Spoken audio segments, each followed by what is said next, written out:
Ah, this is nice. Although it is Sunday, almost 3 o'clock. Are you ready for another stream, Nixon? I hope so, because we're about to start. What's the stream about today, you ask, without moving your lips? Well, I'll be doing some inking for my little monster animation, and I've got some exciting news about some new features in both OpenToonz and Tahoma2D. What's that? Yeah, I suppose we'd best get ready. Agnew, fetch my body and put the kettle on. It's almost tea time.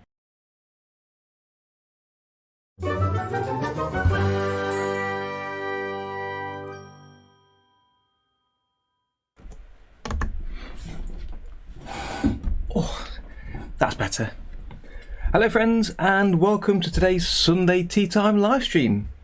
My name's Darren, and today we're going to do some animation in Tahoma2D. That's an OpenToonz fork. And you could use either software for what I'm doing today, and you can find links to both of them down in the description below. So I hope you're all doing well today, and I hope the new winter time for the stream is working out okay for you.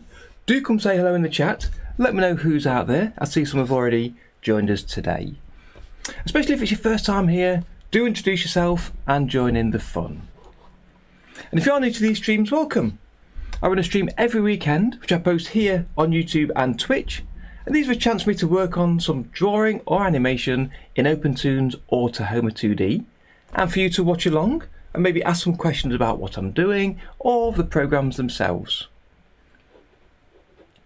And today I'm going to continue to work on my short animation with my little monster that I've been working on for the past few weeks, starting today with the inking phase.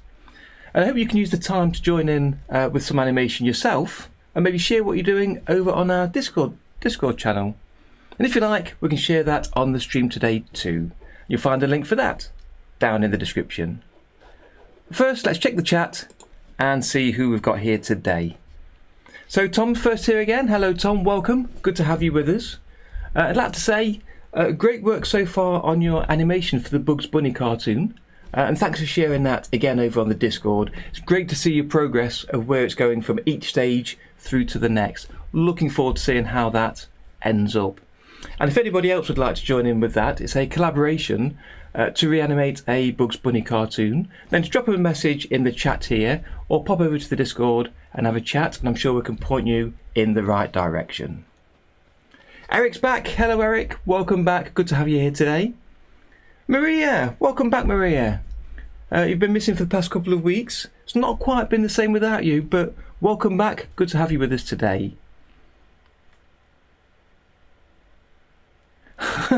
Yes, feel free to. Yeah, great if you can work on Tahoma at the same time. And as I say, post some updates in the Discord if you want to, and we can take a look at those. I've been seeing the progress on your latest animation so far, looking fantastic as always. Great to see that coming through. Heiner, welcome Heiner. Good to see your little animations as well coming on. Your little Mr. Knobbly Knees. You will see him a little bit later on the stream, because he might be making a small appearance in the kitchen during the break. I think he will. Yeah, it's just a little bit, Tom. We'll see how that goes over the coming weeks. But after doing the different intro last week, I thought I'd have a go at something this week and maybe make it into a bit of a thing for the intros for each stream. We'll see how we get on. I was hoping to do a little bit more work with Nixon to get him talking as well, give him a little bit of an aroo, but unfortunately I didn't quite get time for that. Yulichek, hello, welcome, good to have you here. So we've got a few people in, there'll be more coming I'm sure the next few minutes. I don't want to rush off too quickly because we've got some quite interesting news to share with you all today. Some of you will have come across this on various platforms over on the OpenToonz Discord or the Reddit possibly, or if you follow on GitHub you might see, but I think it's really exciting stuff that I want to share and get out there today. So I've changed my setup again here in the office with my computer and the way I've set my windows up, so we'll see how things go, how smoothly it goes. I've also reorganised my files on disk a little bit, so I had to reset them up in OBS to get the stream working again, and I think I've caught them all. So for a while we didn't have a BB-8 rolling around up here, but I found him and popped him back on the shelf where he belongs. So hopefully I've got everybody in there, but if not, we'll stumble through and see what happens. Okie dokie, so as I like to do before I start my animation, let's take a look at what happened since I last streamed. What happened last week? So this section is a chance for me to let you know about any OpenToonz or animation news that I've seen since we last streamed, to share what you've been working on and have shared with us in the Discord or any of my other socials. And I have shared some of your art and animation as always in the kitchen, so you'll see that a bit later on when we take a break. And also to share what I've been working on recently and to tell you about any plans or news that I have. So first off, let's take a quick look at my last video. So again, another fun thumbnail to put together, and at times I think I almost have more fun putting thumbnails together than I do making the video itself. It's really a chance to try and get my imagination going. So this is a video about using the vector trail brush and how to create your own. And not a lot of people know that you can create your own brushes quite easily to use in OpenToonz or Tahoma. And I've shown this on a previous video exactly how you can set them up, and it involves copying files around on disk. But then had a tip sent through to me from SodaPop, so thanks again SodaPop, showing how you can use the browser room to quickly find where you need to move the files to create a brush on the fly while you're doing your drawing. And this is perfect for anything where you want to draw a straight line but with some sort of pattern on it. So I did consider creating one with a Christmas tree and having fairy lights on a brush. That would work really well, I think. Or a happy birthday sign and hanging it from the ceiling somewhere, so you can hang it on a kind of a curve. And by using brushes, it makes it easier to work out and change the spacing of your items on the line, to place and reorganize the line. So again, in the instance of the happy birthday sign, if you imagine each letter on the happy birthday sign being a separate item on the screen that you'd have to select and move, it can make it tricky to keep a consistent shape. So using a vector brush is perfect for that. So what I did was I chose to draw some vines on the side of a house, which I thought came out pretty well in the end. And in the thumbnail, they did happen to take over me and try to tie me up. But using the vector brush for the vines was a perfect solution for me. But I did find that after adding a few of them, because each set of kind of vine leaves is a drawing frame, so it's quite a lot of drawing frames placed inside onto the screen as you draw with the brush. It did slow down my system quite a bit after a while. So next week I want to make a video showing the easy way to render out a image from OpenToonz so that you can hide the vector levels but still have the drawing that you've built up with the vector levels. I think that'll be something people will find useful, so I'm looking forward to getting that made during the week. This week, what else have I done? Let me come back to the main room. So on the Discord server, I've shared a couple of things that I think you'll enjoy. I've shared a link to some more images that you can download and take a look at to use as references. And I also shared a free PDF book you can download about 1950s animation, which looks really interesting, so that's well worth a look through. You'll find both of those in the download and links channel, so do take a look at those.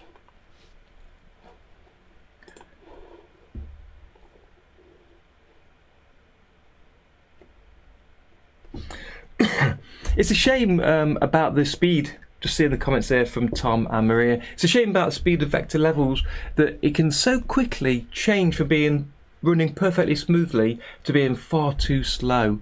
So as I say, I think having this intermediary step of rendering out an image and using the image to speed up using OpenToonz is the best way around it. There are one or two other things you can do, and I might take a look and mention those in the video, but we'll see how that goes. But it's a great feature to use the vector trail brushes. So as I mentioned in Twitter and Facebook and all over the place for today's stream, I've got a little bit of news today that I'd like to share about OpenToonz or Tahoma, which I think is pretty interesting. So let's get to that.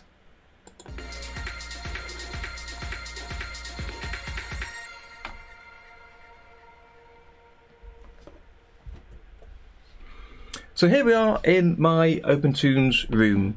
So there's a couple of bug fixes and features been put in to OpenToonz recently that I'd like to mention. And this is building towards the official release of OpenToonz version 1.6, due out hopefully early next year. But because of the way the OpenToonz site has been reordered, you can now get to the nightly build so much easier on the downloads page. And what's in the nightly build is what will be in the next release of OpenToonz, so you can kind of get hold of the next release now. So I've installed the next release here, the nightly build, on my local system to demonstrate today's features. So there's three things that have caught my eye this week, and there are other things I could mention, but I won't go into all detail of everything. So the three things I wanted to mention are you can now reparent columns directly on the X sheet. And this is a feature that was borrowed from Tahoma2D, so you can do this already in Tahoma, but it's now in OpenToonz as well. So for those of you that don't know, each column is shown on the stage schematic. You can see them just here as a separate node, and they're connected to the table. And that means that when you animate each individual column, they'll animate separately to move around, scale, rotate. But you can connect them together by clicking and dragging from the left hand side of one node and connecting it to the right of the other, or vice versa. So now column 2 is parented to column 1. So if I animate column 1, column 2 moves with it. So that's great if you've got, for instance, a column 1 contains a character's head or part of the body, and column 2 contains a drawing of the hat or something to sit on the head. So as you move the head and animate them, the hat moves with the head. Really useful feature. But you had to previously go to the stage schematic to make these changes, but now you can do it directly in the X sheet. So you can see at the bottom of the X sheet column, it tells you the parent of each column. So column 1 contains drawing level A, is parented to the table, as you can see with the lines, and so is column 2 parented to the table. But if you wanted to parent column 2 to 1, you wouldn't have to change to the stage schematic view. You can click on where it says table and choose the new parent and just choose column 1. And immediately you see the line connecting the two nodes together without having to do it through the stage schematic. So it's a very quick way to parent one column to another, or to temporarily unparent it by connecting it to the table. And one use of this, because ordinarily once you've parented a column, that's exactly what you want. It's where you want it. You have a head connected to the body, body connected to the arms, and so on for kind of a skeleton character. But where this is going to be really useful is if you use plastic tool meshes, because they appear in the stage schematic as another node, as a column to parent to. But when you've got a drawing connected to a mesh column, you can't edit the drawing. You can't draw or erase on it. And the only way to, one of the main ways to do so, is to unparent it from the mesh. So you can do that directly here in the X sheet. So if column 2 is connected to a mesh, as I've got example here, column 1, just temporarily reconnect it to the table column, and then you can do your drawing, fix up your drawings, and then go back and reconnect it back to the mesh pretty easily without using a stage schematic. And on complex stage schematics, trying to find the right column isn't always easy because it can get quite busy in there. So having this feature, I think, is quite snappy and quite useful. So the second thing, again related to the X sheet, is that there's been another size change made to the X sheet. So you may or may not have seen that in the later versions of OpenToonz, at the top right here, there's a slider bar that you can adjust to change how many frames you can see on the screen. So it reduces the size of them to show more frames, or to show fewer and to make it larger. And you might want that to see the note text, so you might want a larger one to more clearly read the labels. But to make it smaller, you can now see more frames so much easier. But even when you do that, you've still got this very large column header. So what they've done is they've got the ability to make the column header much smaller. And you do that from the Preferences dialog. So File Preferences, go to the X Sheet options, and at the very top here, you've got a choice for column header layout. And we already had 3 layouts before: the Classic, which is the original Toonz layout, Classic Revise, which has got more features, and that's the default, and then a Compact, which is slightly smaller. But now we've got Minimum, which is much smaller. And as you can notice, there's an asterisk next to the label header there, which means you have to restart to see the change, which is a bit annoying, but that's just one of the things you have to do.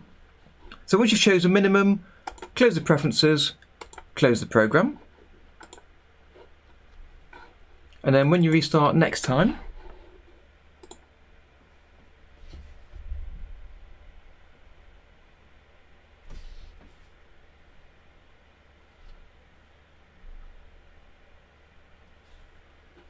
give that a second to start. Next, see Who Am I has appeared. Hello there, welcome. Glad to have you back again. Yes, Tom, it would be a tooltip. Feel free to add a comment, Tom, or anybody else, into the GitHub post for any suggestions like that. Shun is very responsive for making additions, worthwhile additions, so it might be worth dropping that note in there. So now you can see when you load in a project that the column header is now much smaller, so give you more space to see the frames. And this was originally created for doing pencil tests, to be able to see more frames in the X sheet. So at the top right here, just run through a few of the UI features. Instead of the slider, you've now just got 2 buttons, and they're kind of showing pictures of a mountain. So the top one is smaller mountains, so click that, keep tapping it, and it gets smaller, and click the bigger one to get more space and show fewer frames, but each with larger space in them.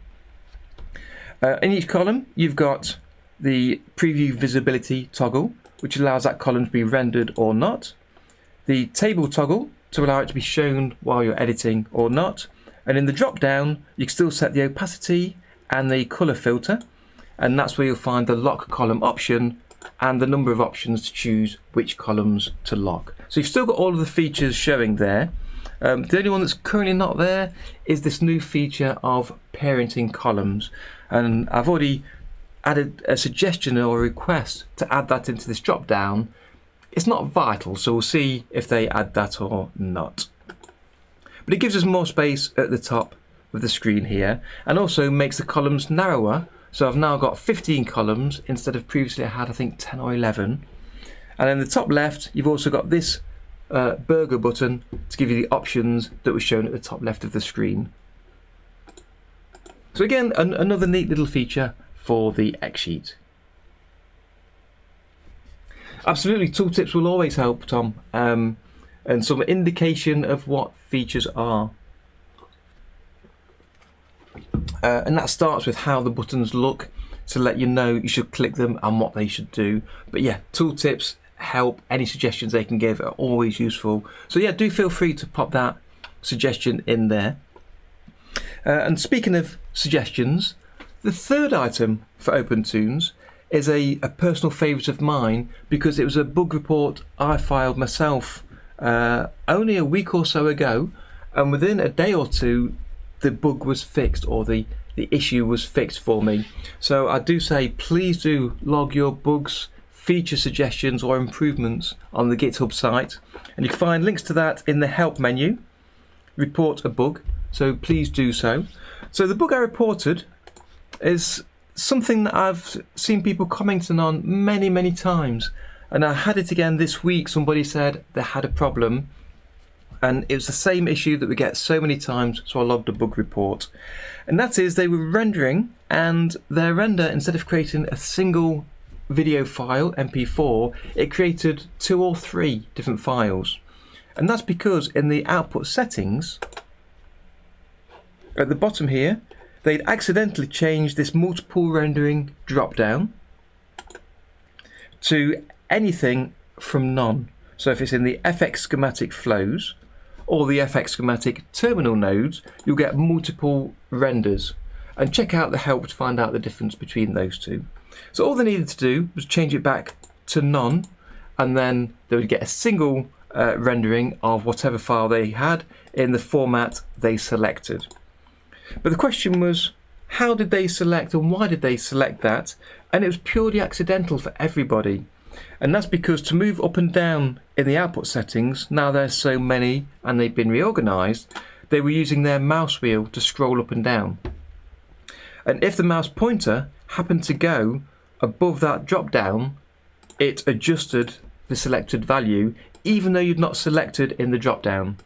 So what he's done, he's now fixed it so that as you use the mouse wheel and hover over the drop downs, they don't change until you click in them and give it the focus, and now I can use the mouse wheel to change that drop down if I want to, which can be useful, but if I click away to lose the focus, now it doesn't change it. So that should stop people from accidentally changing some of these drop downs. And it's always the multiple rendering or the resample balance that was changed, and it gave different outputs and different expectations to outputs to what they expected. So that's now been fixed. So huge thanks to Shun for fixing that. I think that'll help a lot of people. So that's everything in OpenToonz that's changed. There was also a new large change in Tahoma2D, and this is the first release of it that came from a nightly build that I want to show you today to give you a quick preview of what's coming. But I know that Mananjan is working on this right now to make changes and improvements, so expect to see some things looking differently. So you may remember up here at the top of the screen, there's a grids and overlays drop down that used to show the field guide, if I turn that on. And then there were other options in here. It was a large dialogue that appeared. And instead of having those options in the dialogue, they've now been moved to a special tool on the toolbar. So you've currently got still the rule of thirds grid. So it's quite faint, so I don't know if you can see that clearly or not. So that gives 2 horizontal and vertical lines to give a rule of thirds guide to draw against. There's also the golden ratio, same again, but a different ratio of sizes in there. And then we've got the option at the bottom of perspective grids. And you set them up using this new tool on the far left here, the perspective grid tool. And if you click that, everything is now set up on the options toolbar. So I wanted to quickly go through a couple of these options, but when this feature is complete, I was going to make a totally separate video running through them in detail. So starting off with a very simple line, you just click on the screen and it adds a grid line. You can change the rotation with the yellow marker, and already Mananjan has changed that to have an image, a triangle I believe, in there to show us that it's for rotating, so you know which control is for which.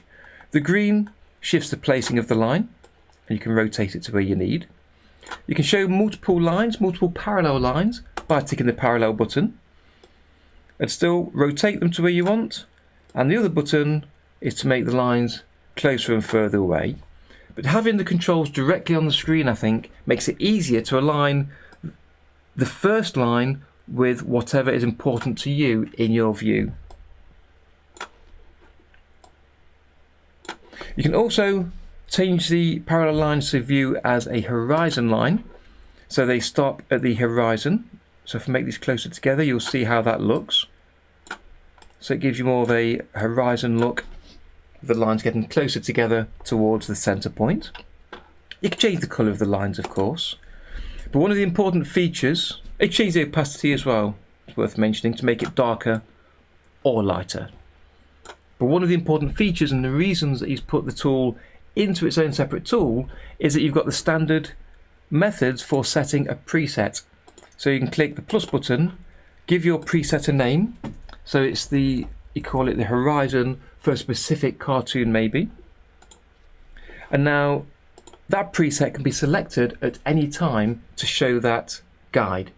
And on the old grid system, the guidelines were only stored with each drawing level. So as soon as you go to second level and want to use the same lines or horizon lines, you couldn't easily, but now you can.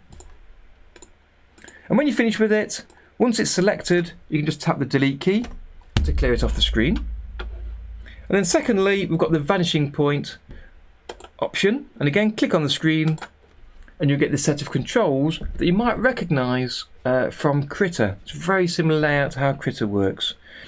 And basically the center point is the center point of your lines for the vanishing points. Here we go. Demo Gremlins coming in. And I found it very tricky to control this a little bit. So he's going to make some changes, I know, to make this easier to control.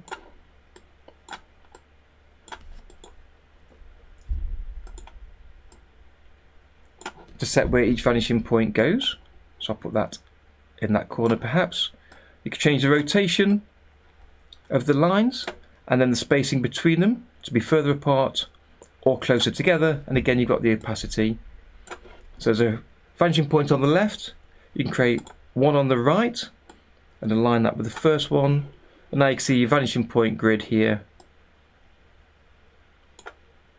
You can adjust that to match with each line potentially being a different colour if that makes it easier. So lots of things to change in there, lots of controls to work out. And as I say, he's working on this and making changes already. He's changed this already from where it is here. So when that's complete, I'll be making a video and sharing that with you. Just jumping back to the chat there.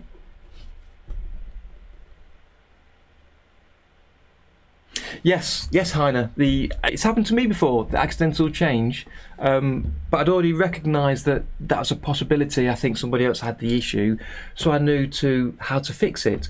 But for everybody else coming across that the first time, you don't necessarily know how to fix it. So I'm really pleased that he made that change, and he made it so quickly. So that's really good. It's a great change for the next version. Looking forward to everybody getting hold of that and putting that whole incident behind us.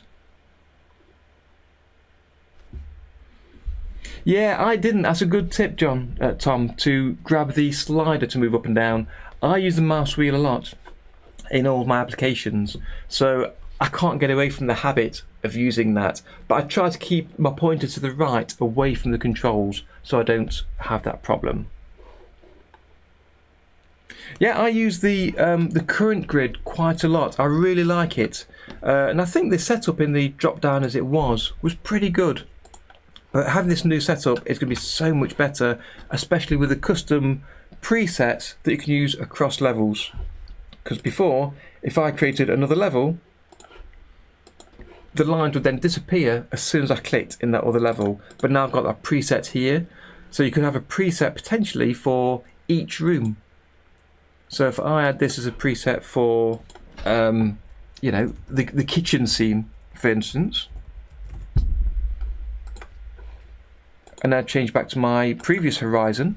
Now this horizon line is for perhaps the outside scene. Then when I come back to work in the kitchen again, I can quickly switch back to that preset and have the same grid layout ready to use. So yeah, really useful, super useful, and that's in the current nightly builds. But as I say, he's working on some fixes, so I'd give it a few days for that to be completed before you necessarily download it to work with in a real life project. But as soon as that's ready, I'll let you all know.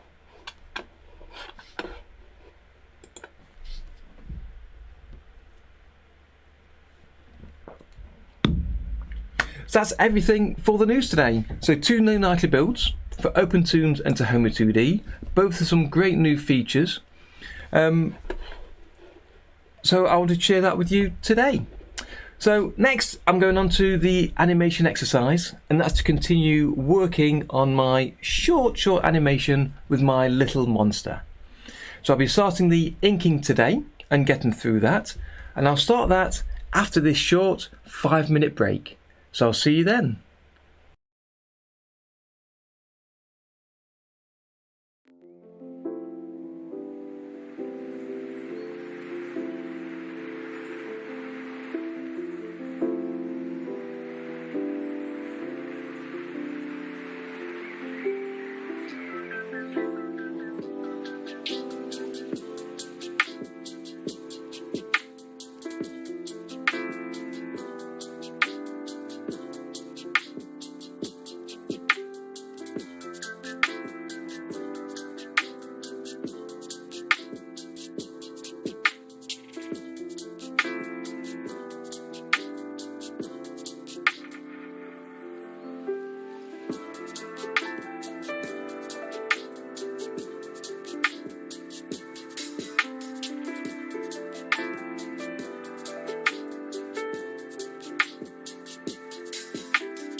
And welcome back. Hello Soda Pop, good to have you with us again today.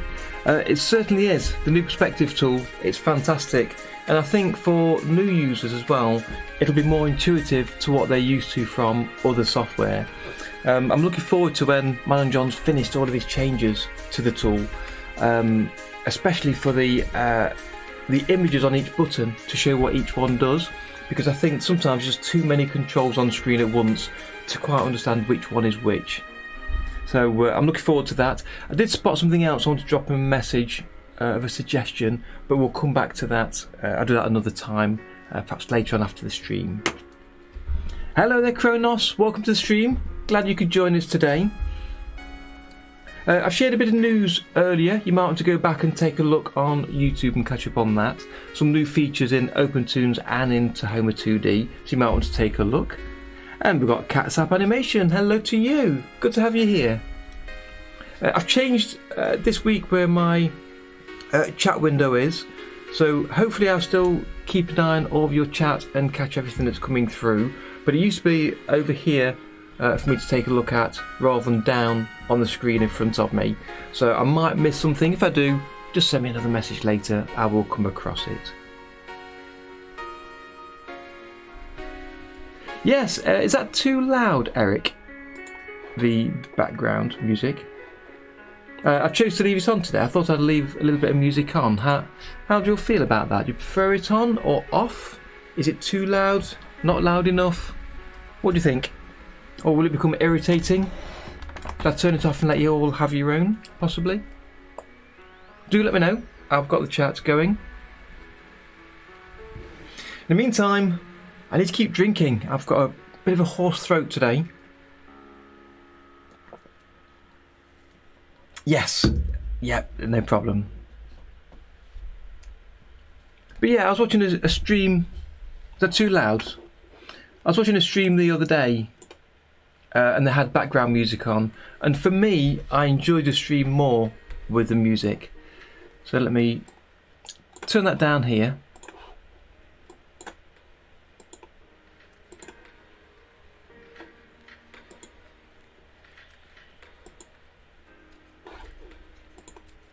We'll figure it out. We'll figure it out. I think I'm okay, Tom. I don't think you'll get infected by me today. It's just a bit hoarse of late nights, not drinking enough liquids.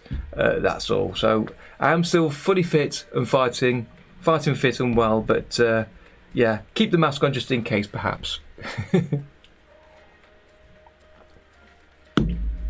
So as I say, I've got the chat window open. I've also got Discord open if you want to share any of your drawings or animations on there during the stream. Let me know if you'd like me to share them with other people. Or if you drop the images in the stream chat channel, then I know you want me to.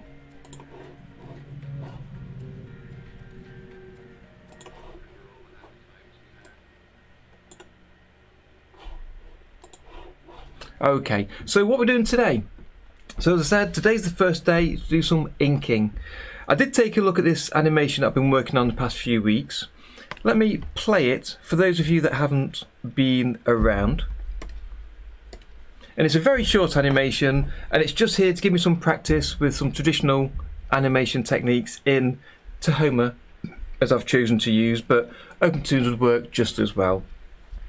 And I've got it to the stage that I'm reasonably happy with now. I did a couple more things during the week, minor things. So for instance, when he leans back, I lift his leg up a little bit more as he leans. I've made the swimming pool slightly larger for him to jump into. And there's a couple of changes with the fur on the top of his head as well that I've made. And the intention of making those changes off stream was so that we can come in today and purely focus on doing some inking, which, as some of you know, is one of my favourite things to do, because the previous stage of sketching is to get the staging right, the timing, the scale of your character, the movement, and all the pieces that you need. And for some of that you use the selection tool, copy and paste, and some of the drawings might end up being a little bit smudgy and not as clear as if you'd drawn them all by hand.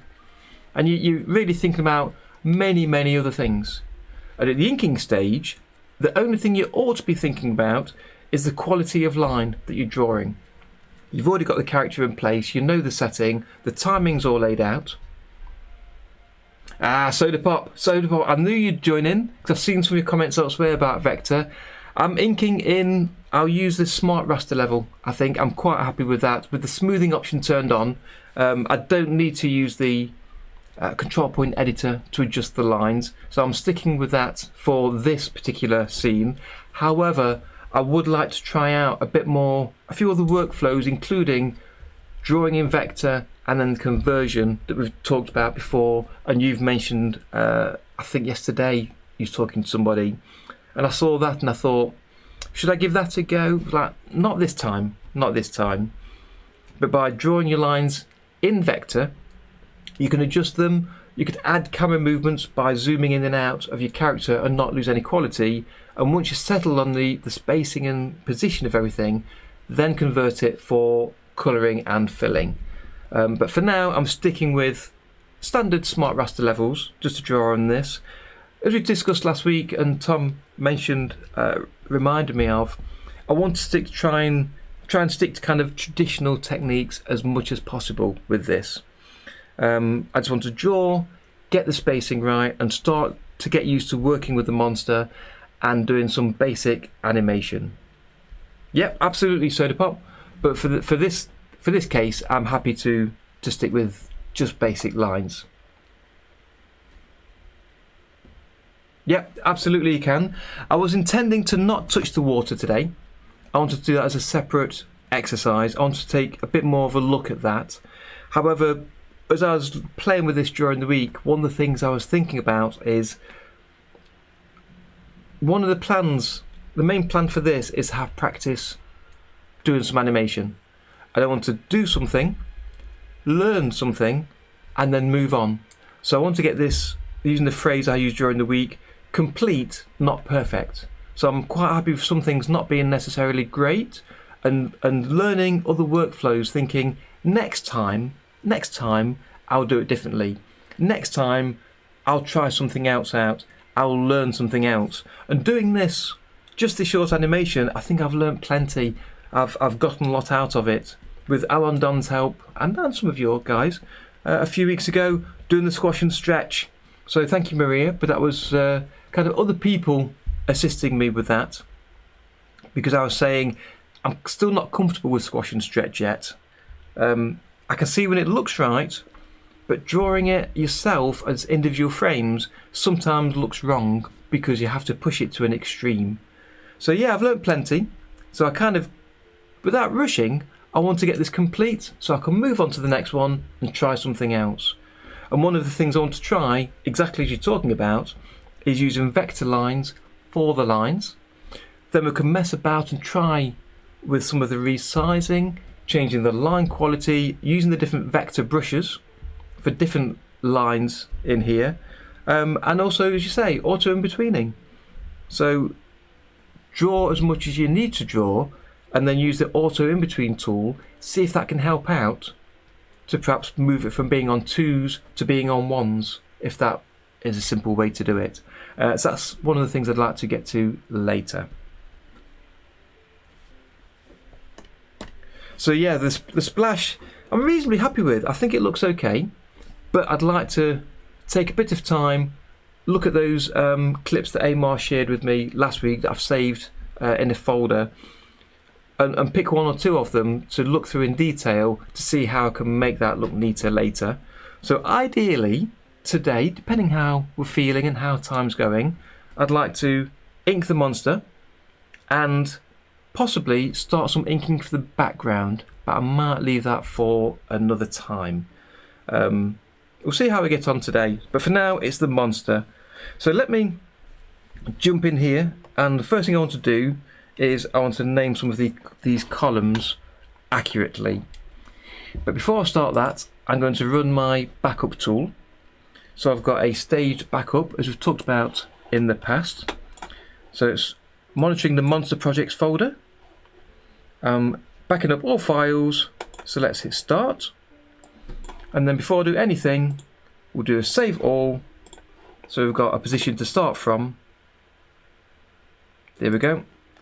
So let's give this a name. So starting ink. So we've got a copy now of this project at this stage before I make any changes, so if I want to roll back or if I make any mistakes, I can do so easily. So column 4, what is this? Let's turn it off and on. That's the reflection, so let's name that so I can see clearly what it is. Just from jump, splash and splash. So it's the monster first. So I'm going to take this, I will bring down the opacity so he's a bit paler there.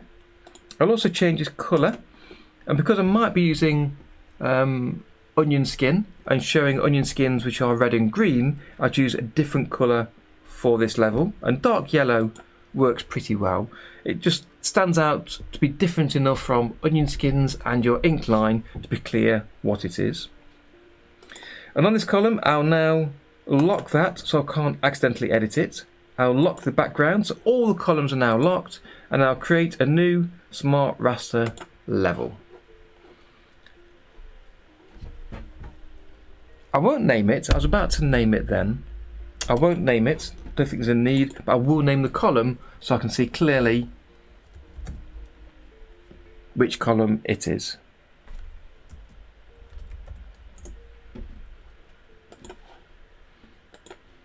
And I'll use a standard brush, but as always I won't use brush number 1, so I'll click plus, and that's because you can't delete brush number 1 or 0, and sometimes it's useful to be able to do things with the brushes, to change the colour to a different brush or to remove it altogether. So I'll start with a new one, and then I'll change colour 1 to be a bright red so I can't accidentally choose that.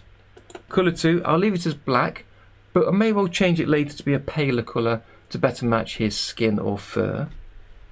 And hello there, welcome to the stream, good to have you here. Thanks for saying hi, how are you doing today? Choose the brush tool. Now I don't think we want to use pressure here, so I've got a couple of questions to consider. Do I want to use pressure so the line goes smaller to larger? So as I draw the line, I could have a thinner line here going thicker. It adds some variation to the line, but also as you're animating, if you can't control the pressure easily, not enough experience to control it, as I don't think I have, I think the line thickness can chatter too much. So by choosing the same thickness of line, it means the line thickness will stay consistent however you use the brush, however you press on it.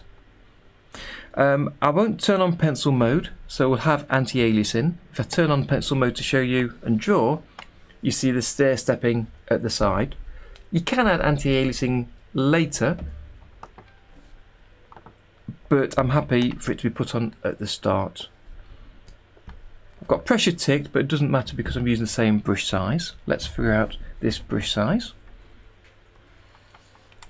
A little bit thick.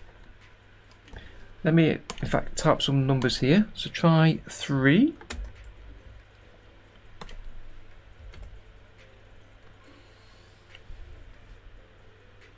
I think that's possibly okay for it. Might want to go slightly smaller.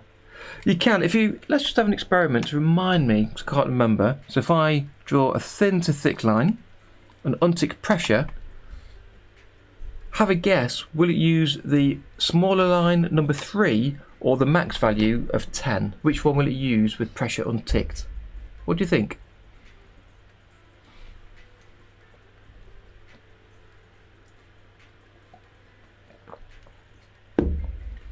Because I tend to not just untick the pressure, I tend to change the size, the min and max to be the same. Yeah, the equal size, yes. Exactly. I like the question mark there. Max or min? I don't know. I can't remember. Let's see. Max. There we go. So if pressure's unticked, it uses the maximum.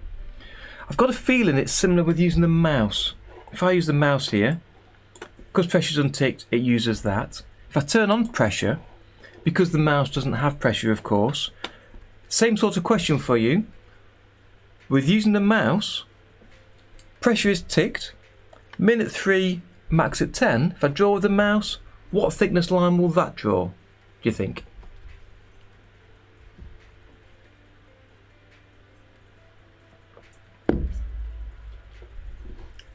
What do you reckon? Tom's going for max again. I think I'd guess at max again. Again, it's one of these things of so many options in the program, you can't remember them all. So when people ask questions on the Discord server, sometimes my reply is just try it, have a go. It's the easiest way to figure it out. Don't wait for someone to tell you, try it out. Let's see. Yep, max, but it started a little bit thin, so it gave you a little bit of pressure there. So if I turn off pressure and then draw with the mouse, I get a consistently solid line of that thickness. If I turn on pressure, it starts off thin for a few pixels for a start of a line. So that's interesting. So the mouse is slightly different there. So let me hit undo to get rid of those test lines there. Leave the pressure on. We change the max to 3 where I was before.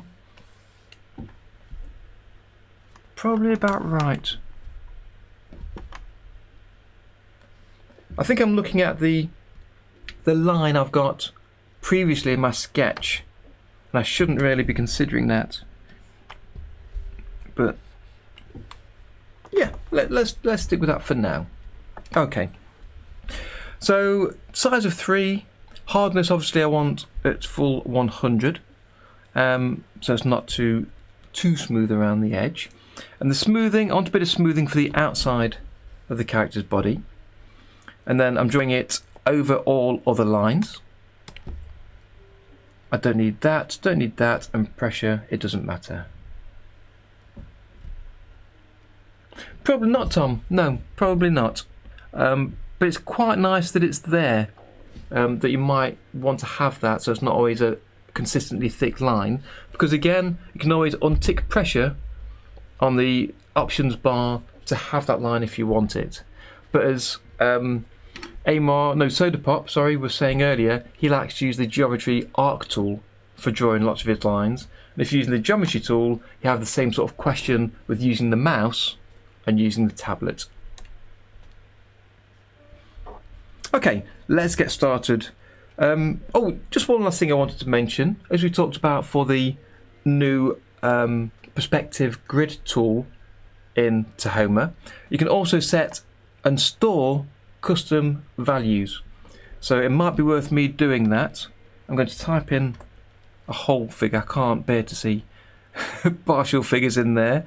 So I've set my pen size here for the monster of how I want to draw with him. I will also be drawing other lines at different times. So I can always save this as a preset called Monster Ink. Okay. And then if at any time I change my smoothing down, change the brush size for whatever I'm doing, I can then go to the preset drop down and choose Monster Ink, and all the values are set back to where I've set for this character. Yes, they do, Tom. I've seen that actually. I believe Flash had that a while back when I was using it. You could set the start and end style of a line.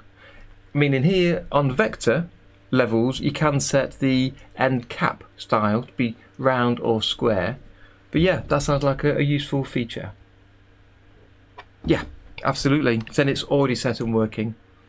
So yeah, so don't be afraid to use the the preset options to keep your line consistent on different characters. Add them in there and you can flip between them a lot easier to be sure on what the values are. So let's get started. So it's just a case of tracing over him. I don't know how I want to do the eyebrows yet. If I want to use the same ink line or maybe a different brush for that, possibly.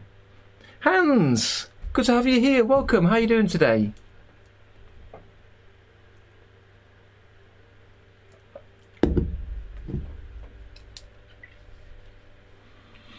So because we're doing inking, I wonder if I want to change my layout a little bit. I think I will. I've reset my rooms a little while back, so let me create a new room.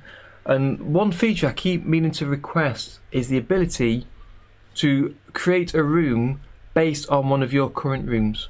So if you want this room but then want to just remove, say, the flipbook or the timeline, you have to start from scratch. It'd be great to be able to just say right click and create a room based on this, but we can't. So click on any other room, right click on any other room title, not the 2D current room.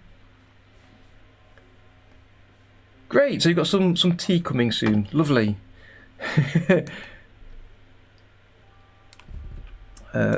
Unlock that. Here we go. So create a new room.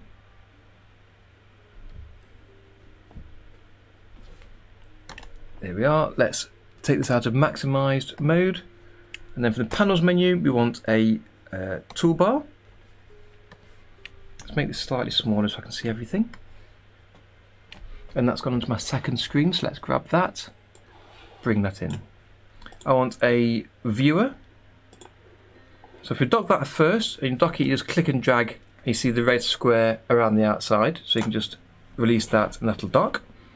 Toolbar to the left. I'll have my options bar at the top, and again that's over here. Let's bring that in. I want a timeline or X sheet. I don't know which just yet. So I'll choose timeline. I'll dock it over on the right hand side. And again, you can see the issue with having very large column headers. So to see the frames, you've got to make the panel really large. So in this instance, being on the right, it's more useful to have an X sheet. So if I right click on a column header and choose toggle orientation, and that brings it to the X sheet, and now I can see 4 columns here. So if I make that smaller, I can bring in the column that I'm working on, so I can see the ink column and the sketch column at the same time. Japanese style noodles, nice. Oh, don't talk about food yet. I've not really eaten much today, so I'm getting a bit hungry already. That may determine the length of today's stream, possibly. I also want a style editor, although I'm not likely to be changing too much about this. I'll have a palette showing the colours I've selected. I'll put at the bottom.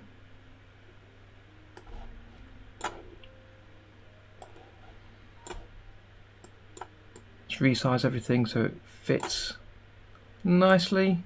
There we are. I'll change this to a list view. Let's just rename that. Brush to ink. Ink line. Why not? And now I've got more room for doing the inking on the character. Let's make that full size screen.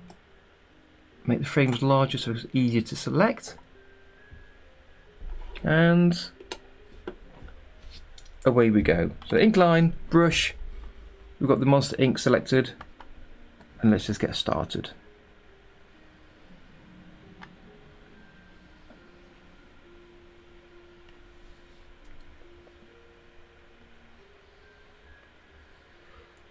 So it's been lots of just copying over lines today. So hopefully it won't be too boring for you. But as I say, if you've got your own projects to work on at the same time, please do share them over in the Discord to show us your progress, and we'll take a look at that as they come up.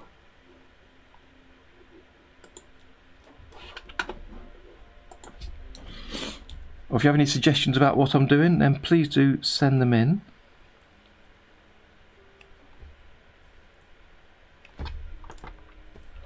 I'll leave the eyeball at the minute, the pupil.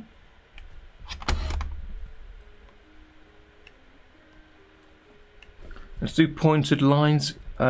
Because I've got smoothing on, if I try to do a pointed line with smoothing on, you often get this curved line at the top. So it's better to draw one line, take your pen off for it to finish, and then draw the second to get a pointy edge on that.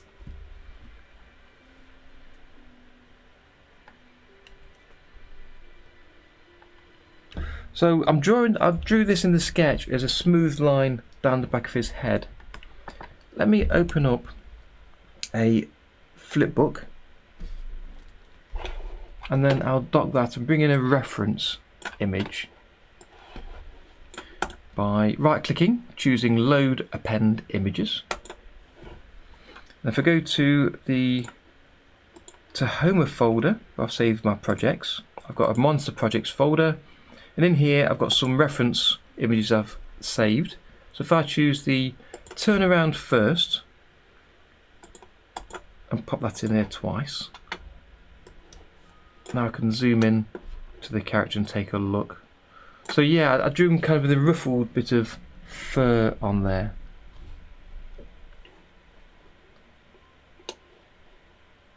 So I think I'll try and do the same thing.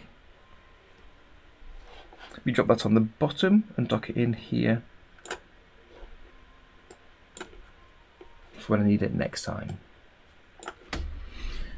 No, I don't use the arc tool. No, Hans. Sorry, I'm reading the wrong name there. No, I don't. I know it's there. It is here still in the geometry tool section. You can choose arc or even the multi-arc for drawing one after another. If I choose the multi-arc, it's it click, click, and then just move it and click a third time to place it. And then the next arc line starts where the last one ended. You can go click, click, click, click, click, click. When you're finished, you can double click, I think, or in the circle, and then it draws a line across that arc. So you can use that if you want to. Again, for this project, I want to hand draw everything, or perhaps come back later and maybe on a separate project and try some other techniques and see which work best. I'm still trying to figure out a good workflow for me for what I want to do, or at least work out a few different workflows so I can pick and choose between them at the right time.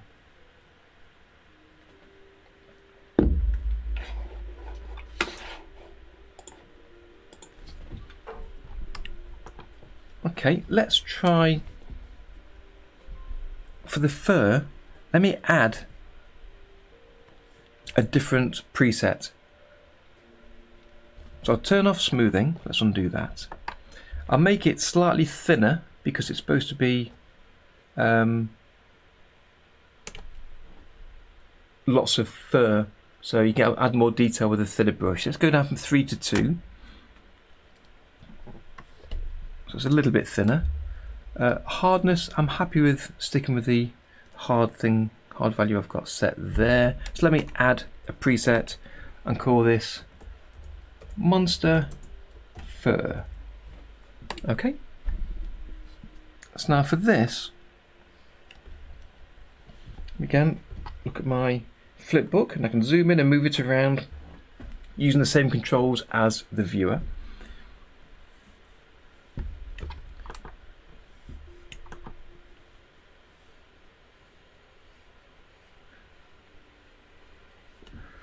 Thing is, by doing this, will we get too much chatter in the fur as he moves? So when I go to the next frame, let me just extend drawing 1 and go to the next frame. Unless I turn on the onion skin to see where I've got these steps, I'll forget where the steps are. Yeah, exactly, Tom. Exactly. So I'd either need to ignore where the steps are, let it chatter, or I'd need to be careful to follow it. I'm tempted to do neither. I think I'm going to have it as a straight line, maybe.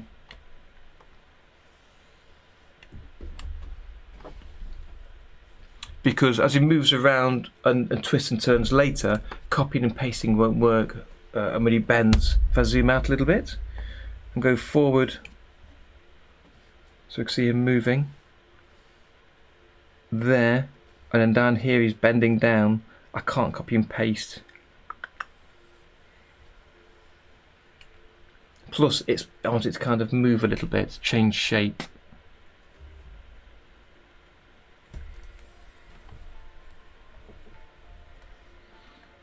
We come back to that. Let's go to the ink lines. Do his hands and legs. And again, do his fingers as separate lines, otherwise I'll get that curve as I'm drawing it. Let me hide the shadow for now. There we go, it's behind him, hide that. So I can't see that, so it's not in the way.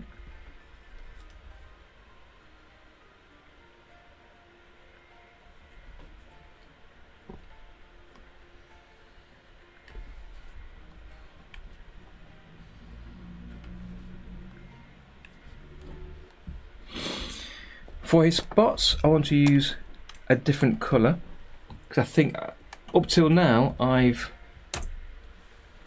in the run cycle and the walk cycle I had the outline been either a darker shade of the orange inner or use the orange inner. So I'm not sure which I want to do. So let me just change this colour so I can recognise it looks different in the palette, and we'll use that to draw the outline, and we can later choose to use black or the orange of the spot or somewhere in between. So for that I want to choose less smoothing, so let me halve that down.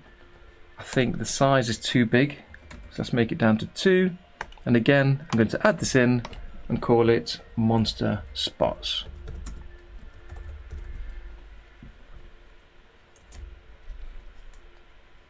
Yeah, I think you're absolutely right, Tom. For the roughs, 100% using the selection tool and resizing, copying, but it can make some of the lines a little bit fuzzy, which is why I prefer to have done that in the sketching stage, and then you can draw neatly over the top.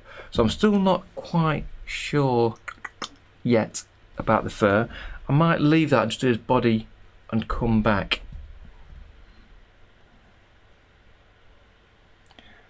As Maria said, I love the way you've got him breathing as well.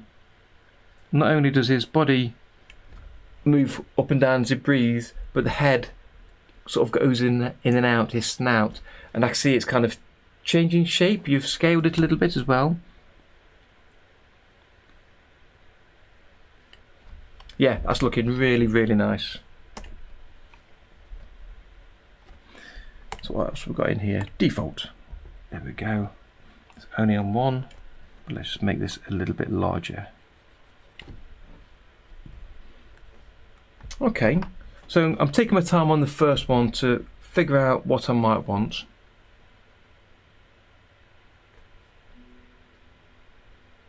Yeah, I thought about using the pencil mode, but I quite like the anti-alias look on the lines. But for smaller lines, then using the pencil mode is better, as you say, because of not having the blurring.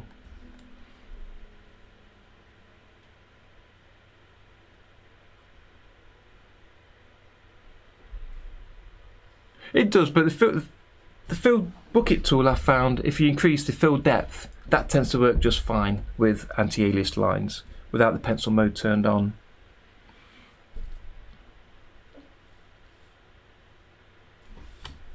Let me load in the walk cycle first. Here he is. This is one I used, sort of the rough pencil line and the hand painting. I think it's down at 12 and loop plane. So I had a lot more movement in the fur.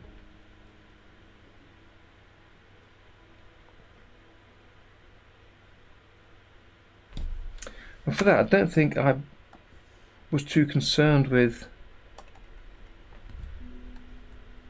each sort of piece of fur staying aligned.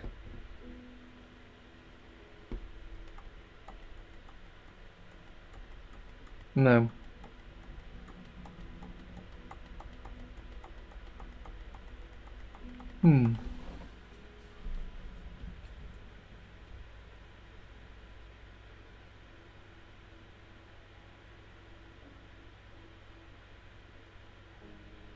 Yeah, you can, Tom. I've not used it this way, but if you go to the level and then right click on a drawing and choose level settings. In here you can choose anti-aliasing to add onto the lines later and tell it how deep to add the anti-aliasing. So you can do it later, so it can be useful if you want to do it that way, and just pencil the lines and add anti-alias later.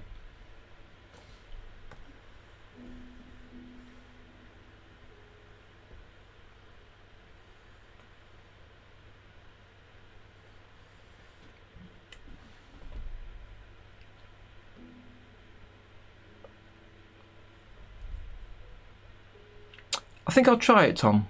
The copy paste for the fur. Yeah, absolutely, Maria. And that's the point of what I'm doing here, is trying to find a workflow that works and a bit of a style that works, and combining that to get an efficient way of getting an animation together, so you can create more animation quicker. Depends what you're working on to how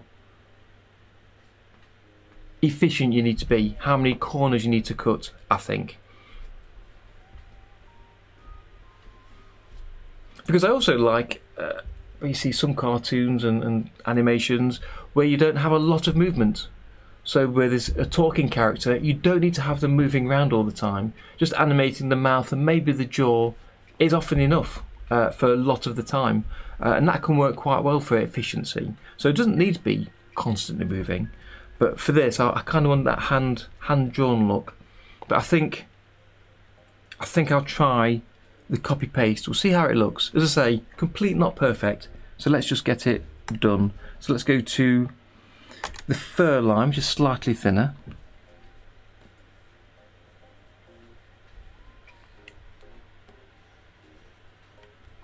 Like that.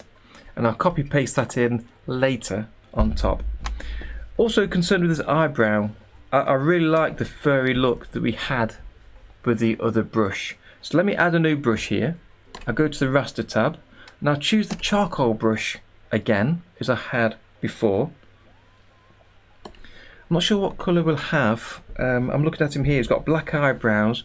I want to make it nearer the brown colour. So let me find a brown and then bring that colour down. 0 size is fine. I'll try and be light.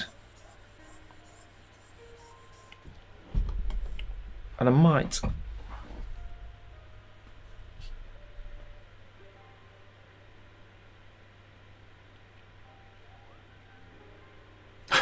yeah, 40 years is a little bit longer than I want to work on an animation, I think. I quite like that, but for filling, that'll get in the way, so I can't do that on this level. So let me take that out of there. Choose the ink line. Let me delete some of these other settings that I'm not using in this animation. They were previous settings I was working with.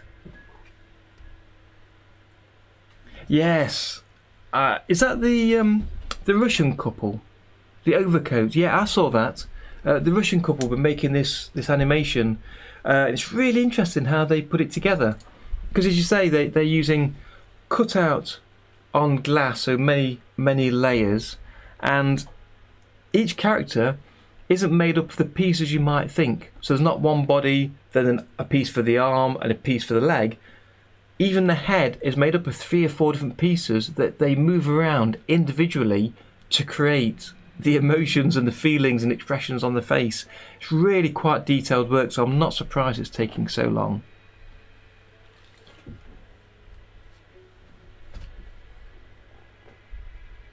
Yeah, jaws full of... I remember they put a drawer and they got like just hands, different expressive hands, and they took photographs of raindrops and they cut them out individually and used different pieces of paper for the raindrop trickling down over the leaves. It's amazing the work they were doing.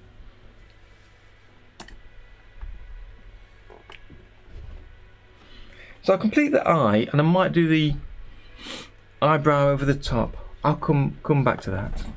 Too gruesome for me, Maria. It certainly is. I wouldn't like to attempt that.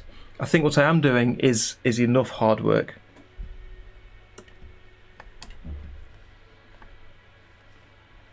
Okay, let's get going for the second drawing and hopefully start to pick up the pace as we go through.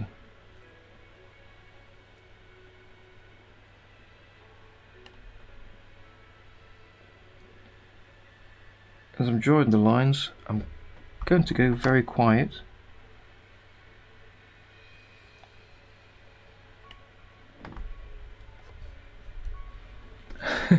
I bet it is Hans, yeah. Yeah, very similar, Maria. Very, very similar.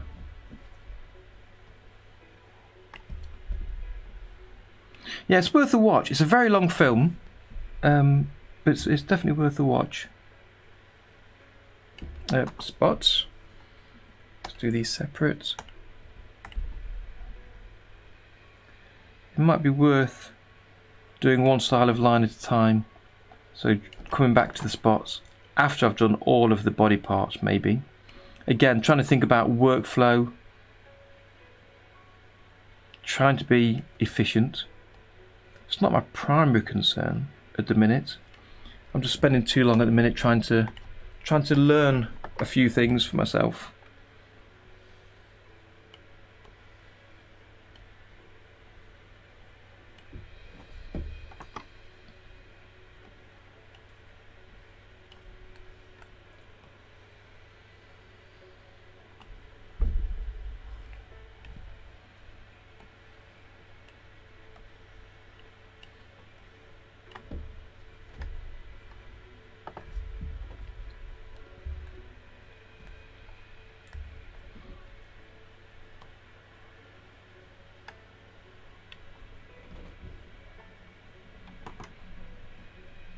Went over the line there, so I'll try again.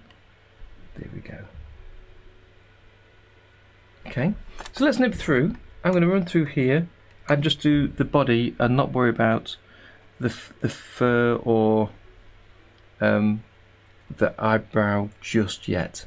I think the spots I'll leave as well, because I might use copy paste on those with the fur to keep them in the same place, at least at the beginning where he leans backwards and forwards.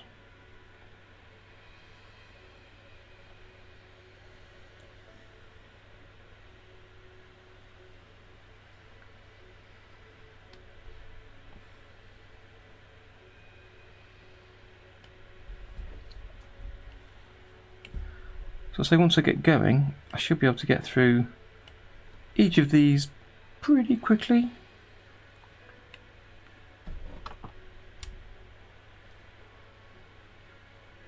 No doubt I'll have things I want to come back to and change later.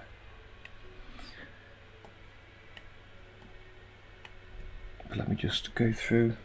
Oh, I've got a join there. I'm going to change that. Got the elbow on exactly the outside of his body, which is a bad practice. It's not as clear as it could be. So let me look at the next picture again, what we've got. So it comes upwards. Right, so it's in between. So let me show the onion skin. So it's in the middle of his body, so he's moving back, so that's the location for it. But I'll bring the elbow forward.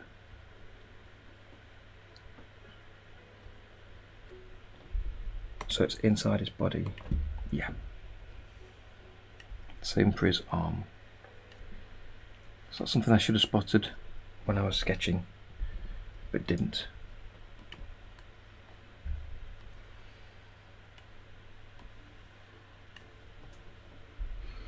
If I turn on the onion skin as well, I can be sure to try and get his feet in the same place each time. There will be some movement, and that's fine.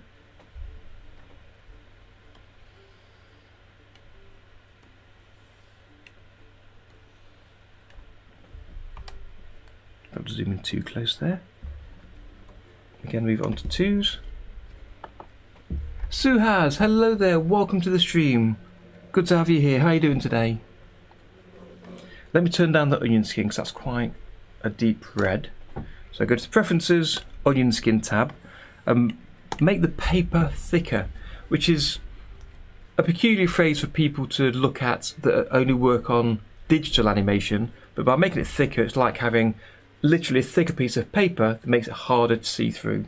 So increase to 50 to 75. And when you click out of the box or press tab, you see it change on screen. Let's try 100. That's too much.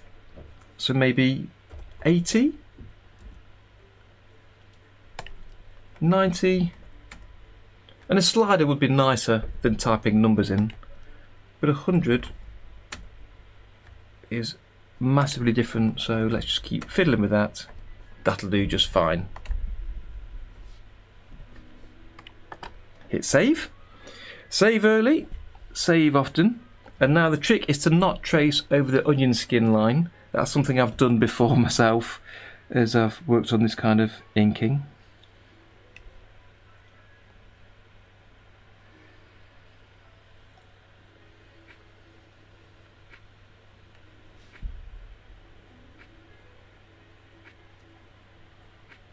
As I'm doing this, I will just go really quiet, I'm afraid.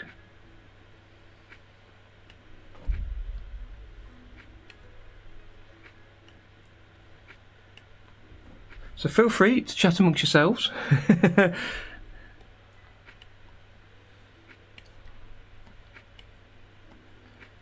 Or if you've got any questions about OpenToonz or what I'm doing, then feel free to ask. Otherwise, I'll just keep on going. And again, try and make the feet sit in the same place.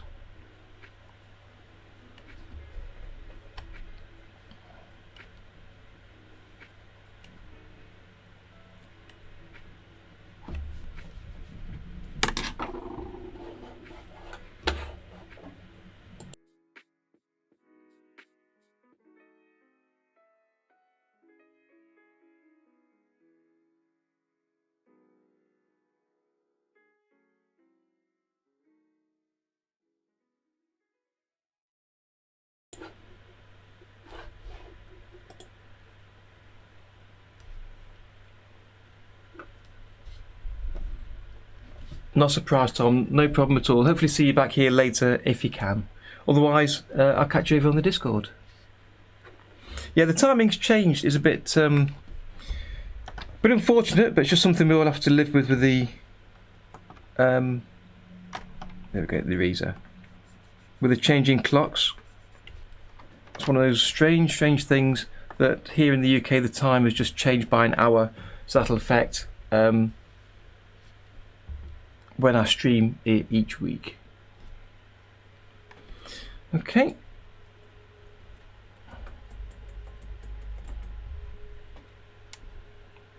No worries, I understand.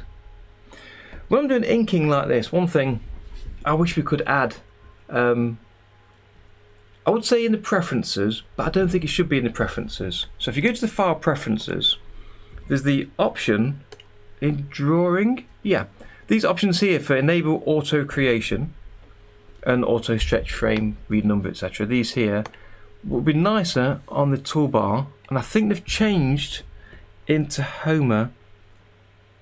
I got a feeling they changed to be on the toolbar, or possible for you to put on the toolbar.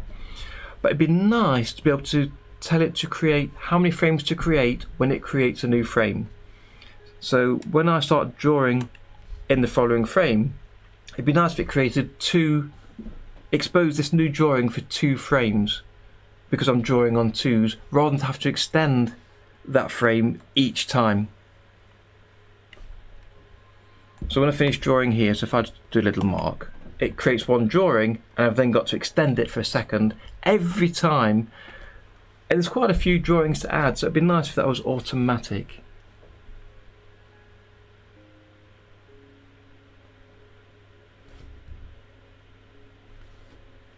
Hello, they've got help me with art class 4893. Snappy name. 6th grade art teacher gave me punishment to animate Undertale characters dancing to a 4-second clip of Chirrut's dance. She gave me the clip and the character models and ... 4 seconds isn't too bad. It's not a huge amount of time at least. Plenty of drawings will be needed, so I'm sure you'll learn plenty by doing it. But that sounds kind of fun, I think. Why are your cats confused, Maria? With the time changes, is this?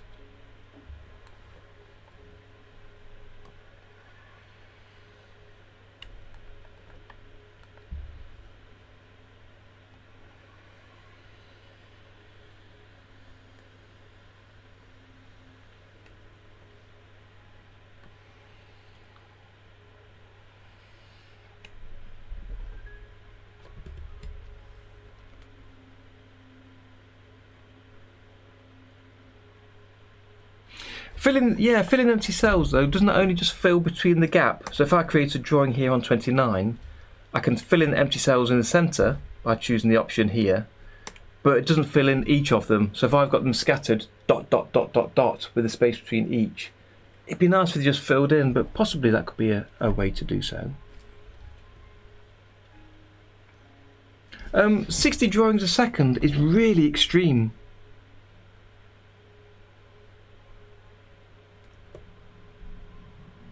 And I'm not quite sure.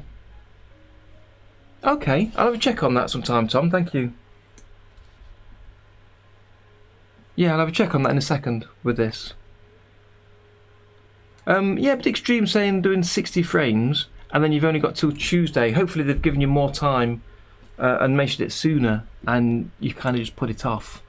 But yeah, till Tuesday. In that case, you need to get started. But being forced to do 60 frames a second when standard would be 24 frames a second, and you might even do it draw on 2s. But for fast motion, on 1 sounds good, but 24, a punishment. What had you done to get that as a punishment?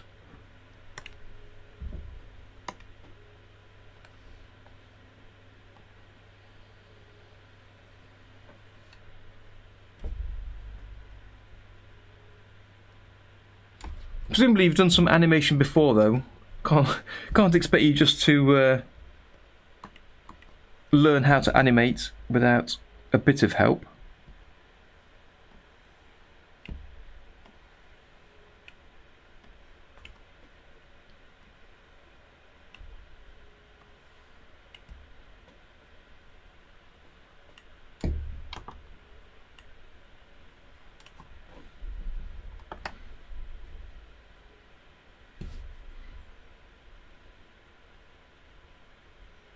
That's right, yeah, 60 frames a second is really quite uncommon.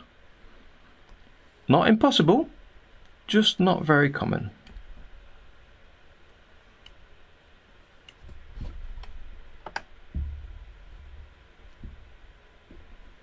Sounds like you've got a strict teacher there and someone that you need to get back on the good side of to avoid getting any more punishments.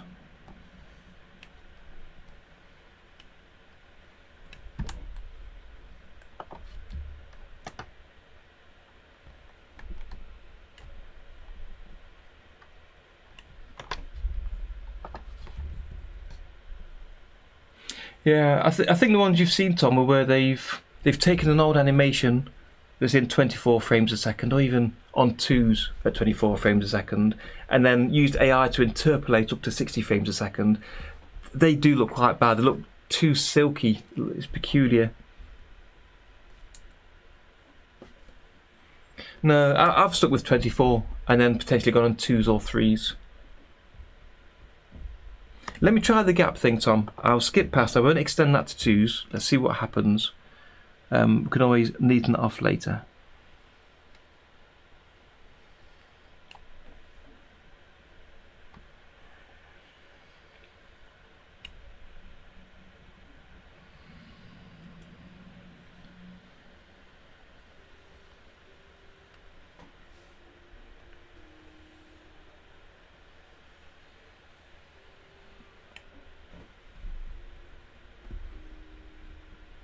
Yes.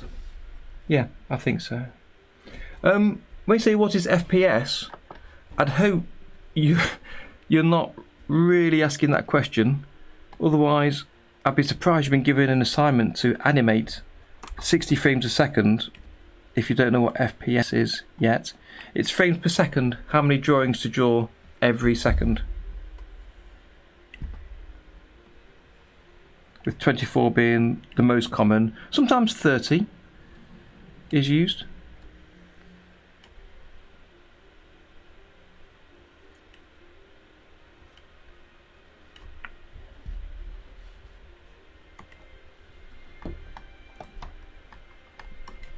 Got this line wrong, so let me just take that out.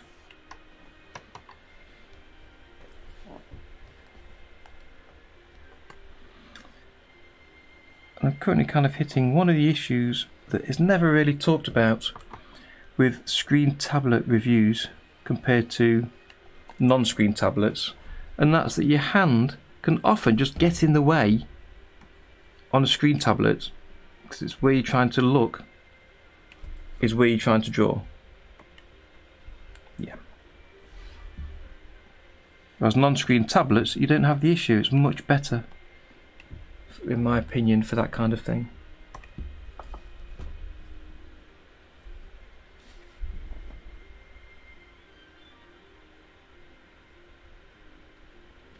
Frames doesn't necessarily equal drawings. Frames are how many potential drawings you can have in a second.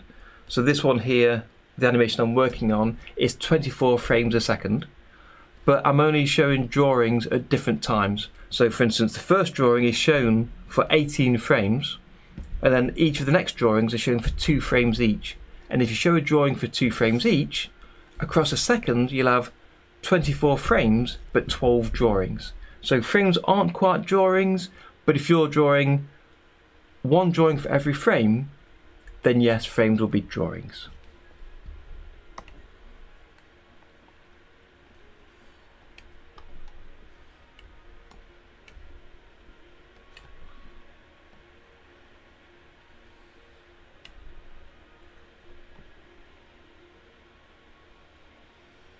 Oh, no, no, no. Let's try that again. And then the big sweeping line.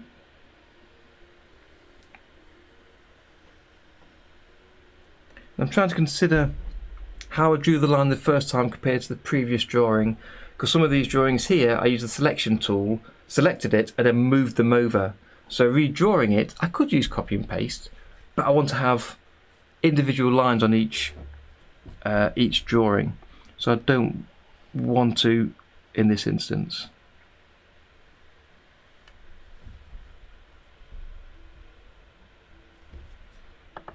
So you don't have any software. He was asking about FPS and frames, but your teacher expects you to complete a 4-second video by next Tuesday. It's quite an ask, I'll say that. So the software we use, I'm using here today, is called Tahoma. It's a sister software of one called OpenToonz you may have come across. Both are free, and I've got links down in the description to both if you want to take a look at them. Over on my YouTube channel, I've got an introduction to both of them, which could be useful for you if you want to get started. You haven't got a lot of time to learn the programs, and they are quite complex, so I'm not sure what program to suggest to work on for this project of yours. But these 2 programs are here, they're free, you can download them and have a go yourself and see if they work for you.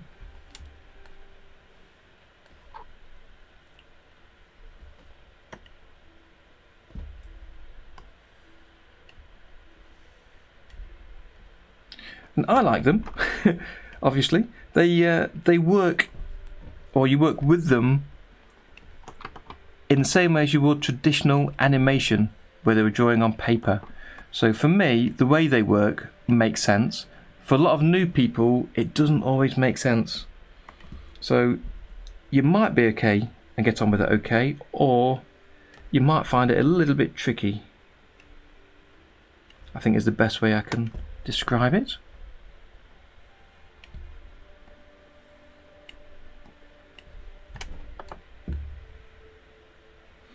Okay, let me do one more before I try this extension thing we was talking about, Tom. Okay.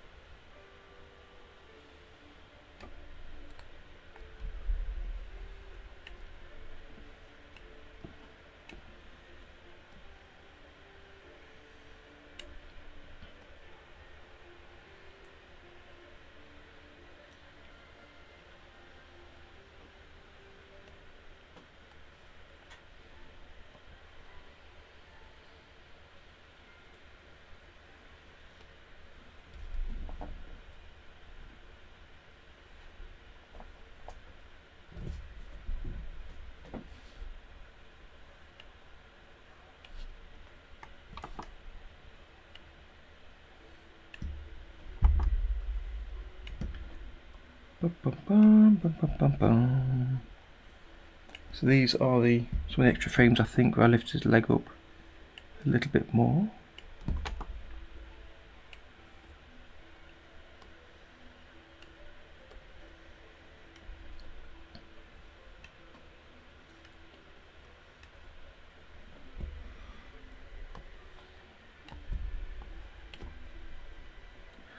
So some of these hands are quite wacky, so I'll try and bring them back in to the model, I'll say. So right, so I've got some gaps here, Tom, we was talking about earlier. We've got individual drawings with gaps in between. So if I select in that gap on frame 30, I right click and choose fill in empty cells. That only fills in between 29 and 31. So you'd have to go to each one, yeah, and fill in. So it'd be nice if there was a more automatic way to have that happen, I think.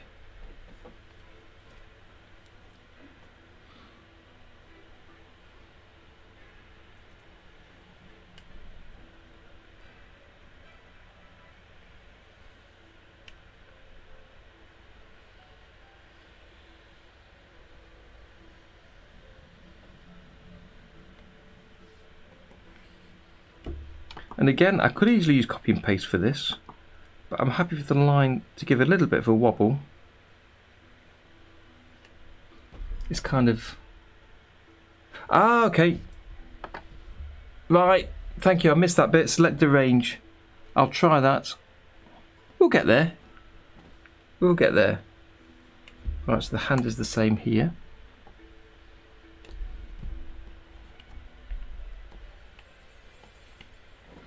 Again, this is why I'm doing this process, to learn a few things myself, best ways for workflow.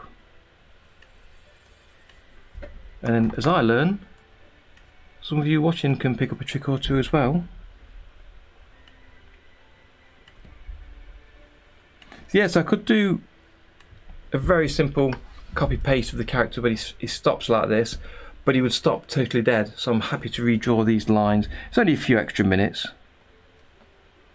to do so. So again, leave a gap.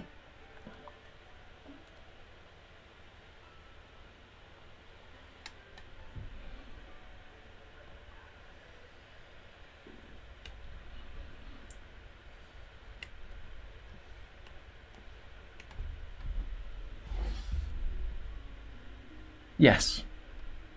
Yeah, 2 steps. That's all I want. I mean, no steps would be good if I started drawing and it just added a drawing extended for 2 frames without me doing anything. Oh no, I went off there.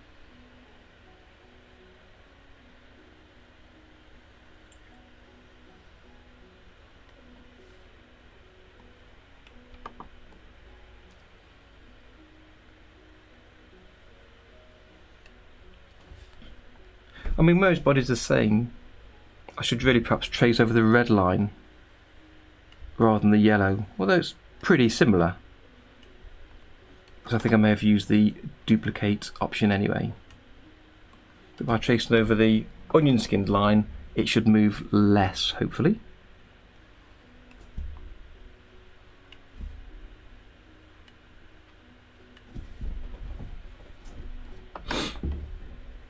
Although here the leg is moving upwards, so those extra drawings are added where the leg moves slightly after the body is stopped. And again, a bit of an experiment just to see how it looks, because I'm not using copy paste on the drawings. His body will have a little bit of a quiver even though it's stationary, so having the leg lifting up at the same time, it should look okay, but we'll find out. We'll find out in only a few minutes, I think.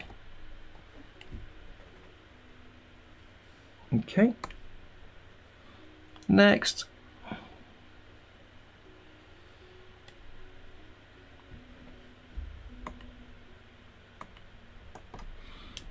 Yeah, I shrunk his nose.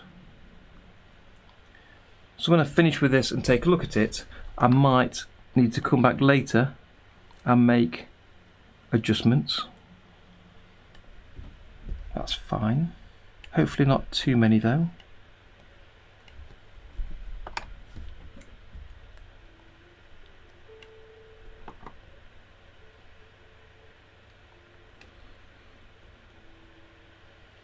I hope you're all having a relaxing Sunday so far and able to be as productive as you want to be, whether it be with art and animation or whatever.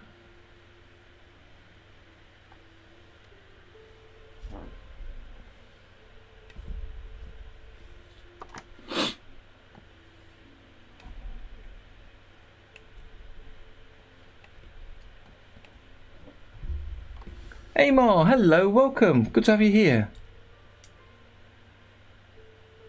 Yeah, no problem at all. Lurk away. I don't know if you was here at break time, but I shared the picture of your owl that you shared on the OpenToonz group today. It looked amazing. It really did. When you've finished, feel free to share the link to all 30 of the owls over on our Discord server. I think people will get a kick out of seeing them. So slight adjustment here. The foot's moving slightly upwards. Oh dear. There we go. See how that looks. Okay. And 94. Do this last one and then we'll do the in-between drawing thing we was talking about, and see how this looks, because the nose here seems to have gotten a lot smaller from the sketch, so I don't know if I've made one of them wrong and the rest have just followed on in size.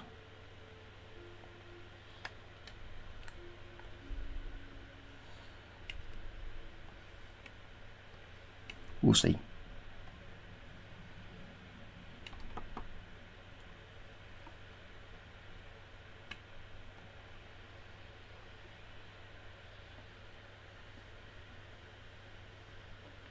I've noticed that while I'm drawing the longer lines, I can't speak easily. So I will just keep going very, very quiet. Very, very quiet.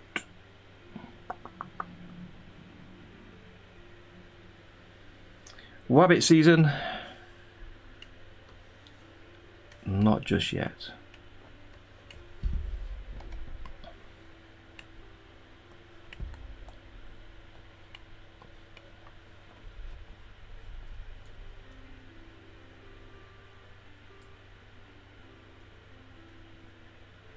Yeah, feel free, absolutely feel free. And when you finish colouring, again, let people know so you can see the full colour version.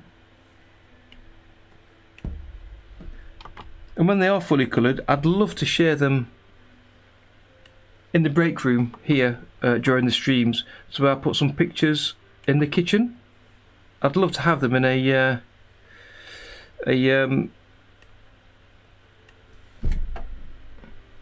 slideshow, if that was okay with you. Okay, here we go, Tom. So click and drag over the drawings, including the space, and then if I right click and choose fill empty cells. Perfect. Thank you. Thank you. That's going to be really useful, that is. Great, thanks Amar.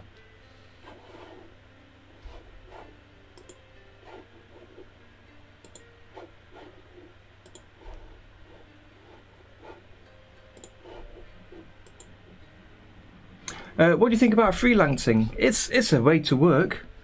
The only problem is potentially is a long wait in between paychecks. To understand that you'll get your money at a different time each month depending how hard you work, how quickly the jobs come in. But if you're in a situation where you can have a bit more flexibility with your income, fantastic, great way to work.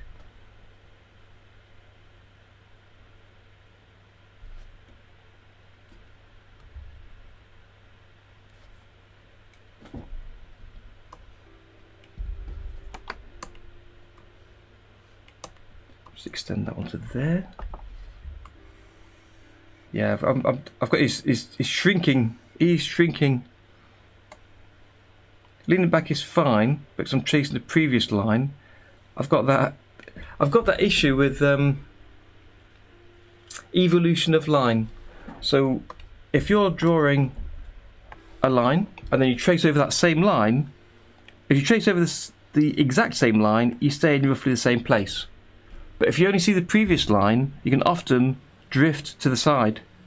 And by drawing over the previous line each time, you're drifting further and further away rather than tracing over the same static line.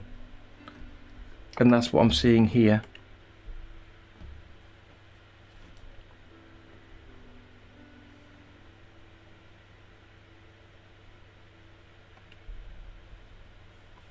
Non-fungible tokens. Yeah, it's a way to sell digital artwork. So somebody purchases your artwork and has a non-fungible token that nobody else can claim, so you really own the artwork. But you don't actually receive anything apart from the knowledge you own the artwork. It's a peculiar new thing that I'm still not sure about what to do with it, if anything. Yeah, exactly. Yeah, I'll leave you, Amar, to have a chat. Let me have a think about this.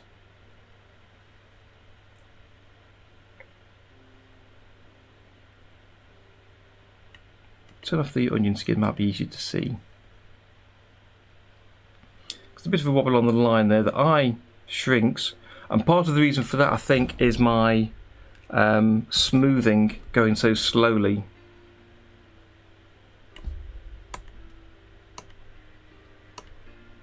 So what I'm going to do is I will turn on the onion skin for drawing number 8, so it's not relative. You can see the eye there shrinking. So if I zoom into that, so follow the drawings through, you get smaller and smaller each time. So I need to redraw those, I think.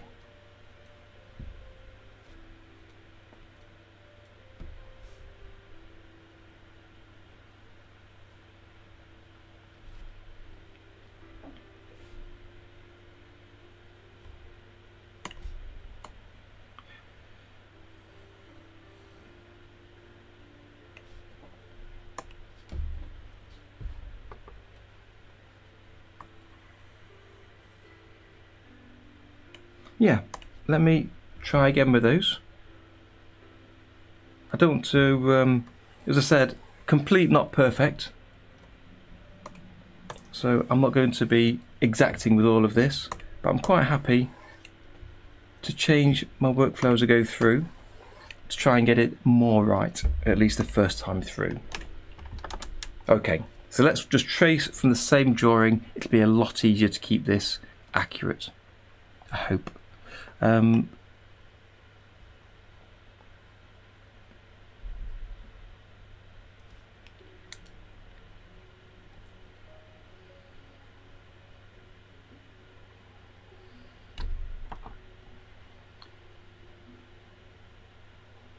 It's going to take me a while to get through all of this, I think, but that's fine. It takes however long it takes. It won't all be done today.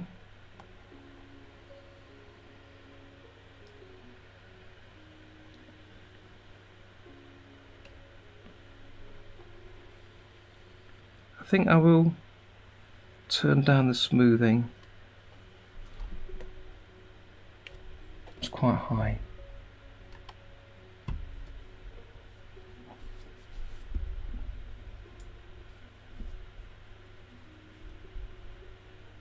Yeah, exactly. It's a bit confusing with the blockchain and the digital currency part of it, but yeah, it's an interesting way to try and make some money.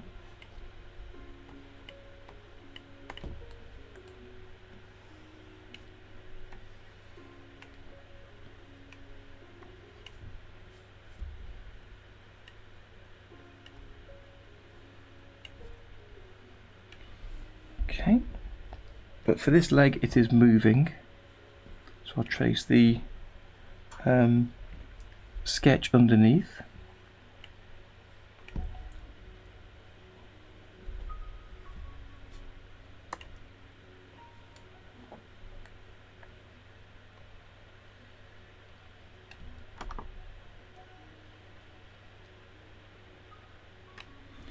Yeah, the eye shrunk because it was on the inside of the circle, and the smoothing was making that pull in a little bit smaller than the original was.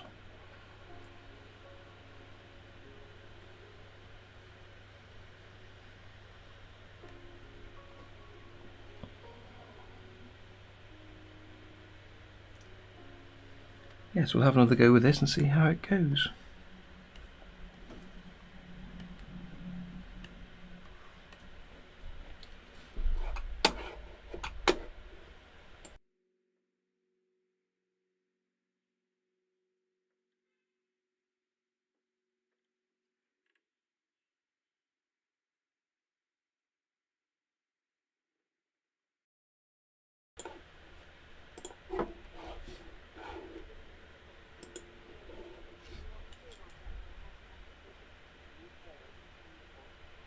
Yeah, it's an interesting model, NFTs. So do keep us informed, Amar, how it works for you.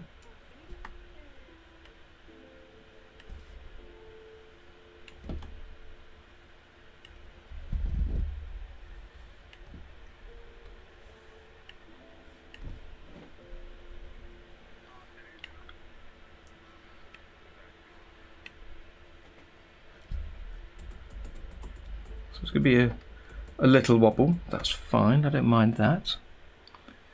But hopefully by tracing over the same drawing there'll be less wobble.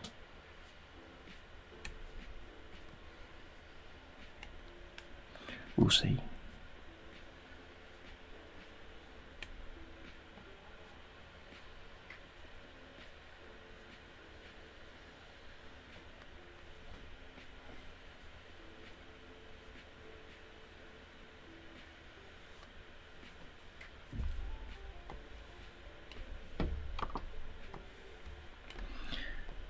Yes, I'm hoping to get through all of the monsters today, but it's quite a lot to get through, I think, especially the pace I'm going at the minute. I don't want to go massively faster. I'll try and pick up the pace a little bit.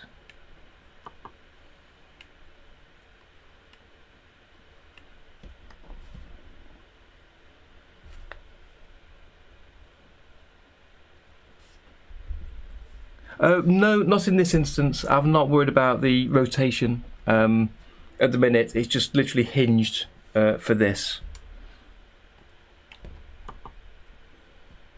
So I'm joining the hip at the same place here for the foot moving.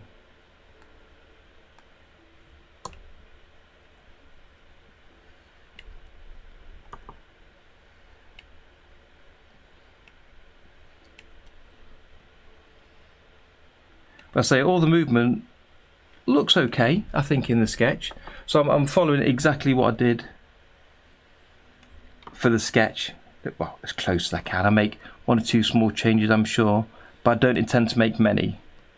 So if some things are wrong, they'll stay wrong, I think. Again, completed, not perfect.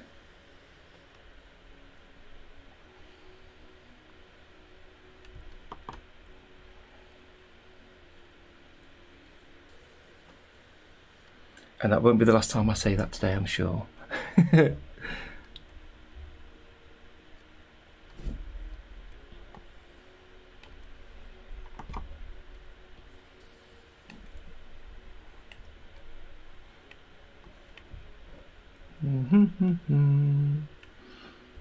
Okay, this is the last one here before he starts to go forwards.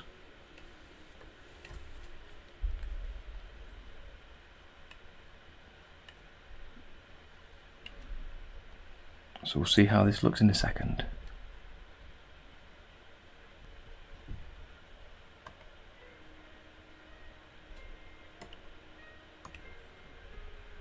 Yeah, that's not much different, that's fine.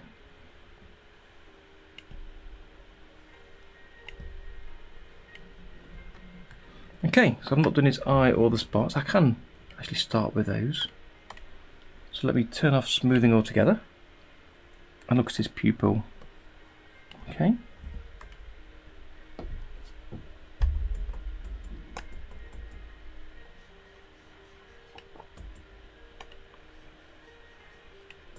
So again, the position might not be super accurate, but it's what the sketch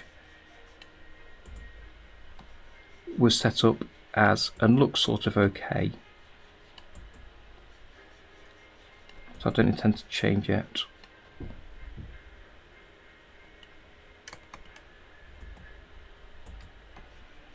But as I say, there will be obviously a quiver in this.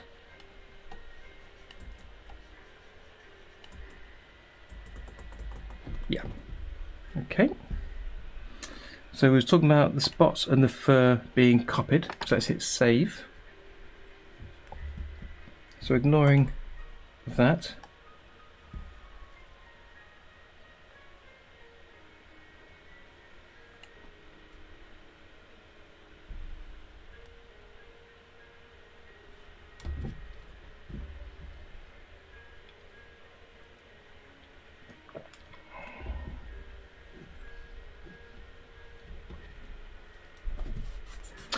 Not very far today. I've been going quite steady, quite slowly today. I had a bit of news to share about OpenToonz and Tahoma. A couple of new features that are out in the nightly builds. So I've not really got very far today. I'm happy with where we are with this, but I've completed the sketch over the past few weeks, so now it's inking stage. Today I'd like to get through inking the whole monster movement, and then next week we'd look at the background and then adding colour afterwards. So that's kind of what I'm aiming for at the minute. Okay, use the selection tool, freehand mode. Let's just copy that, although I don't want the line necessarily around his body. But let's see how it looks. So Control C, next drawing, click on the screen. Always best to do that first. Control V, and then see if we can position that on top of here. But having the line of his body might not help with that. Yeah, let me undo that. Go to drawing 1.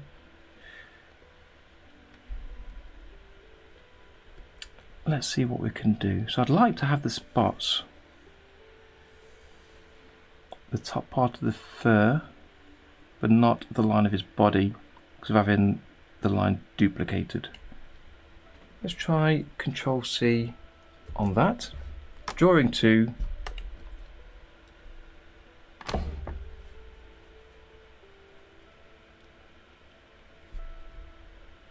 Yeah. Control V. Let's try and position these. I've already got the spots there, of course.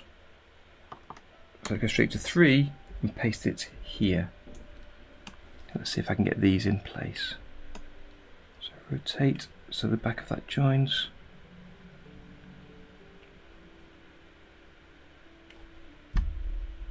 Okay. 4, Control V. And I'll turn on the onion skin if need be, but I think I should be able to place it more or less in the right place.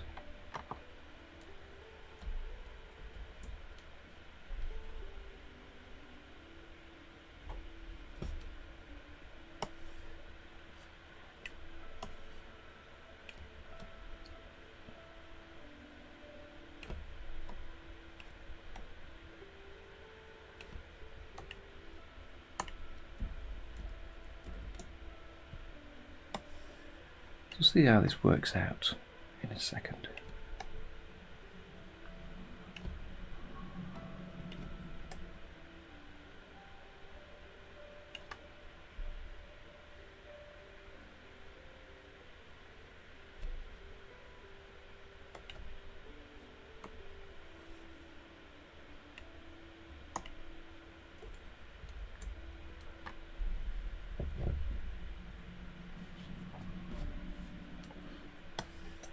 Okay, so these should be a lot easier than trying to draw by hand, that's for sure.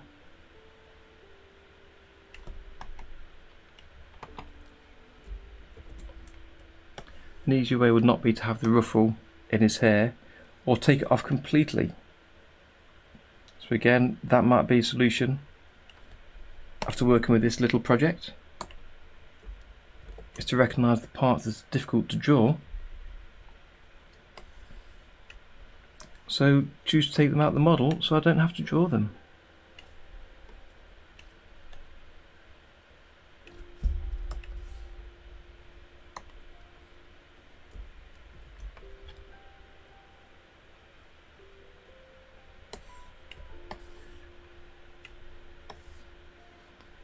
So this is good while he's moving, but as soon as he stops in a second, it might be worth me just hand drawing them on so we still get that movement.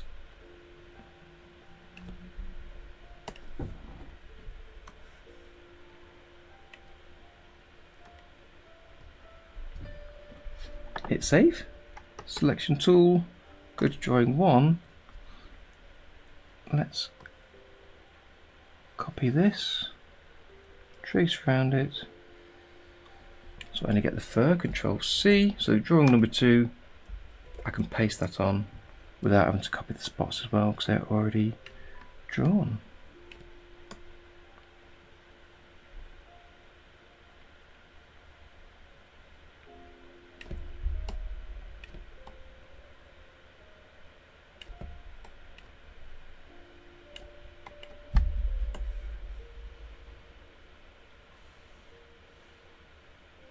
Okay.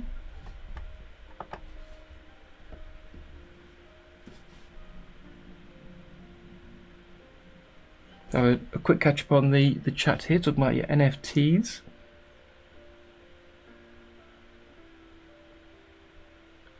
Mateus, hello, welcome. Good to have you here again.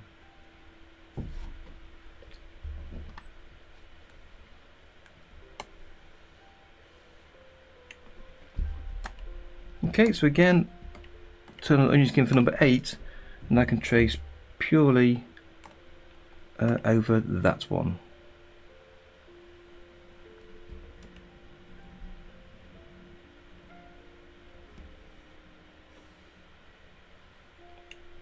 We just hide the sketch level, it'll make it easier.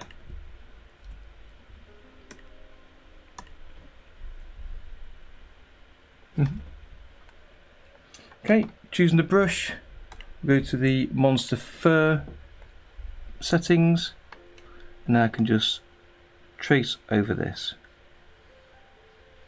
and it'll give it a small ruffle on each drawing.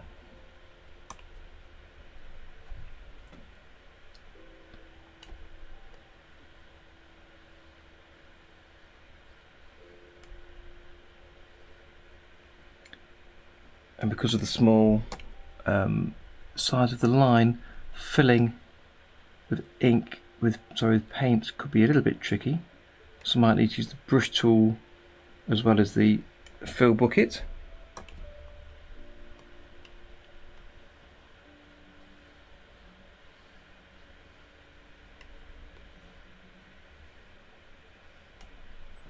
Okay, into the spots.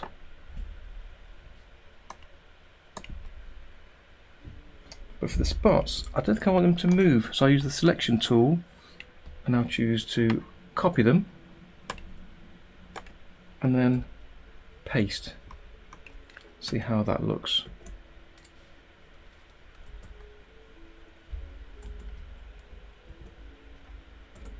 See if it's too static or not. Okay, let's move the end marker to here. and then just take a look at that.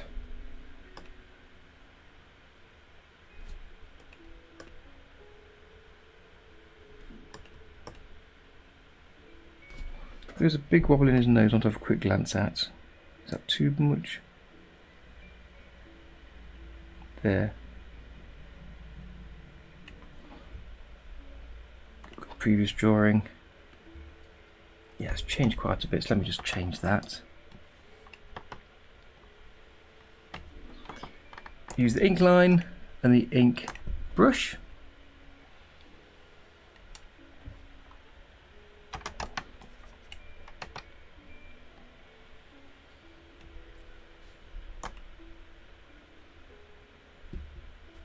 Right, and this again is pulled inwards, so we'll just re-add that on. It's just moved a bit too much.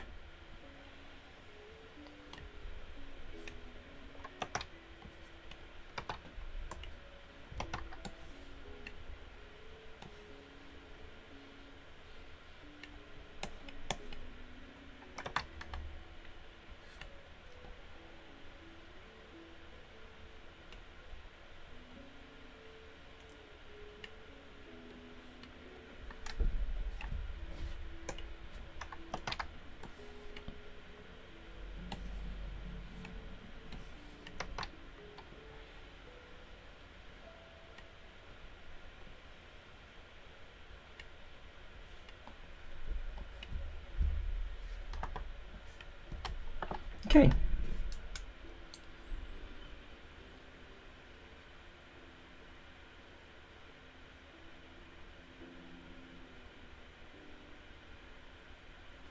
Yeah, it's a bit confusing, the old NFT world. I'm happy to keep out of it for now. Yes, the spots are sitting absolutely rock solid still. Everything else is quivering, but I think that's okay for that. Let's crack on. So before we go any further, let me name one of our backups. So that's the first bit of inking. Let's make sure I've got a staged copy, named copy in here.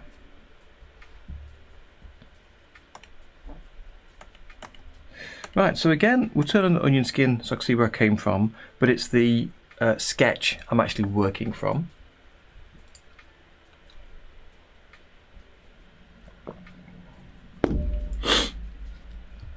Let's use the ink line, make sure on the monster ink. Let's start with the things that haven't moved. So start off with the left foot.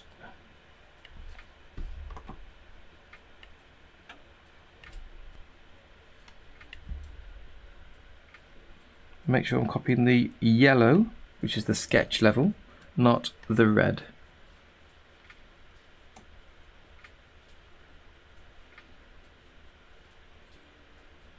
Yep, that moves a lot, but that's fine. Let's stick with that.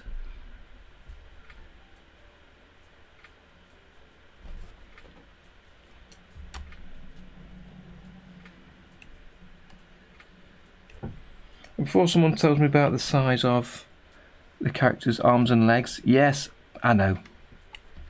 They are changing shape and size. For the speedy moves, I don't think it matters that much. And for the process that I'm working on here as well, I don't think it matters that much. Let's make sure that's a bit clearer.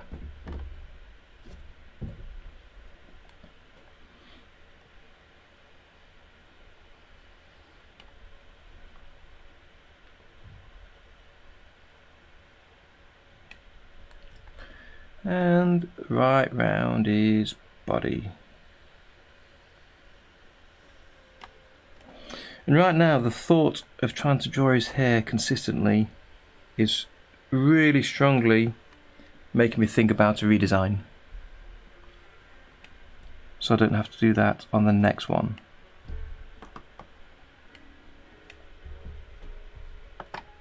Again, I'll come back for his spots and his pupil, I think. Let's get the main part of his body done first.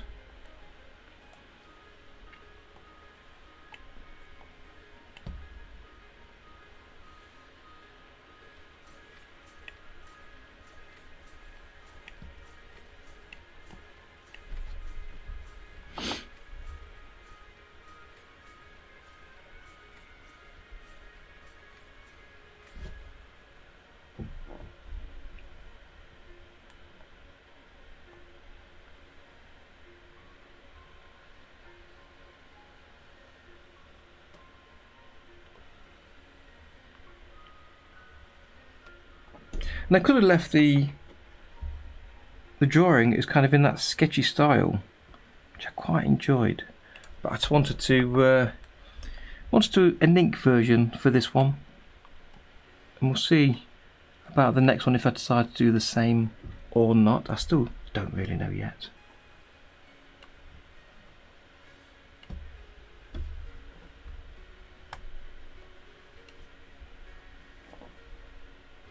So I'm looking at the sketch, but I'm also looking at the onion skin to make sure that things like his toe here sits at the same spot and rocks. So I'm more focused on the onion skin down here to make sure that stays rock solid still as best I can, rather than looking at the sketch, which does have a bit more quiver about it. Plus I used the charcoal brush, which is a bit messy anyway, so not super neat. So it's not necessarily the best thing to follow for keeping things accurate.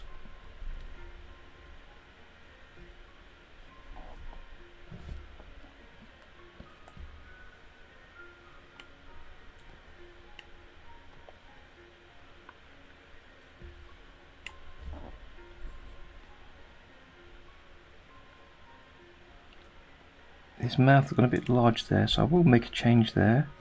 Bring that over, because the tooth needs to point to the sides of his eyes, so I will make that change in there.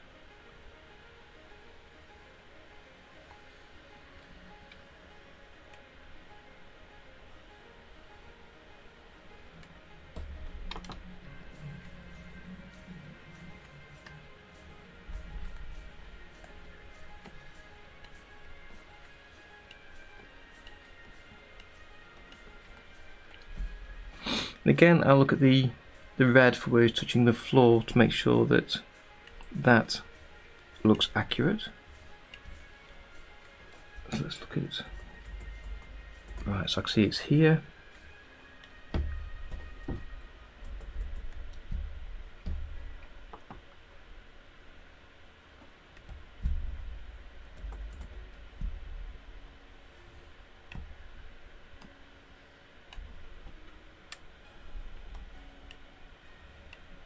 The hand coming out the back there, like that. So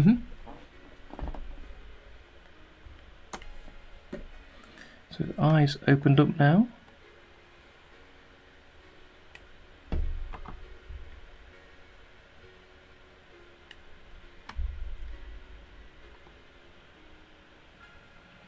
We'll make his nose slightly fatter, because I did make it a little bit thin there.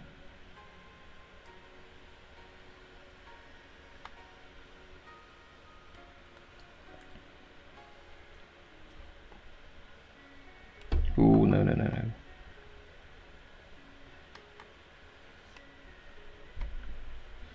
Okay, so again, his toes in the same place. So I'll make sure that I keep that there.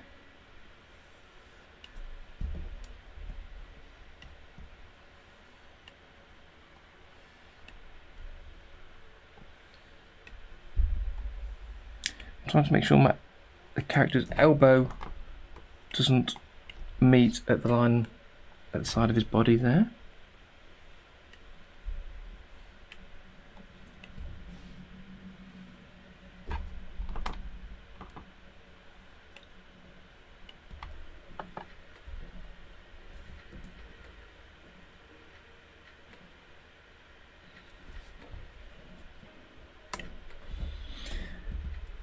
Okay, so he's just jumped in the air.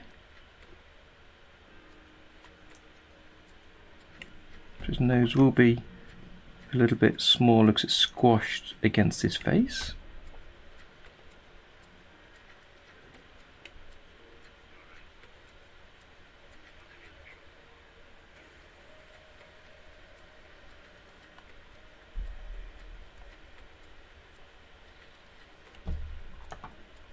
Let's erase that, it doesn't quite join up. Make sure this line does. Okay, let's get his mouth done.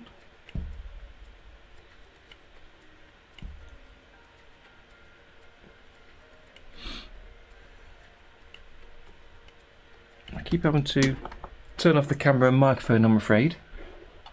Slight dose of the allergies.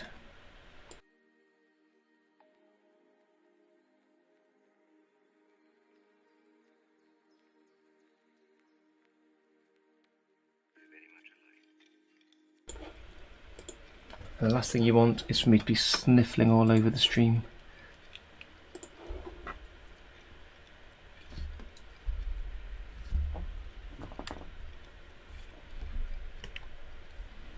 Okay, so it's in the air, so I've not got to worry about joining the feet on the floor in the same place, but I did go mad sometimes with the size of his legs and feet.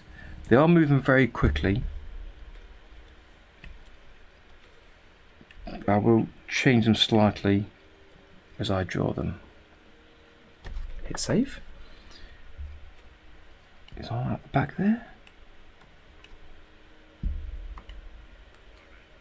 And it's about to land. And because this is a two-step running cycle, I do want to check where it repeats.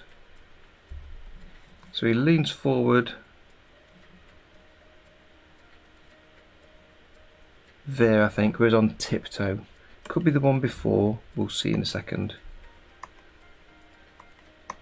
Tiptoe, that one there. So this next drawing is a unique drawing, so I can just start again.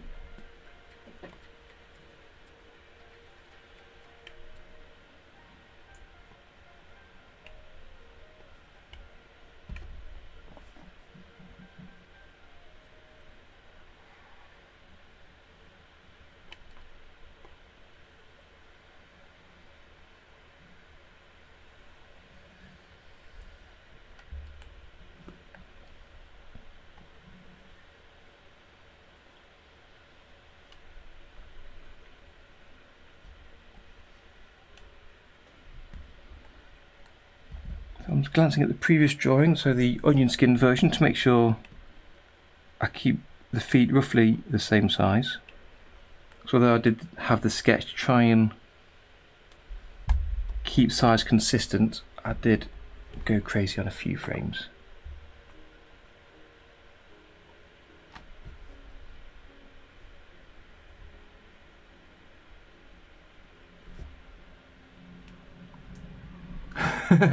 Feel free, Matthias, it's fine to chat about whatever you like. Because I'm busy here today, I'm more than happy for you to chat about anything you like. But NFTs are something that I know a lot of you will be interested in. It's something I've considered myself a little bit, but as I say, I don't quite understand it enough to really get involved yet.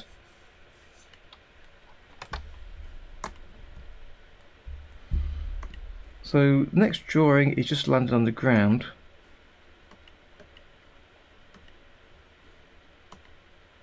I think it's kind of that one. So frame 47. If I show the onion skin there.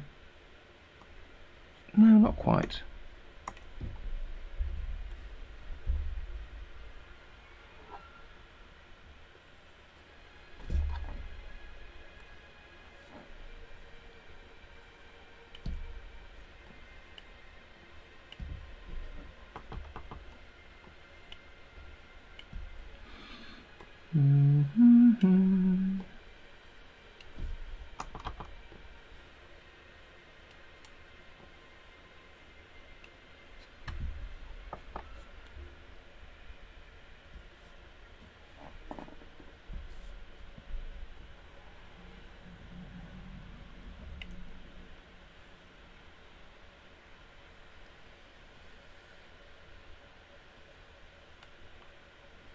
Yeah, something I may look at later.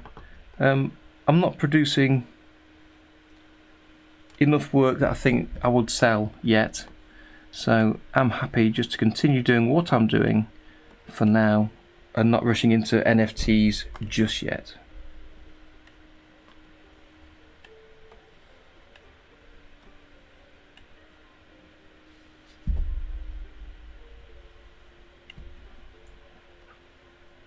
So again, I'm looking at the red drawing underneath because his heel has landed on the ground.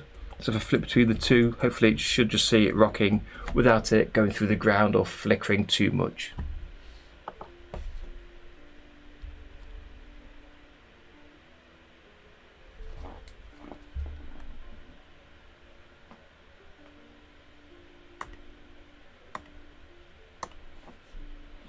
Right, so now it's on tiptoe again.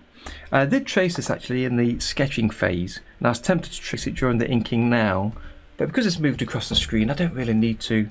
So I think I will just draw it fresh. It doesn't take too long to do each frame.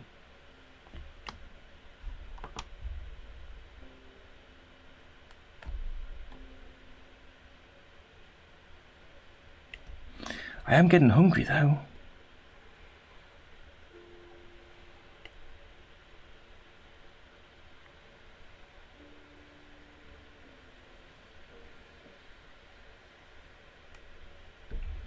I think if I can make it to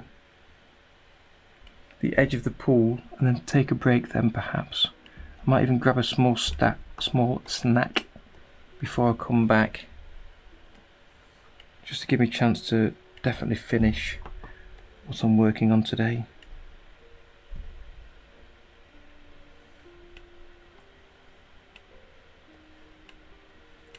Because I've not done his spots or his mane on the top of his head yet. Right, so again, his tiptoe needs to match on the previous drawing. In case you're wondering, I'm using the comma and full stop, or if you prefer, the period key to flip between frames left and right. Because the arrow key goes one frame at a time, but the comma and full stop key goes one drawing at a time, so it makes it easier to flip through them.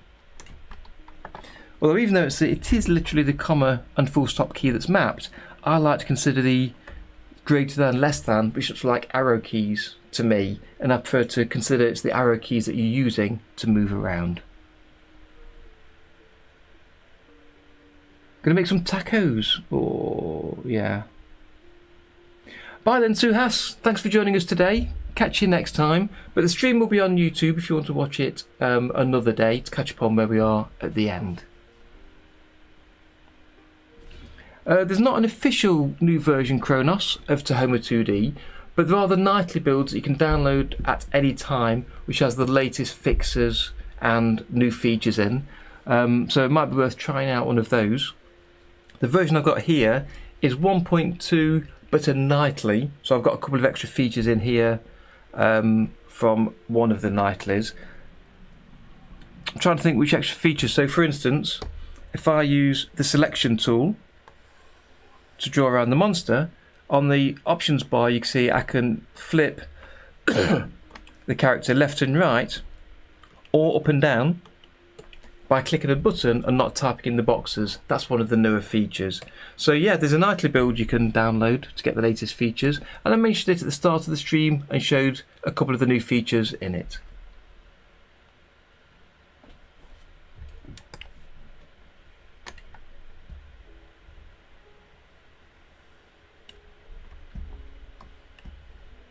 So I'm taking a long time to do the inking today. As I say, I could have just left it at the sketch phase, been a bit neater with what I was drawing, possibly. And if you remember at the start of the process, I mentioned that this little monster is kind of based on one of Tony Gaddis's little monsters. And for his animations, he only draws in kind of a sketch pencil brush. That's kind of the style that he uses, which is really nice. I'm not trying to copy him exactly, I'm just kind of using him as inspiration for creating an animation. But it still gave a nice look to his cartoons. So I don't know, we'll see. This is why I'm doing this today and doing this process, to figure out what looks nice and what I'd like to do.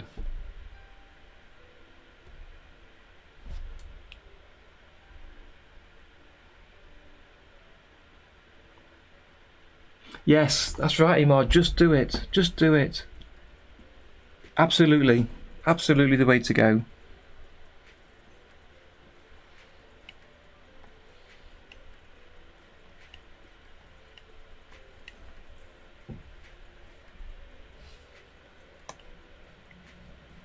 I'm going to leave that hand off there. I think I need that. So let's go to the next one.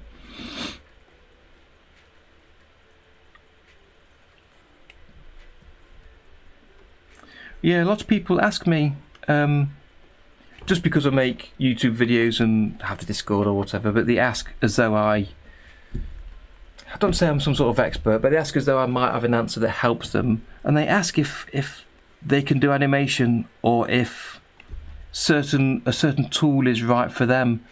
And the same answer goes there. It's like, just do it. Figure it out for yourself to what works for you. Don't be afraid.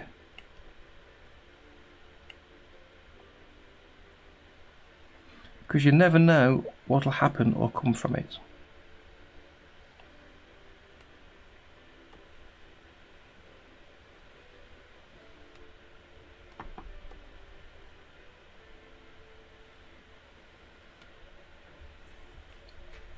I'm going to bring that hand in again so it's not across the line of his body.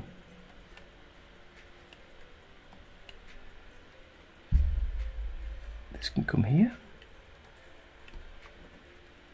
And let's get his feet done. Again, hitting the ground, so I need to watch where that right foot goes on the following drawings.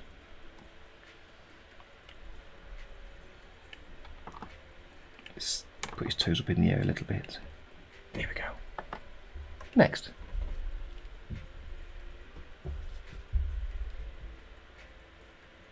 Kronos, it's a Toonz raster level, this one, for inking. Something we were talking about earlier, it was suggested that I could use vector levels for inking.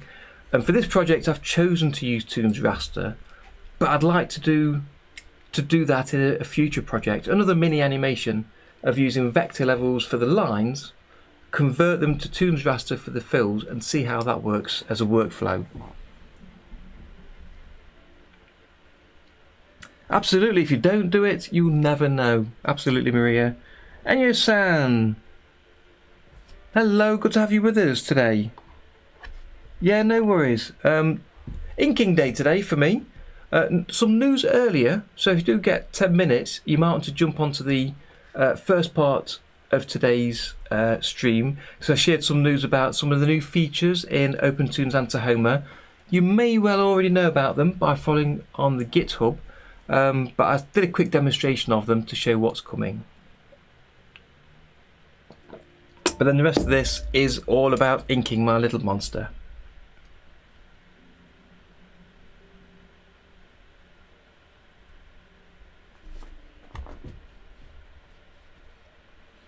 So here I'll start with the feet to make sure I get the heel in the right place. And he's coming down for his epic squash. So he'll soon lose his shape.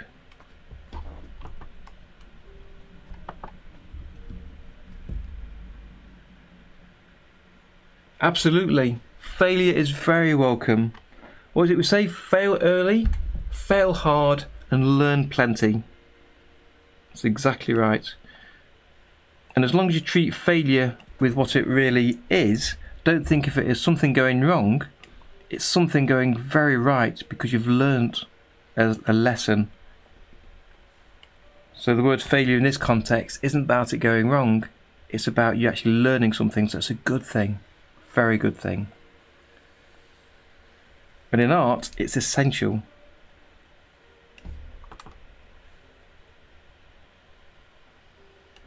Because there's parts of this animation today that you might consider a failure in some ways. Look at this side. But when I've finished and re-look at what I've done later, I certainly will have learnt plenty.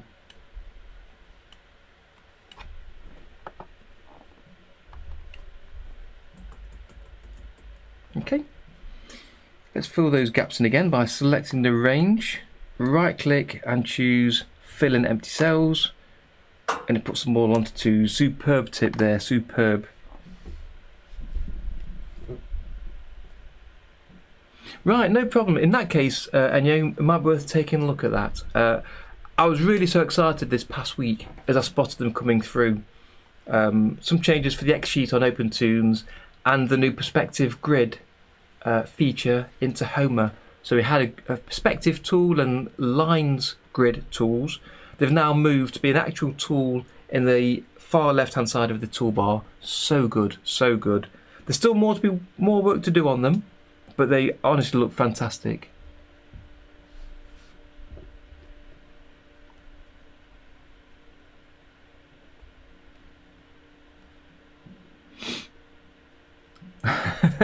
I don't like the sound of me being on the TV there, Maria, but if it's working for you so you can get on with some actual work in Tahoma, fantastic.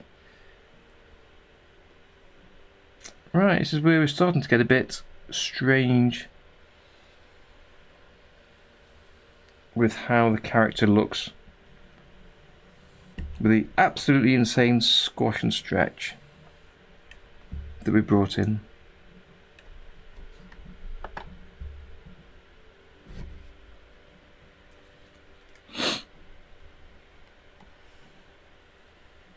And these are all on ones from now on.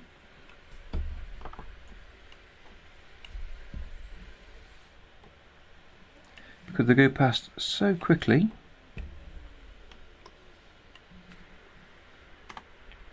Again, still not doing the spots just yet.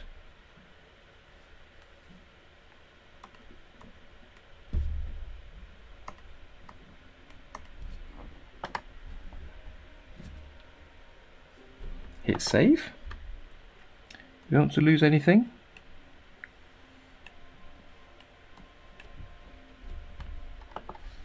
In fact, before I go any further with this squash and stretch part, I think that's quite a good stage to stop at. So let me add a stop marker here. I know I've not finished everything with the spots and the eyebrow and everything. Let's just see how it looks so far on this one small section. Take away the sketch level.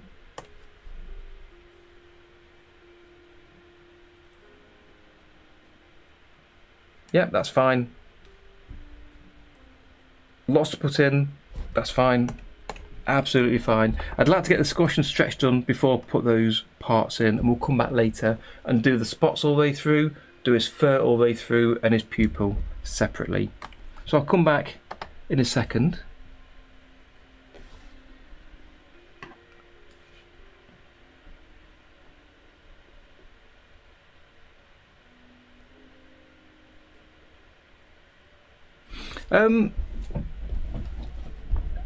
DPI is an interesting thing, Matthias, because you work in digitally, you don't need to choose the DPI, dots per inch, because you're choosing the pixel size of the final animation. So if the final animation is in HD, you drawing in on a level in HD is going to be 1 pixel to 1 pixel, whatever the DPI. If you increase the DPI, you'll just have a larger canvas, but you still only get 1 pixel in each pixel. But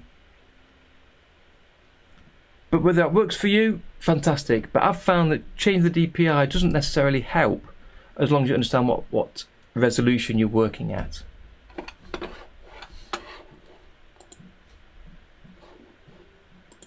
But for importing images, you do need to understand the DPI and be able to change it.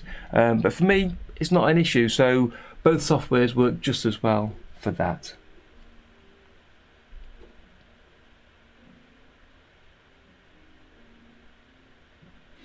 Yeah, he ran his spots off. Hopefully they'll come back later. We'll get that sorted. Right, I'm going to take a quick 5-minute rest, stretch my legs, top up my water, and I'll be right back to finish off inking. So I'll see you back here in 5 minutes.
and welcome back.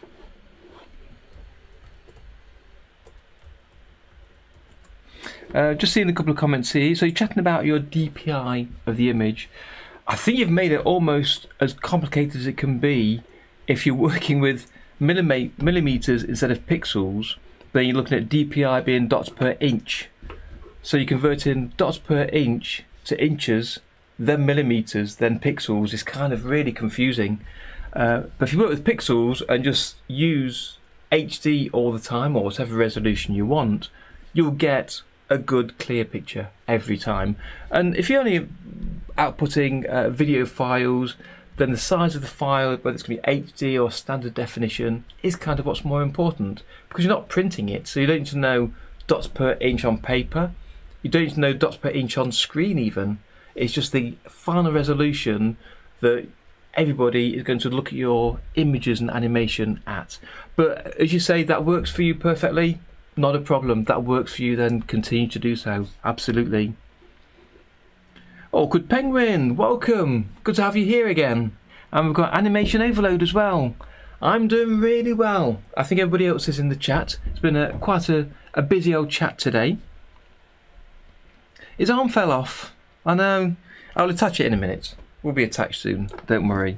So let's crack on with this inking. See where we get to in this section. There we are. So we've got some strange looking images because we're on the squash and stretch phase now. And I'm doing the main lines, not the spots and not his main hair or fur that's on the top of his head. So I'll come back to that later.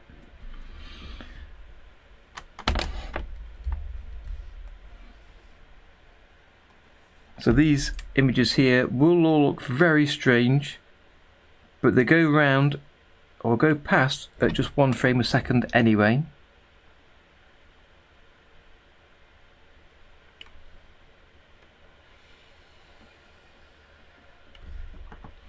So it might take a couple of attempts to get this big sweeping arc. That's fine. Let's turn on the onion skin. Let's try and keep the line straight at the very bottom here.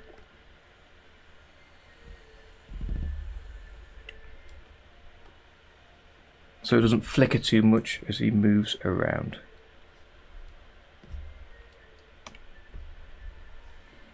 So again, although in fact I seem to recall that we'd purposely squashed him down into the ground as part of the effect, so he moved lower into the ground as an experiment to see how it looked, and it looked pretty good. I was quite happy with that.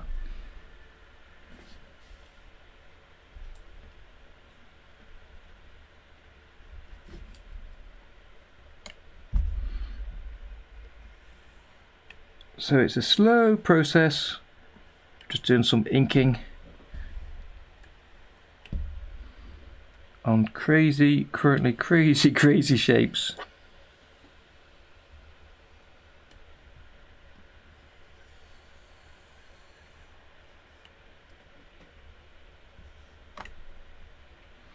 Let's turn that on so I can see how far below I'm going each time.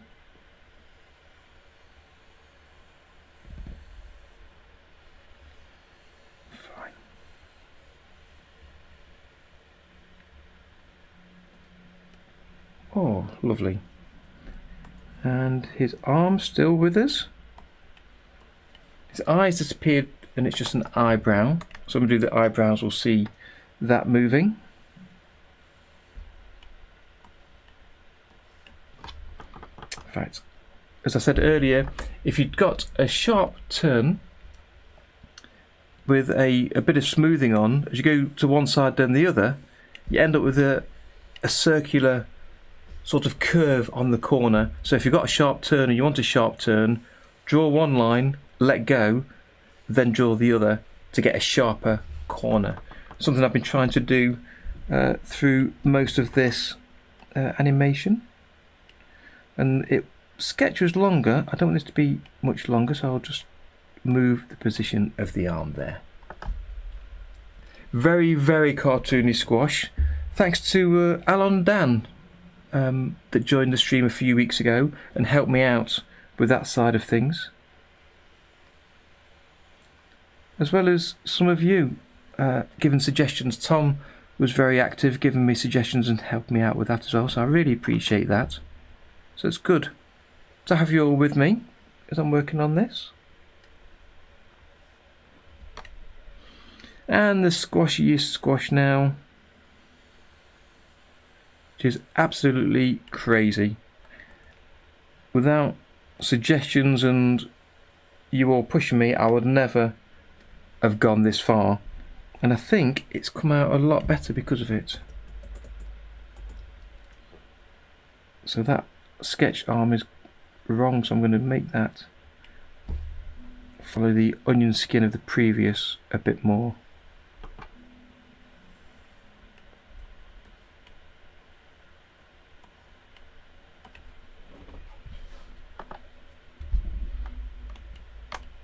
And now it's about to spring up. So I think we've got everything there. So let's just move through a couple of these. Fine.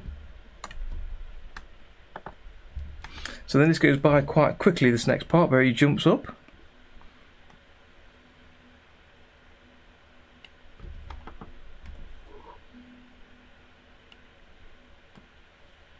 So a little bit of a stretched monster here.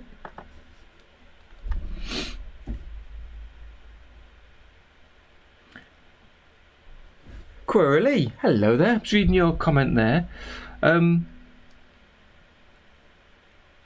It's entirely up to you. Entirely up to you. I'd do some experiments first to see what your system can handle. If you're plan to use vector or raster, try out a shorter animation or a simple style animation with that at both 4K and full HD. See how your system responds while you're drawing and editing, and when you render it out, see how long it takes, see if it works. For some people with a lot of detail in an animation, with high number of frames or effects, or with a high resolution like 4K, it doesn't always render as easily. So where you can render in OpenToonz and Tahoma to MP4s, they found that they couldn't render to an MP4 directly, so they'd have to render out to a PNG image sequence and then collate them together to an MP4 using either a separate scene in OpenToonz or a different program like a video editor to make them create a video file. So you might want to experiment a little bit. I see that you mentioned you've got 8 GB of RAM. The more RAM you can have, the better. It really is a RAM monster, this program. So the more the better. So if you can increase that, then please try to. It'll make OpenToonz run smoother and be able to cope with large animations. But yeah, do an experiment and find out.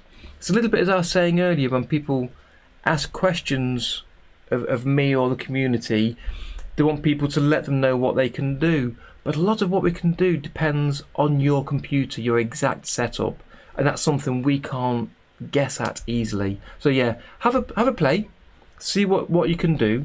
You don't necessarily need 4K. Most people don't view 4K, even full HD. If you consider people watching YouTube on mobile phones, that's not going to show much difference in 4K compared to a standard HD setup. So I wouldn't worry too much just yet, but have a go and see what you can work out.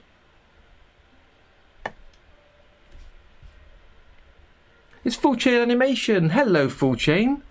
Good to have you join us today. How are you doing?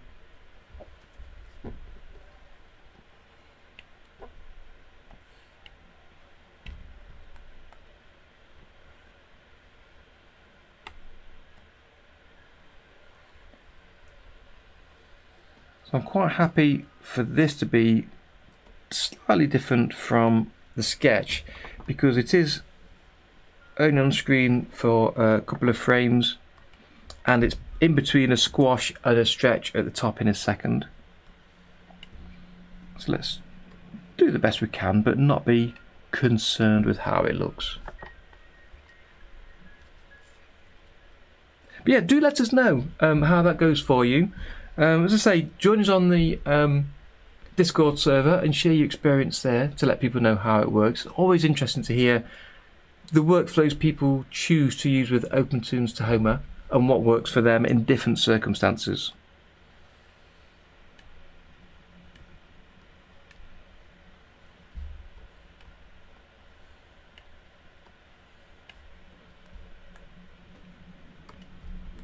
Here's the stretch, which was literally a stretch using the selection tool.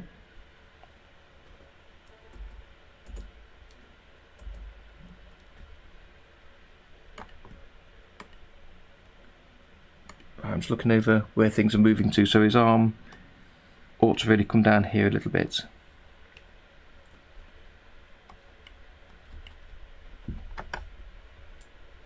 Yes, PNGs are saviours at times.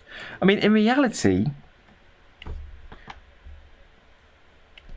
what OpenToonz and Tahoma does when you render is it renders every frame to a PNG anyway. And you can see those in the cache. If you ever look into the cache folder, which I can't quite remember the location. On Windows, I think it's in your settings, document settings or something. But that cache is what you can clear in the file menu, clear cache folder, which is often useful to do from time to time to clear out all those files on disk that aren't used. But it creates a PNG for every frame. That's the 1 to 99% or 98% of the progress bar, and the final percent or two is collating them into a video file. So it is actually doing that anyway, even without you realizing.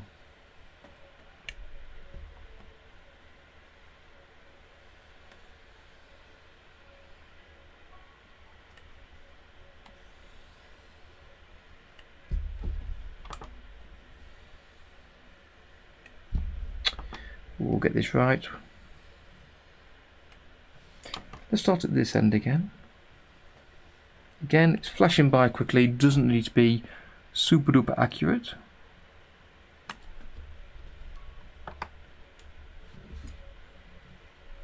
Good, well, it's good to have you here, Full Chain. Great to see you.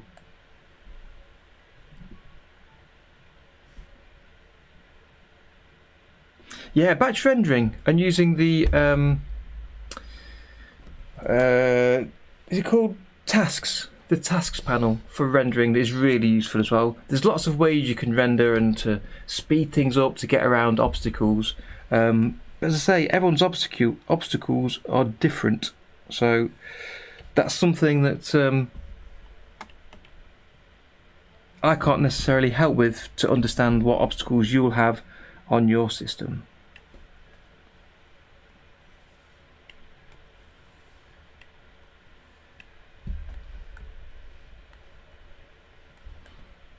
Okay, here we are back to a normal shaped little monster.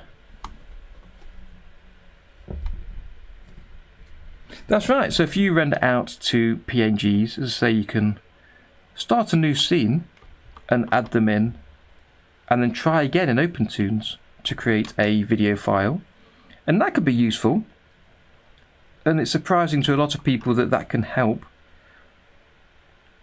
But if you've got multiple columns that's being calculated, multiple types of vector that has to be converted to a raster, merged to the other raster levels, OpenToonz is doing a lot of work.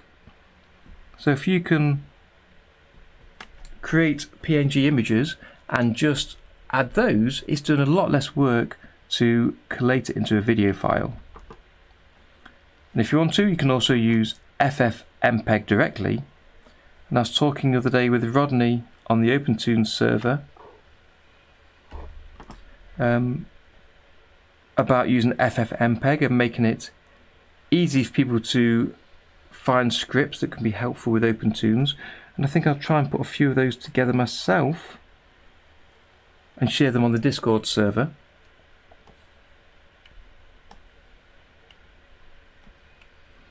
Because if you render to PNG image list, you can just use a command line with FFmpeg to create a video file. it can be a big time saver and a big life saver if you're struggling to get a render complete. So I might make a video about that at some point.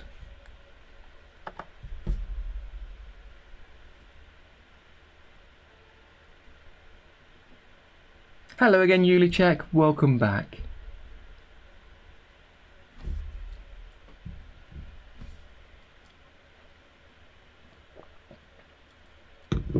Yeah, 720p exactly, and it looks great. Whether it be on your mobile device or on your computer screen. Most people don't, even on a computer, don't click full screen to watch a video. So it doesn't need to be full resolution. They're often watching it at half resolution, 720p or similar. But yeah, it's 4K is something I considered myself and wondered, should I start making my output in 4K? And for now I've decided not to bother. I don't think really you'd get the benefit.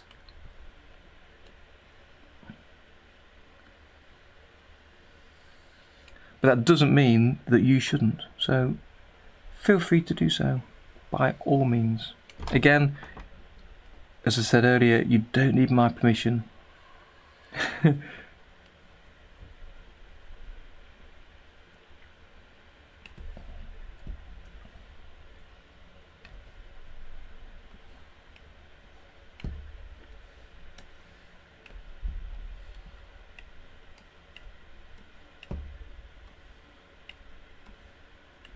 So I'm really happy with how this is going so far, and also how long it's taking, because I'm only here for a few hours each Sunday, and it's coming along nicely, I think.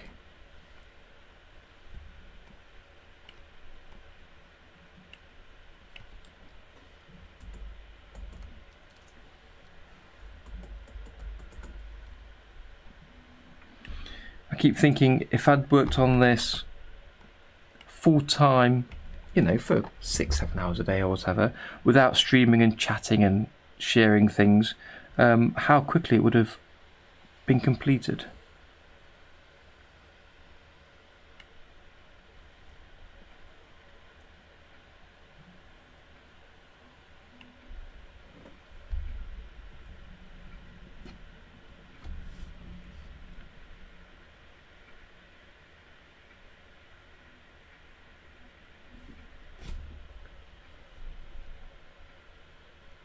Oh, I hope everything's okay, Maria, with your theatre emergency.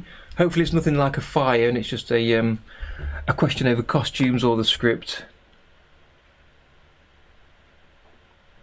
Yeah, I mean, if you've got a 4K video and then you reduce it down in size, or if people choose to watch it at a lower resolution, it's reduced down. It kind of can help the clarity, I guess. But you also lose a lot of information that you've put in there. So do you want to do so?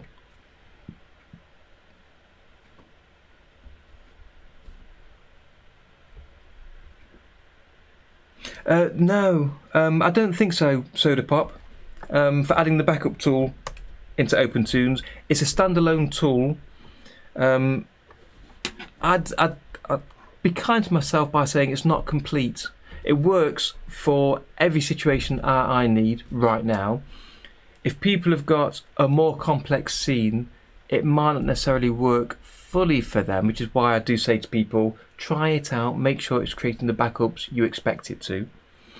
And being a standalone tool, I don't think we do include any other standalone tools in with the program. As we've said before, and I've mentioned on the channel, ideally this would be built into OpenToonz or something similar. So you could set up the preferences, there'd be a tab in here for backup, and you'll be able to state these options that I have here of what to back up, where to back it up, how often, how to delete them. You need restore options to be able to roll back to a previous version. All that kind of thing would be built in. So that'd be the ideal situation, I think.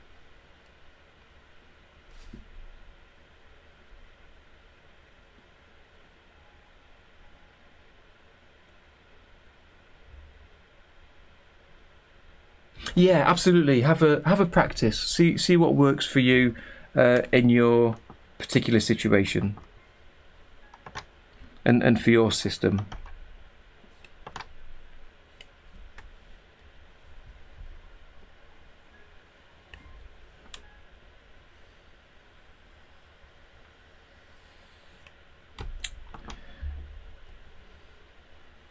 These large sweeping lines are fun to do, easy to get wrong.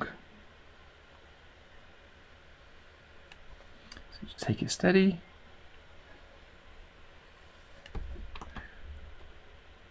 And sweep it around. There we go, fine. Let's get the eye in. Okay, good. So he's pulled his legs up. Again, 2 separate lines to make sure the kneecap goes to a point. His toes are sticking up here because he's excited and he's pulled his legs in tight and he's holding on to them just before he falls down there.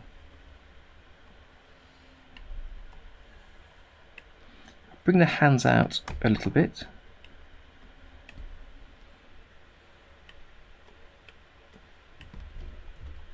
Like that. Right, let's see how he moves these through, these few here. So I think they're just sort of copy and paste.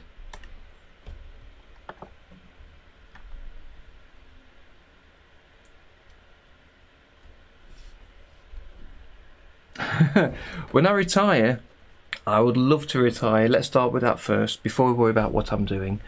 I did consider, and I did start looking at development with OpenToonz. I mentioned this to Soda Pop. When I first came across the program, realised it was open source. And when I built my backup tool, I did consider putting it straight into OpenToonz, but honestly, my C++ language skills have been lost a little bit over the years since going to C#, which is what this is written in, the backup tool. And the way the code is organised is just so difficult to follow. Otherwise, I'd have built it directly in at the very beginning.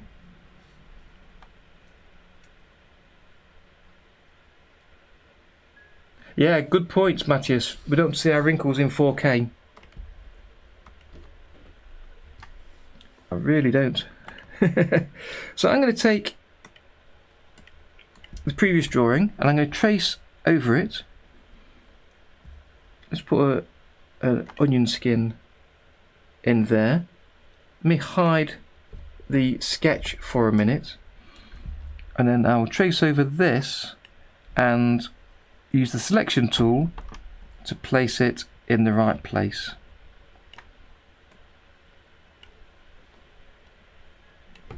Rather than trying to draw it based on the sketch.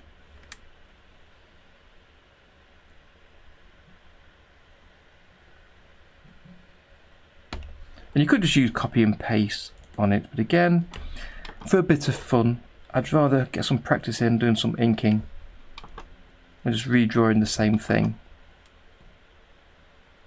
But longer term, I probably would use copy and paste.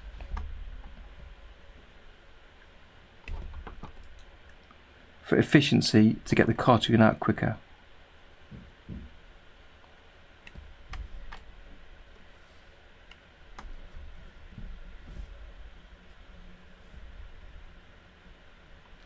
Please do, Tom. Absolutely, please do. And at some point, I may well come back in and look at some code. I've never looked at Qt, but it's just a library. I'm not concerned with that. It's the C++ code that was just so messy. Okay, let's turn on the sketch. Use the selection tool, and then rotate the character a little bit and bring him in place. That's fine, that'll do.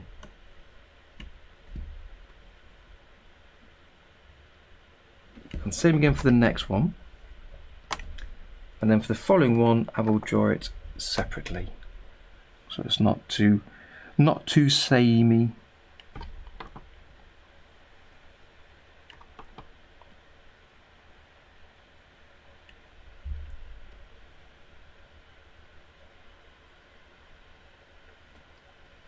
Though because I'm not obviously going to trace perfectly, it won't be identical, which is fine.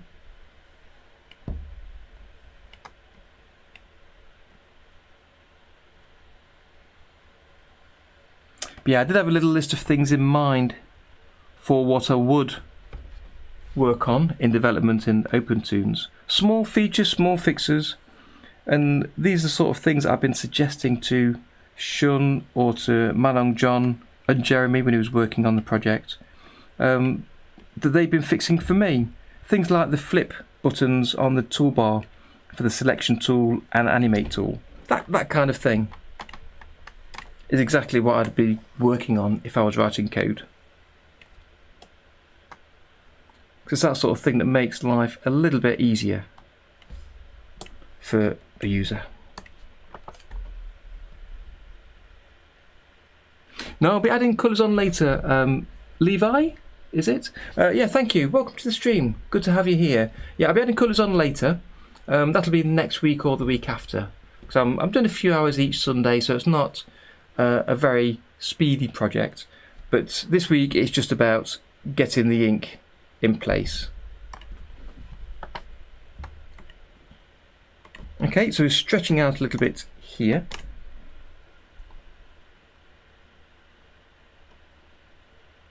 That too, Matthias. Yeah, organising the code. Absolutely. Because it is just really messy. So by organising it a bit neater, a bit of refactoring in there, you might find some of the bugs that are in there. Like the undo, some of the undo bugs. Already some have been found and fixed.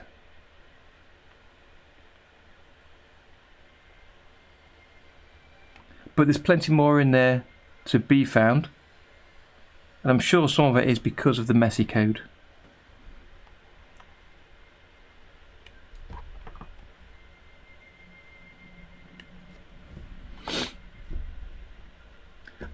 Yeah, ping pong playback. I did log a feature request for that actually, Soda Pop. So we've got a standard play to play once, a loop play to go start to end, back to start and play through to the end, but then a ping pong to go from frame 1 through to the end, then back from the end through to frame 1. That'd be so useful for checking some of your movements. So if someone's moving an arm, you can see it moving backwards and forwards. It'd be so much easier for that sort of thing. But whether you add a third style play button on the toolbar, or you have a drop down, so you have one button for play, and to the side of the drop down to choose what kind of play. So play once, repeat play, ping pong, or whatever.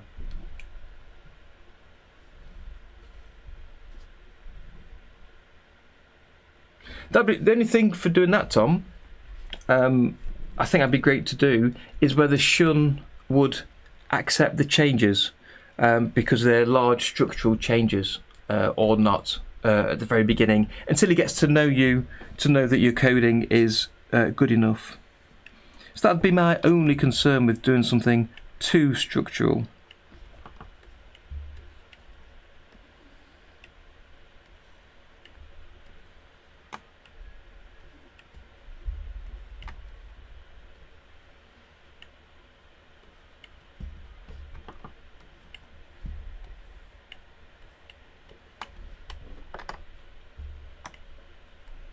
Okay, here he goes, falling down.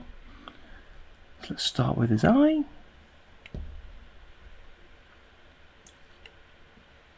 Again, fixing the position of where the tooth is and his mouth. And when the colour comes in, it'll be a lot clearer to see where the nose is compared to the face.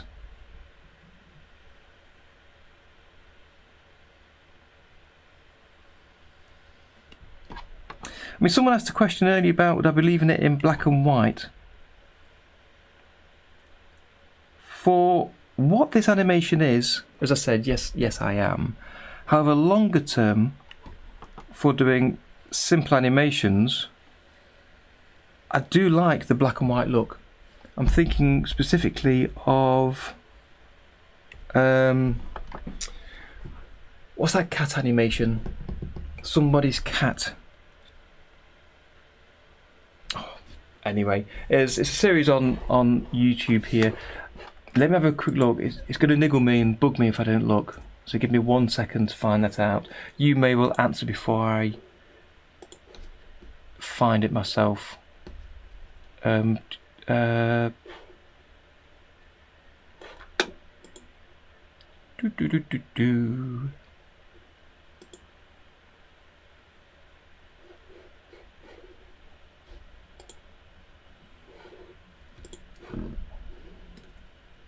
Almost there. Simon's cat. Yeah, Simon's cat. Most of his animations are black and white pencil style drawings. Really neat, really smooth animation. Look very good, but black and white. Felix the cat. Simon's cat. But he's also made some coloured versions. And as nice as the colour ones look, I do think that he's done them in a great style. The black and white ones also look good. But then it's also like Guy Collins, was it, who did the zombie animations in Flash? It was grayscale sort of lines without any colouring.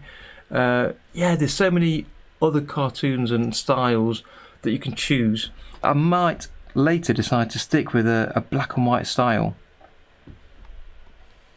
But for what I'm doing here today, again, what I want to learn from the project, I want to add some colour, so I'm going through the whole process of sketching, inking and painting. Felix the cat goes back a long way.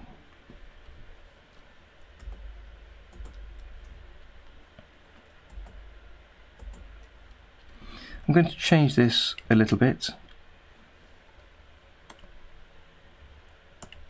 I don't think the leg really follows on from the previous.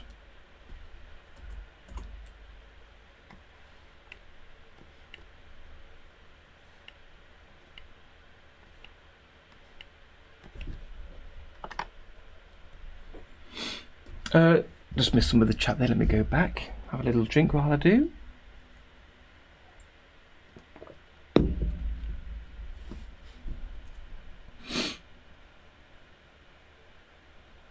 Yeah, of course, yeah. You will be starting on a fork, Tom, yeah, to work on it.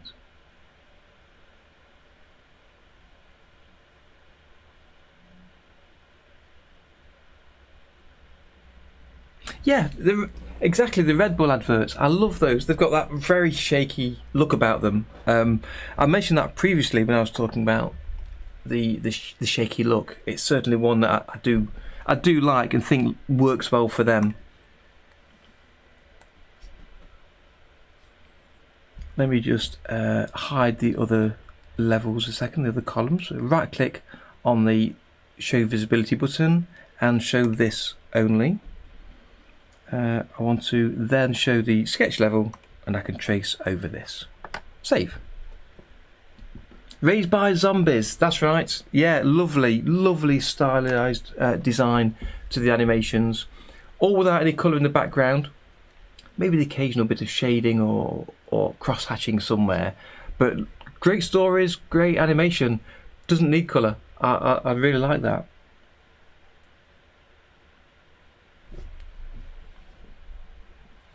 But longer term, I've got 2 or 3 ideas in mind of what I want to work on, but I can't work on any of them until I get through some of the basic work that I'm doing here today.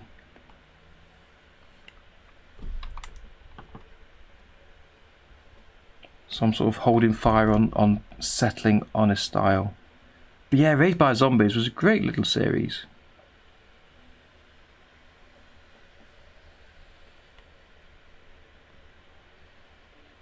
And if any of you haven't seen it yet, do look it up.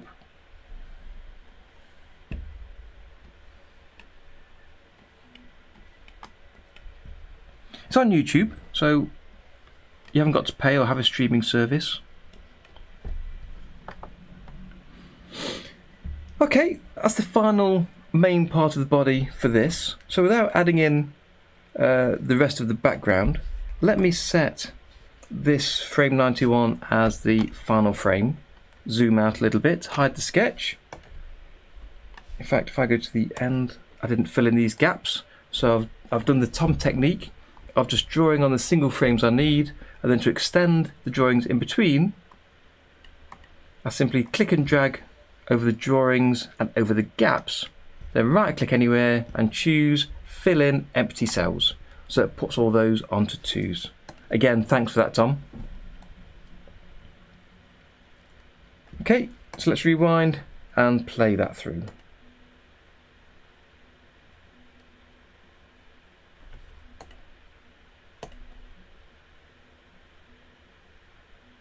Yep, nothing stands out there, so I'm going to jump straight in and start to fill in all those gaps that I ignored the first time through.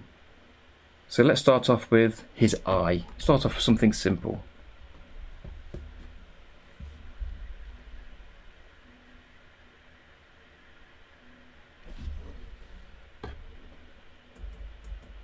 So I'm just checking where he's looking. He's looking straight forward.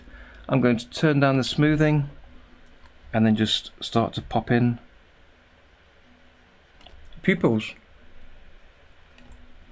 Let's turn on the sketch level so I can keep them in the same place.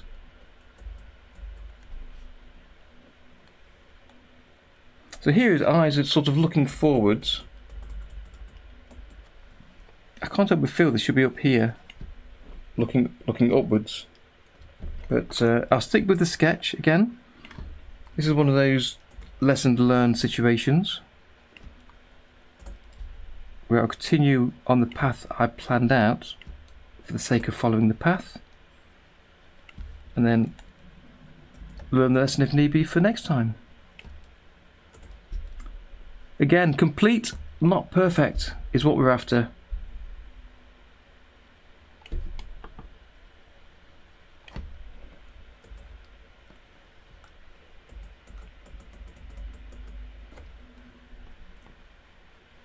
Let's make this larger.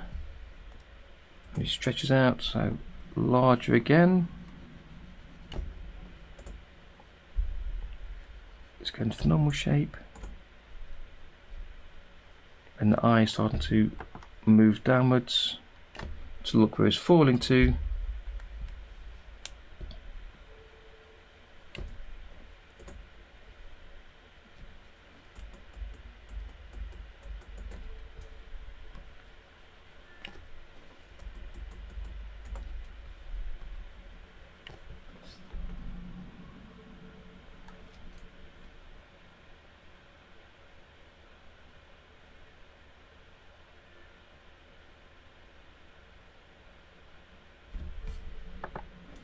I think actually I turned that off. Yeah, Matthias, I think I did turn that off. You're right. That's the auto stretch frame option. Yes, absolutely right. Thank you for reminding me. Auto read number, let's have that as well. The creation in whole cells, that's what I think I was trying to turn off, that option. Let me hit save. So yes, and now if I draw with a gap, it'll automatically fill that in. Yeah, thank you for reminding me of that.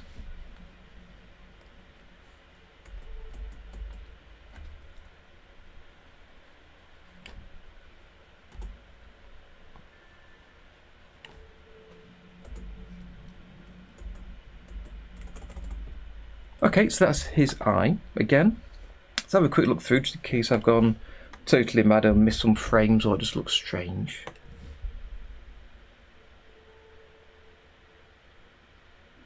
Yep, that was fine. Spot time.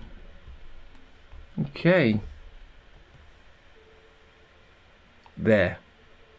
That's where he loses them. So choose the spots brush palette entry. Choose the spots size and brush setup. And then let's just draw these in. And they should all be in the same place. Or should I say, in the right place. That smoothing's still too much, to be honest. Now I can follow this a lot easier. And again, when this is coloured in, it'll be a lot clearer. the spots will stand out a lot more than just having the lines.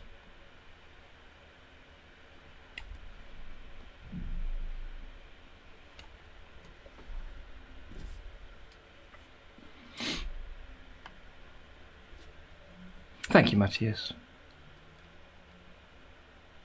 Yeah, for this case, I should really have turned that back on if I'd have thought, Tom. If I'd have remembered that I'd changed that. The OpenToonz and Tahoma news. You've missed it, Hans. That was earlier in the stream. However, you can go back and re-watch it again on YouTube later. And I think you'll like it. Skip through to where it is. I'll try and remember to add a time code into the description so you can easily get to it. But I'm quite happy to tell you what the news is. It's just some new features that have been put into both OpenToonz and Tahoma. So in OpenToonz, there's a couple of changes to the X sheet, how it looks and what it can do. And I use the timeline most of the time, but as you can see now, I'm using the X sheet today, and that's purely to save screen space for drawing. And because my character is taller, I want all the height without anything at the bottom here of the screen, so it gives me a wider area to draw the character and to draw on him. And because I don't need to skip a lot between the frames or to look at lots of columns, it's okay for me to have only 2 columns visible, so this works really well for me. And I do use lots of keyboard shortcuts anyway. So yeah, a couple of changes for the X sheet. One to make it really small, the column header really small. And the other one, what was the other one? Oh, it's about setting the parent columns of columns. But set it directly in the X sheet. And again, when you see the stream, it'll make more sense. I'll give a quick demonstration of how to change it and why you might want to use it. The third thing is a small fix I asked for from Shun last week that he put straight in, that he worked on and put straight in, which will stop some errors for some people when they render. So I was so pleased he managed to get that done so quickly. And then Tahoma2D is a new perspective grid tool. So we had grids before, but he's moved, John's moved them to their own special tool. So again, I give a quick demonstration of that. Although they are still being worked on and improved, so I was going to wait till the improvements are complete, and then I was going to make a separate Friday video. Oh, that wasn't good. To show them off properly. But again, I give a quick demonstration of how they work at the minute, and you can download the latest nightly for both the programs and try it out yourself if you want to. Plus, if you do go back and rewatch, you get to see the new intro, the new style of intro that I've been considering for a while doing. I kind of started a bit last week, so again, you may have missed last week's. I think it's worth a quick watch of, just for a bit of an intro to see what I've done. And I might continue for the next few weeks, see what feedback I get. But I know not everybody can join me at the start of the streams, so not everybody will have even noticed it happening. I'm quite happy. Oh, that's not good. I'm quite happy with how they've been coming out.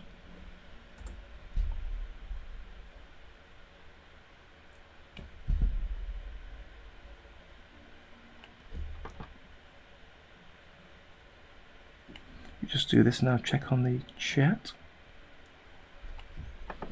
Go to the next one. Okay.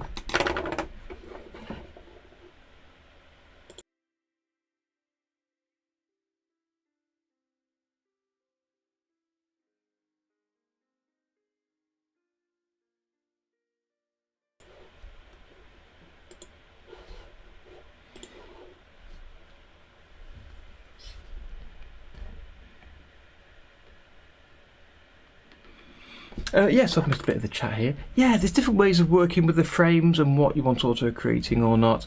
again, that's why you just got to do it and see what works for you.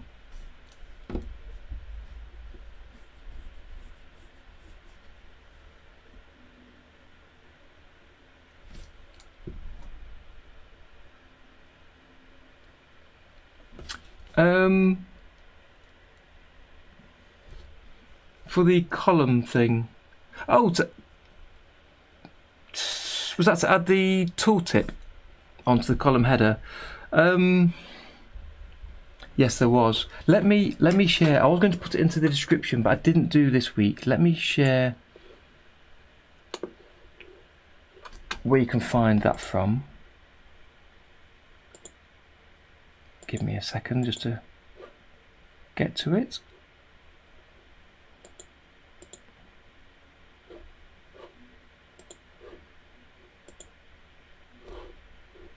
Right, so if I share the nightly releases link, and it's the very top item, yeah. So you should be able to find it from there, I believe. It mentions the issue number, that's from Jeremy. But yeah, you should be able to find it from there, so have a look through that, and that should give you an idea of where to find it. But yeah, anytime you have any kind of thoughts or ideas, absolutely pop comments on. And if someone's done some work and you've got a suggestion to improve it, do add a comment. Let them know the work is good so far. Don't just put complaints and changes in. But yeah, I'd definitely add them in. I've done the same for this grid tool. And Manong John has taken a look and started to implement some of my suggestions. And for some others, it is either a think about them and is either discarded them or is going to do something else. So it's worth having the conversation, absolutely. Yes, I know, Hans. Yeah, I know you can't always catch me live, so it's great that you've managed to join me today.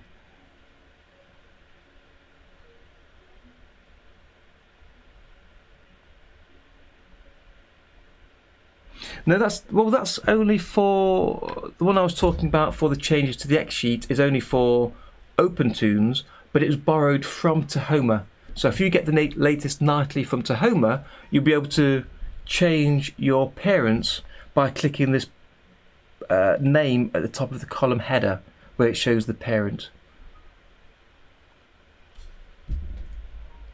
Where are we up to then?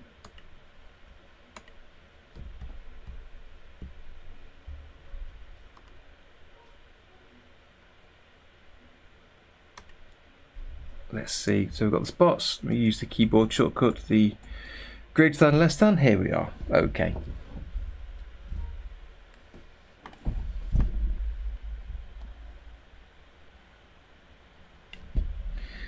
I'm getting a little bit hungry now, but I can still keep going for a short while longer. But I need to find a suitable place to nip off and get some food. We'll probably end the stream there, to be honest. But as I tend not to work on this and these animations outside of the stream, I won't be working on this till next Sunday, so I want to get as much done as possible.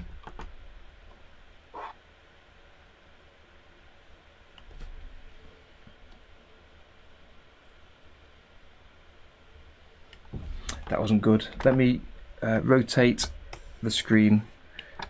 It's a lot easier. I don't do this enough, really.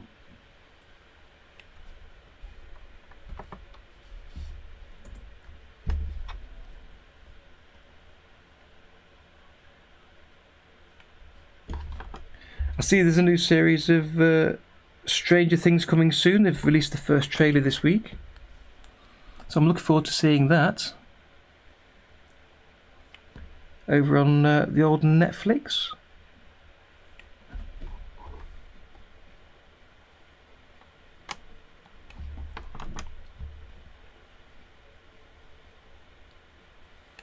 Talking earlier, Hans, about giving feedback for features and bug fixes, etc. Please do send feedback to me about any part of the stream or the videos. I said that before. Leave comments on the videos. It's always good for me to read comments, especially if you've got suggestions for me or ideas or thoughts. In last Friday's video, I asked people to share their own ideas for tips and features to tell people about, small tips just to share around. I think they'd be useful for some videos. I'm trying to keep my videos as short as possible and as snappy as possible, but still useful. So if you've got any short tips, really do share them with me so I can share them with other people. I know a few tips, plenty of tips I can share with people, but often the things I know aren't necessarily what you want to know, and if you know something useful that others would want to know, that'd be great to hear. And also, as I mentioned earlier, I've made a small change, done a slightly different intro to today's video, so leave me some feedback on that. Let me know what you think to it, and if it's too silly or whatever your comment is, let me know. Because until I get feedback, I generally tend to just do what makes me happy, which I think isn't bad advice for people, most people anyway. Making these a little bit longer.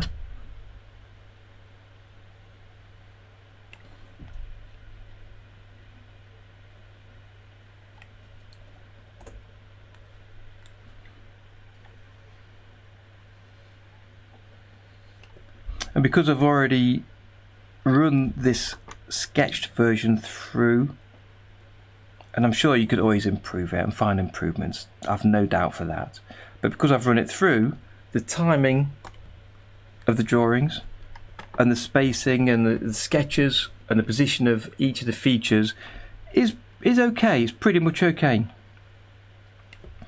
So I don't need to worry about that at this stage. I can just go in there and throw down some lines, and it ought to look okay in the final version.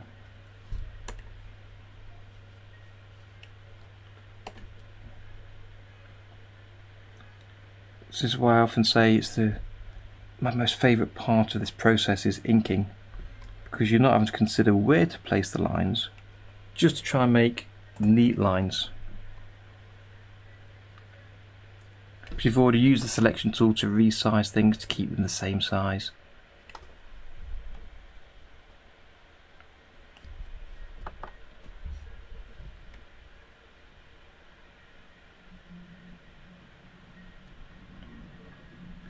Actually, merging levels.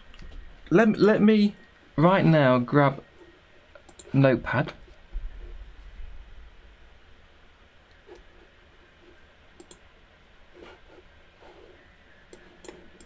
And write that down, because I thought about this the other day. I keep seeing people's questions about merging levels together. So where you draw on two different levels. So perhaps I may draw the main character here on one level and then draw his spots on a different level for whatever reason. It can be easy to copy and paste or to use the Animate tool to move things, whatever. And then be able to merge them together would be really useful. So I will note that down as well. So thanks for that.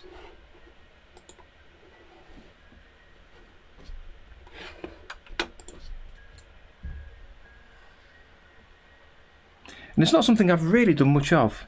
I've used it once or twice, but I tend to draw a character all in the same level, or if the background's on multiple levels, then I just draw it on multiple levels. I don't worry about merging them later.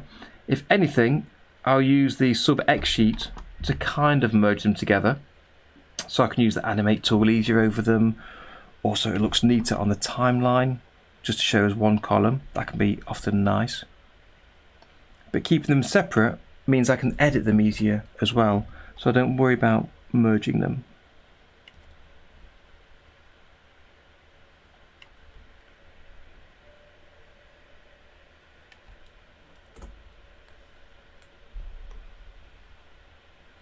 Well, we're almost there with the spots. So the next thing is the mane down the back of his head, and that's a little bit icky to have to do because of the ruffle part of the hair.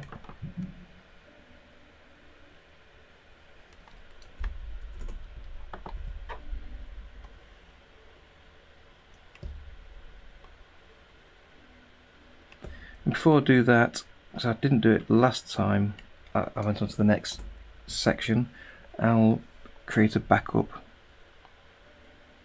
of the work so far. We'll see how that looks.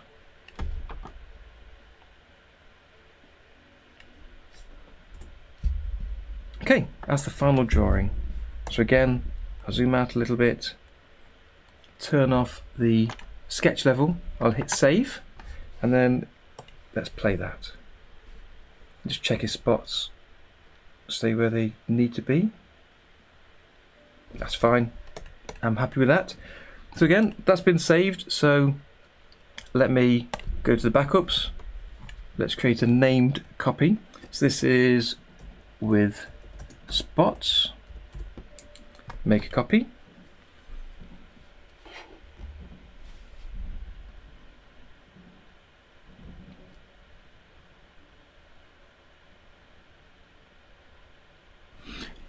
Okay, so the merge level creates a new level. I thought it merged from one on top of the other, but again, I've not used it for a long time. So often when I make these videos, it's as useful for me to learn about them for making the video as it is for you to watch the video. So I think we both learn together with that. Match lines, I don't even recall using. I don't know what that is or where it is, but I may well come across it as part of the investigation. So let me just get an Explorer view. So here we go. Again, not promoting, just talking about the backup tool. So it's created a folder called backups in my jump folder, the jump project. I've got the named versions, the versions that aren't named. Just every time I press save or save all, which is why there's so many. I do keep talking about saving often. So there's lots of versions in there. So 350 in total so far. And I've not had backup on every time I've worked on this. So there would have been much more than this. And now if I delete all non-named backups, it gets rid of every version in here that hasn't got a personalized name. So now I can see just the 4 stages where I've typed in a specific name, with the last one being with the spots. So I'll leave that over there.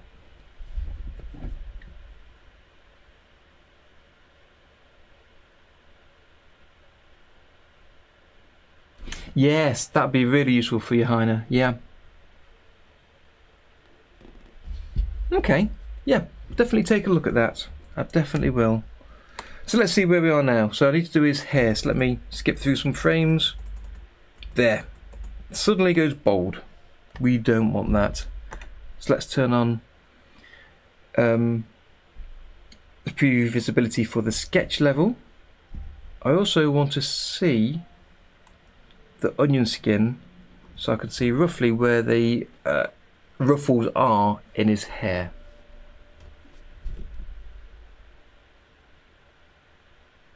Yeah, if you can use Git in your projects for keeping a staged backup copy, that's good too, that works. So again, ink line, change it to the fur. I do feel like I may have made a mistake here by having this fur, but I'll go ahead anyway.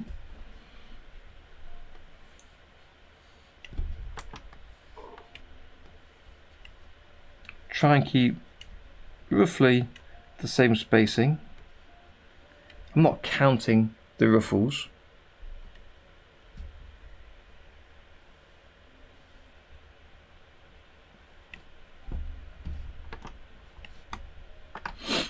And then we've got his eyebrow to do, which is quite a big part of his feature set.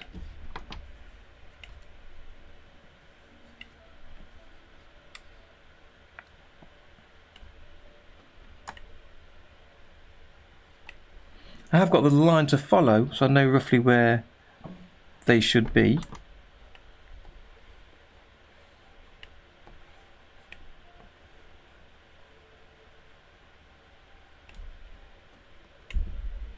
And he's moving quite fast.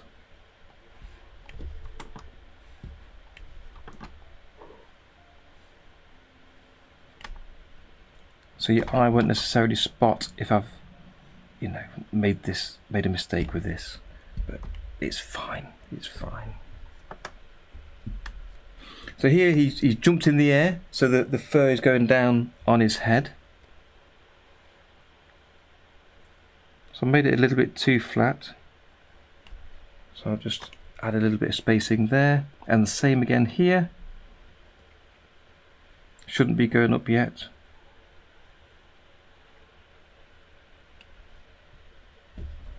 That's not quite got it right. I'm going to have to use the paintbrush to paint these. The spacing isn't big enough for much else. So it's coming down. So now that can come up.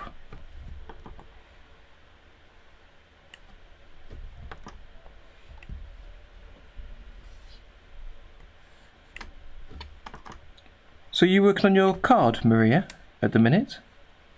You said you've popped me on the TV and you're working in Tahoma. Is that for your card?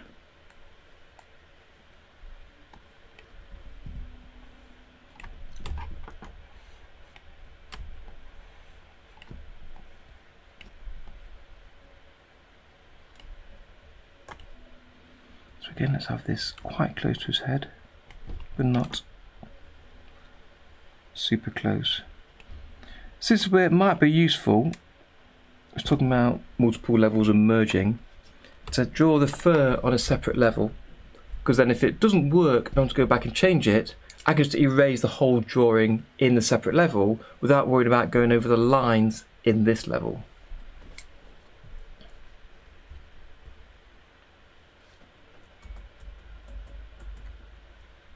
So again, it's going to be low.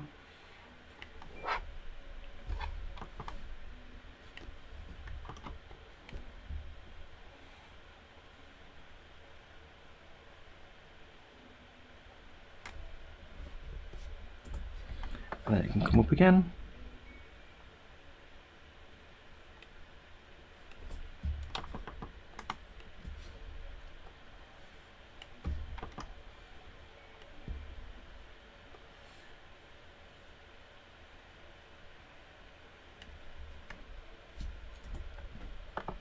This is now very squashing down into the squishy.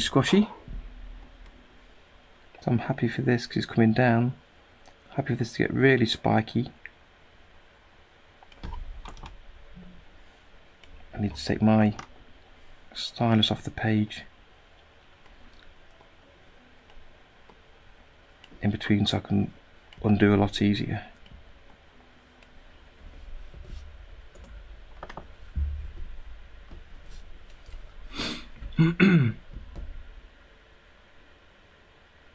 Oh yes, experimenting with a bit of parallax. Oh, I love your kitty sketches. Yes, please do, please do, please do share it.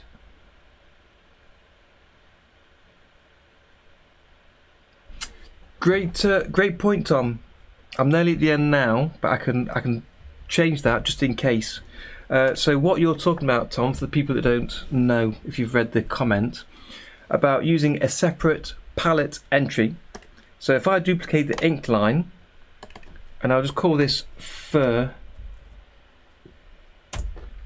so it's still black, and I can draw the fur on here, just messing about there. And if I use the eraser, if I tick the selective option on the options bar for the eraser, as I erase, it only erases the line that I've drawn. But because I've got anti-aliasing on, as you can see, it sometimes cuts into the other lines because the anti-aliasing goes over each other. So for this, you'd want to be sure you're using pencil mode for both lines, not just one of them, but both of them. But you still got most of the line there, so it could be a useful feature to use.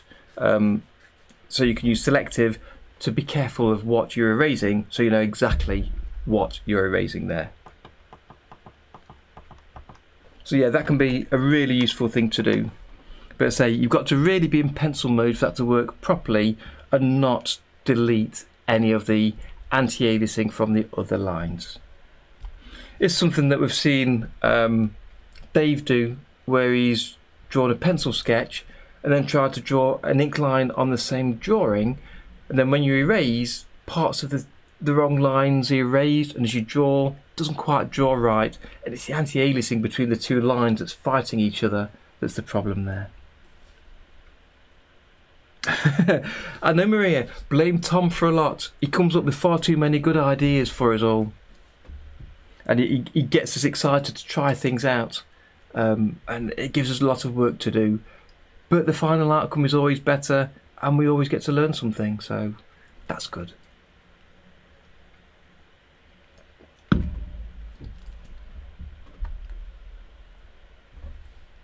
Okay, so I can see the fur up there, and it's quite tall, so let me again make this tall.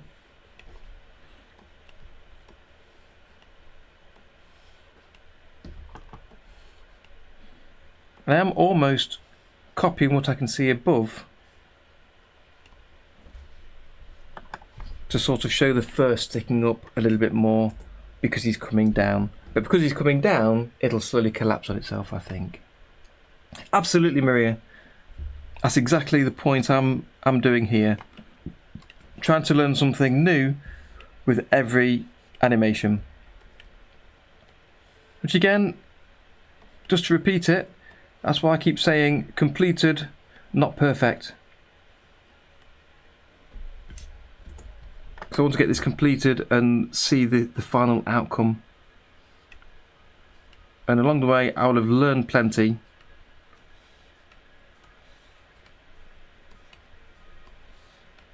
Ready for the next animation.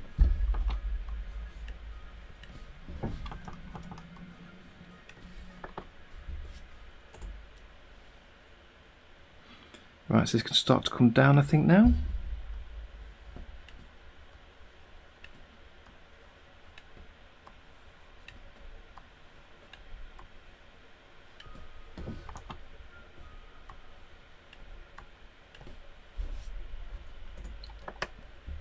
And then it gets less and less movement each time.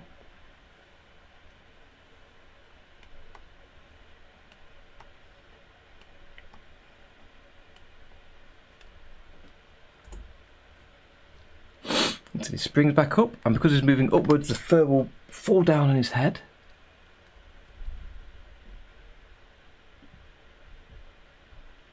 It really does, yeah, using different colours as well. Where I copied the ink line and kept the same black, absolutely change it to purple, change one leg to red, the other leg to blue, and you can more easily see different parts of your character, and as they move across each other, you can easily see which is which. So absolutely.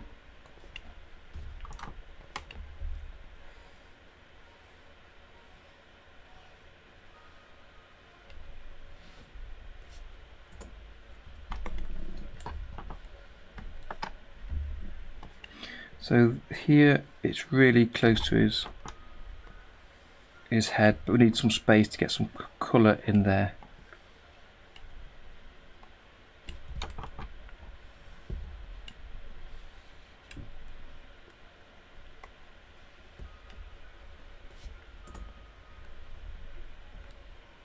Turn off the onion skin for a second.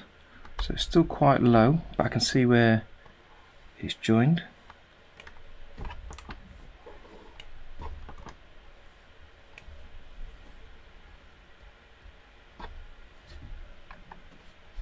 Hit save.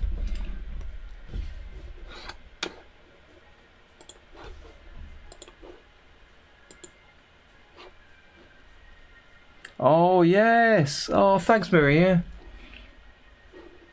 Let me bring this over onto the main screen.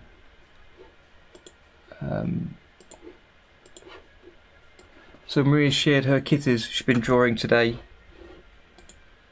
They're really nice.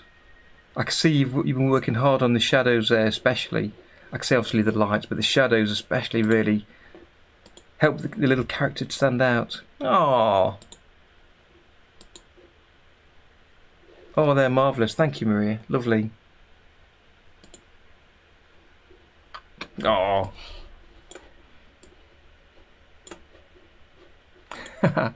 Oh, they're cool.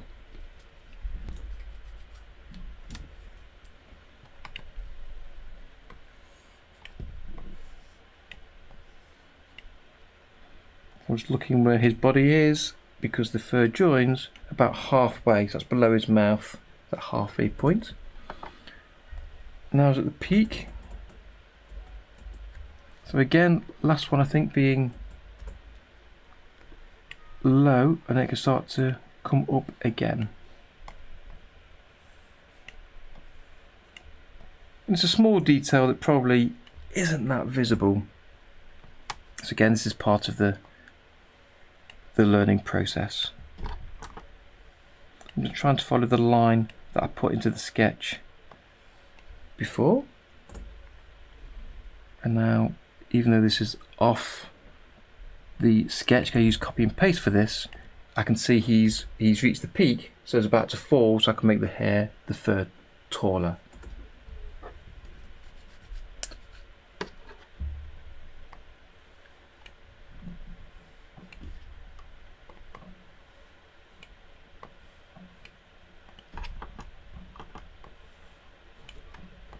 So I don't know if in the background you can hear fireworks, but Friday was bonfire night here in the UK. So still people setting off fireworks at the minute. I won't get the frame right. So yes, I know if there's some of that in the background, but that's what it is.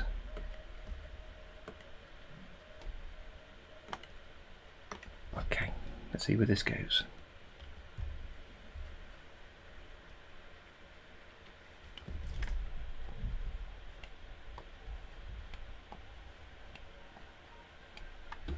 Oh, going too high there, I think. Let me do a bit of copy and paste.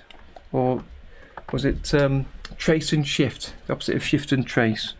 So I'll trace over the lines I had,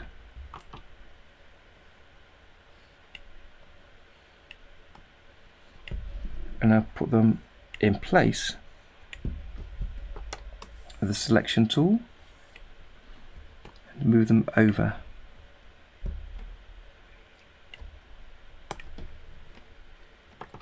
Let's add this last one in.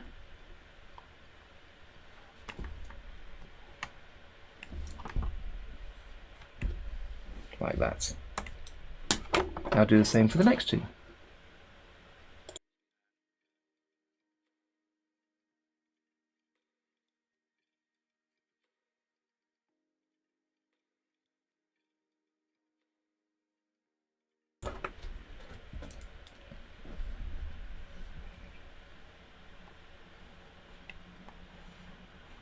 In fact, he's falling now, so let's make it, I'll make it taller.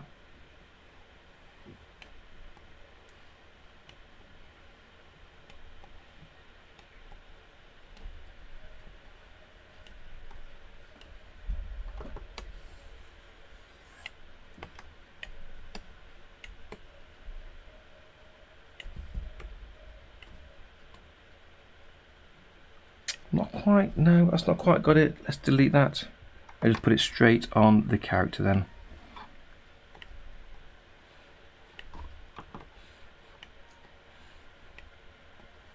I'm trying to follow roughly the same spacing.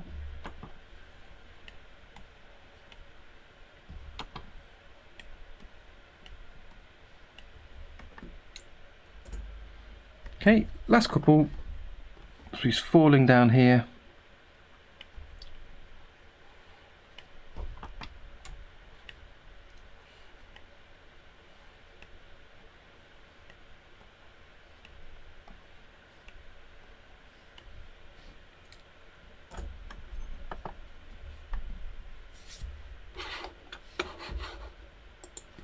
And this last one must be very similar to the previous.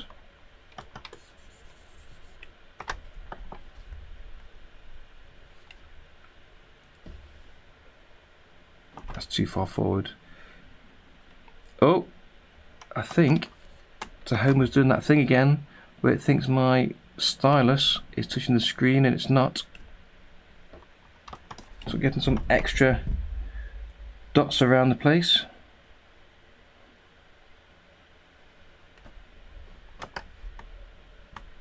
There we go. As soon as your stylus comes near, it puts the dot, even though I'm not touching it. So let me kill Tahoma. I've just hit save first. I'll close that down. Come on. Here we go. And I'm going to close my tablet driver down in Task Manager. Yes, I did save first. If I didn't, then I'd just have to redo it. It's fine. I saved a little bit before, but I'm fairly sure I did. Let me end that task. Check I've not got a second copy. Nope. And then I'll open the tablet driver first. And for some reason that opens in the background, and you have to open a second copy.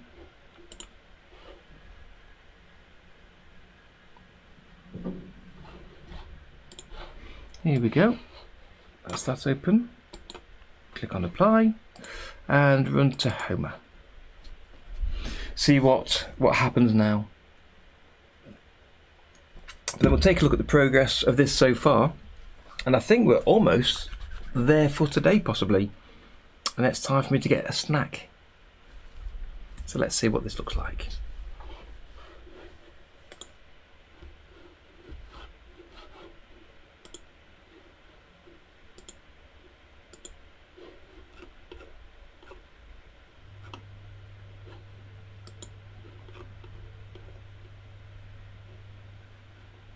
Be with you in 1 second.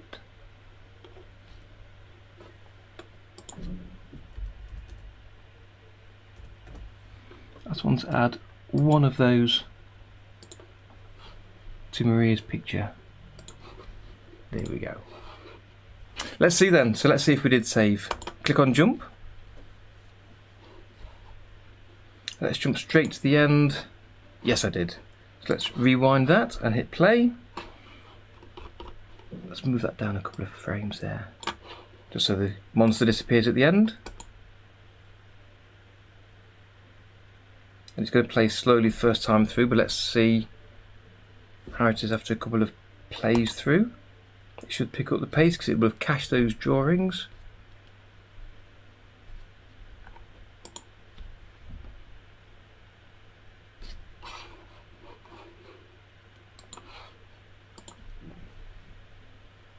I've got the eyebrows to do. Yeah, nothing seems too far off with that. I'm happy with that. So again, I'll go to my little backup tool and then give this a name. So that's with the spots, and now it's with the fur. So take a copy of that. Good. Right, so his eyebrows. What we're going to do about his eyebrows. So because I want to use the standard bucket fill tool, I can't really use a special raster brush because I did want to have a loose eyebrow shape to give it some texture, unless I draw it on a separate level.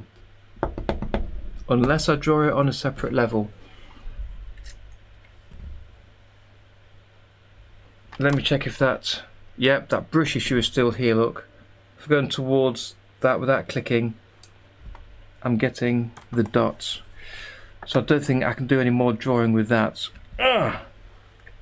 Normally it needs a restart of the computer for that to work and repair itself, unfortunately. So it's the eyebrows to go next. Let me try it on one frame first. Golden slime, hello golden slime. Just in time for me to almost disappear, but welcome. I'm here for a few more minutes, I think. So let me add another level here. I want a Toonz raster level, smart raster level as we call it here, yeah. That is in its own column. And let's call this eyebrows.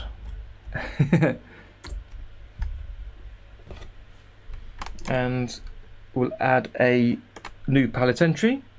Go to the raster tab, and I really liked the softness of the charcoal brush. So let me take that and draw them on here. in that kind of grey colour. That's fine, standard charcoal. And then to test the preference that we used earlier, let's go straight to frame 19, leave the gap and see that it fills in with the others. I killed the pen driver and restarted it. Yeah, I'm afraid I did. Unplugging the tablet actually might not be a bad idea, although I did that once before during a stream and OBS didn't pick up the tablet being plugged back in, so it wouldn't record it after I'd done that. So I don't think I can do that during the middle of the stream without killing the stream first.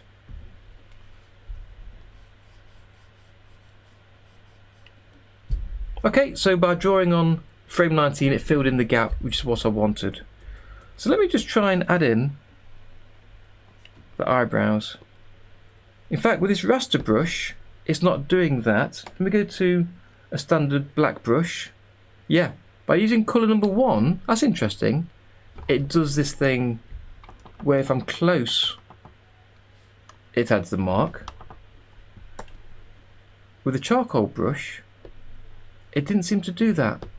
Maybe it depends on the brush, but that's good. So I think I'm okay to carry on for now.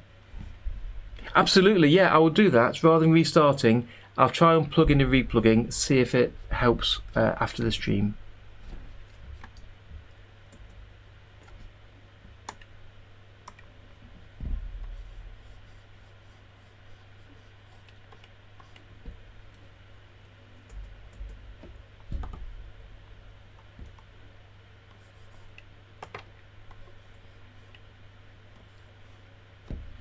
So it's quite a messy eyebrow here. So I'm not going to be super accurate, but again, I want to be kind of close. So it hangs off the front of his head and it comes back past the back of his eyeball.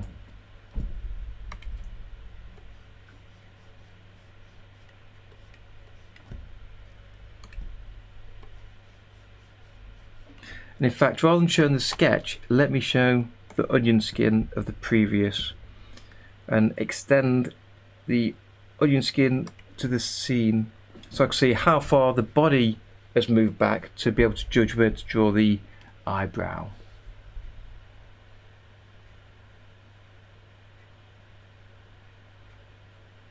Yes, Tom, thank you.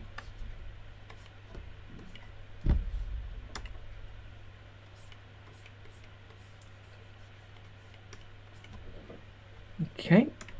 I'll just keep moving him backwards, and there's a good chance this eyebrow will just jump around all over the place, but we'll see. Right, so he stays still here, so I'll turn on the onion skin for frame 31, so I'm looking at the same position. I don't get that evolution of the line again where it moves in successive frames.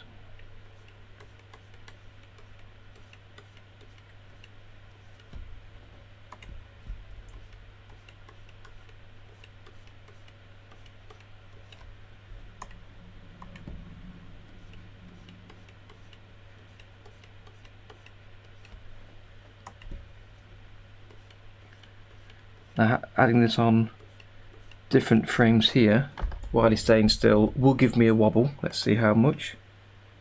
Yeah, it gives me a little shuffle in there. We'll see how bad that is in a second. Once he starts moving, should be fine.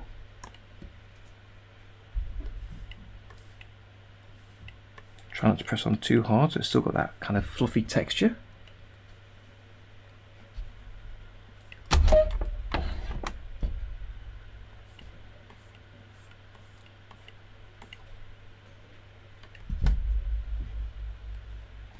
Let me rotate a little bit so I'm drawing more at the right angle that works for me.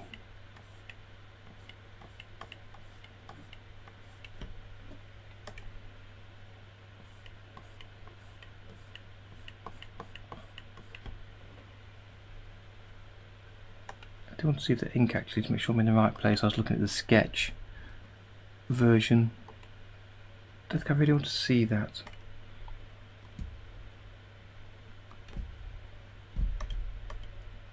So I might be doing this a little bit too light. It's not a problem, but I might want to come back and darken some of these up.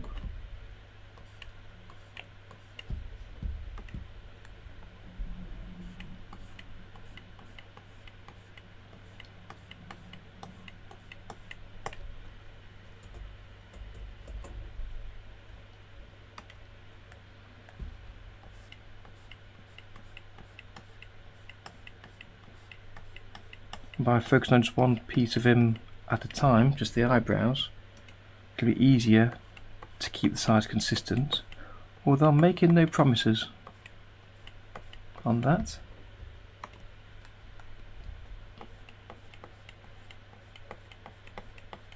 Easier, not guaranteed.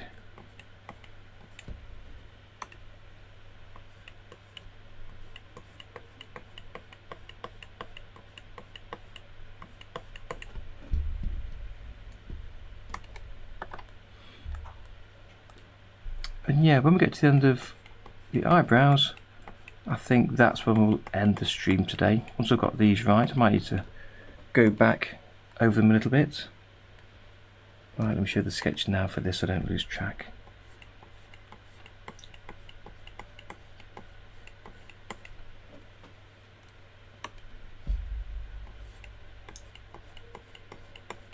Make sure they hang off the front of his head, that's where I want them.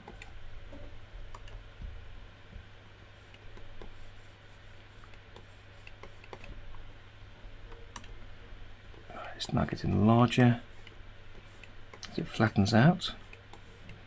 So this is more of a visual marker now of where his face is. Now the face has disappeared. You just see the eyebrow, which kind of covers his eye in effect, getting wider across his body but thinner along the body.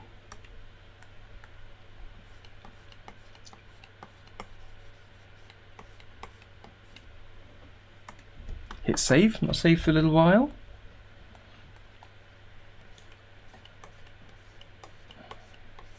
Okay, the stretch frame. Make that a bit longer there. Now it's coming into its normal size. So I can turn off the sketch level in a second.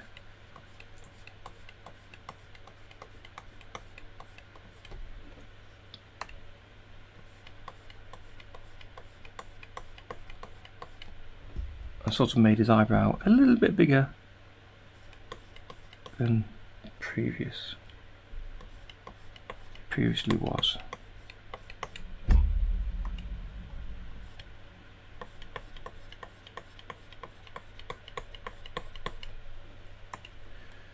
We'll see how close we are with this very, very shortly. His eyes closed again. And into the water. Right, reset the rotation, zoom out a little bit. Let's see what we've got. Hide the sketch level, which is that one. Rewind, and let's see if I need to make it much, much darker. Okay.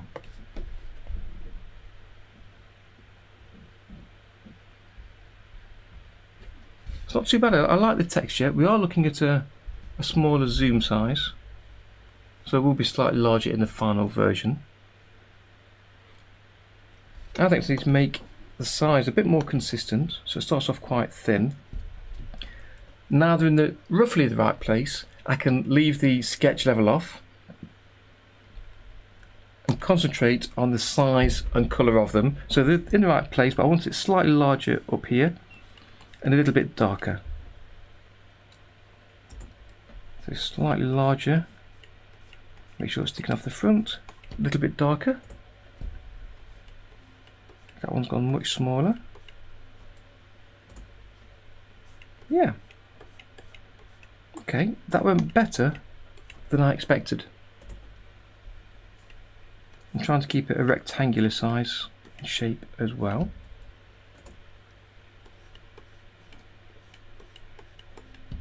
So when I press to go to the next frame with the full stop key, I'm taking a look at the previous frame before I do, so I can see where I need to make the change. So that's not long enough back here. Same for that one, not long enough. Again, a little bit darker.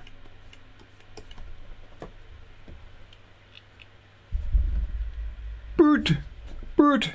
What's happening, bird? Yeah, kind of. near and far. Now I'm near. Now I'm far. Now I'm near.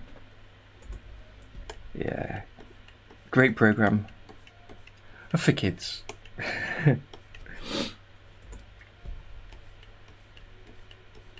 Yeah, I did do it quite light the first time.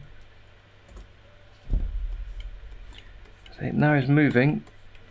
It's less important that it follows exactly the right position, but still try and keep the right size for it. And again, let's rotate. Let's make it easier. Hit save.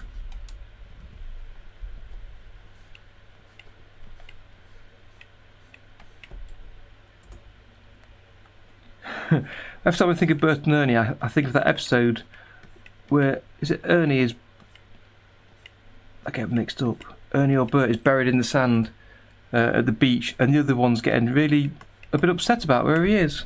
Oh, where's Bert? I don't see Bert.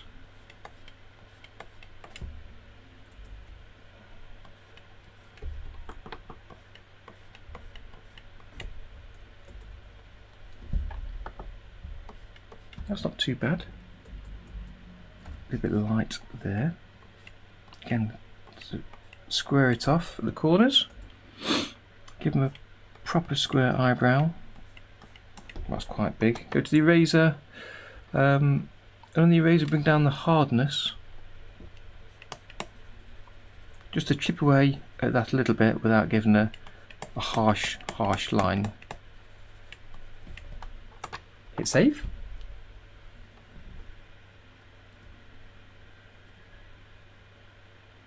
Are they? I've not seen It's a Wonderful Life for a long time. Of course, it'll be on TV over Christmas. It's one of those things that's been imported from good old US of A to us to have that on TV every year now.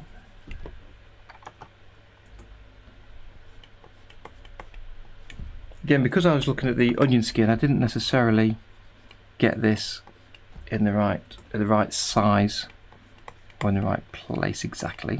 So just to neaten that off, again it goes pale, so just keep it dark.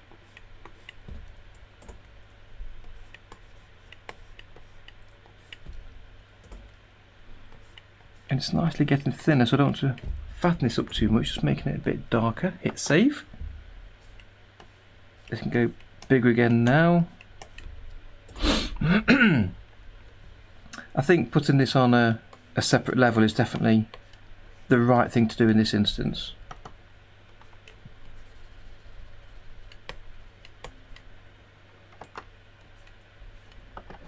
Makes it easier for deleting and making changes without worrying about the monster underneath.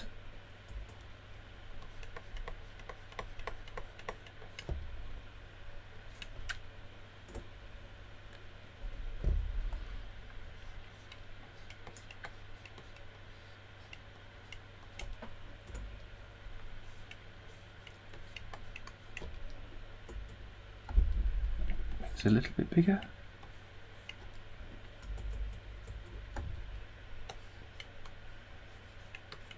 Almost there, I think.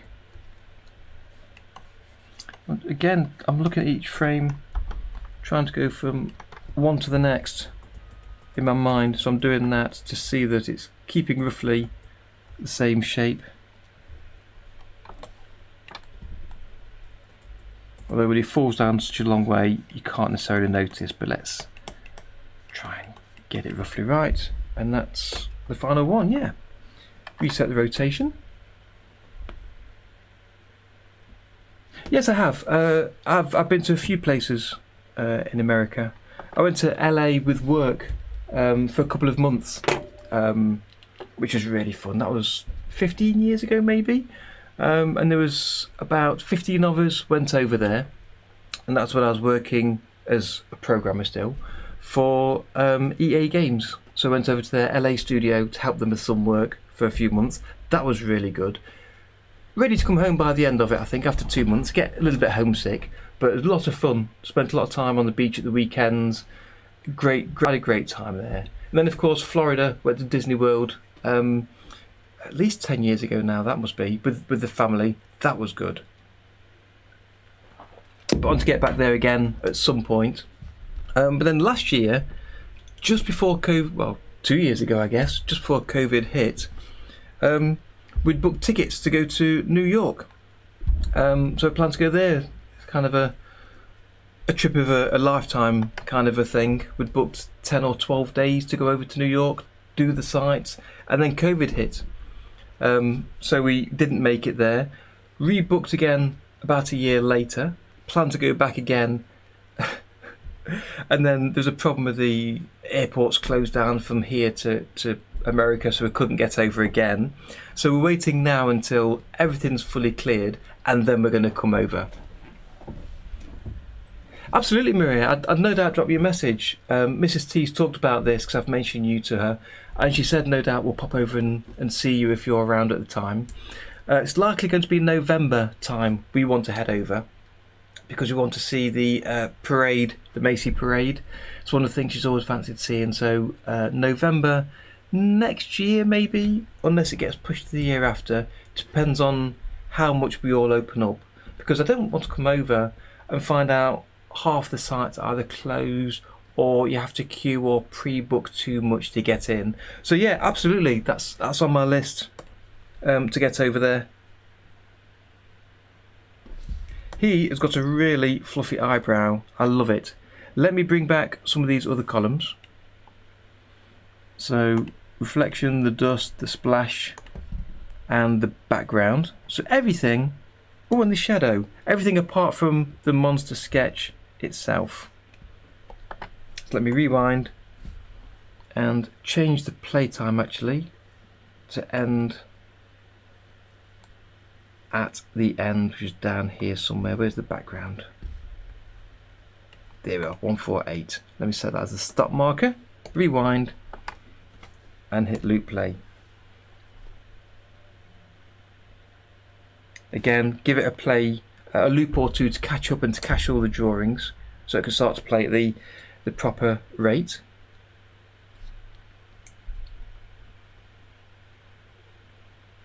So yeah, the character is slightly neater, not much different, obviously, because we traced him from the sketch, but I wanted to make it a neater one, a neater drawing. And when we add the background in as well,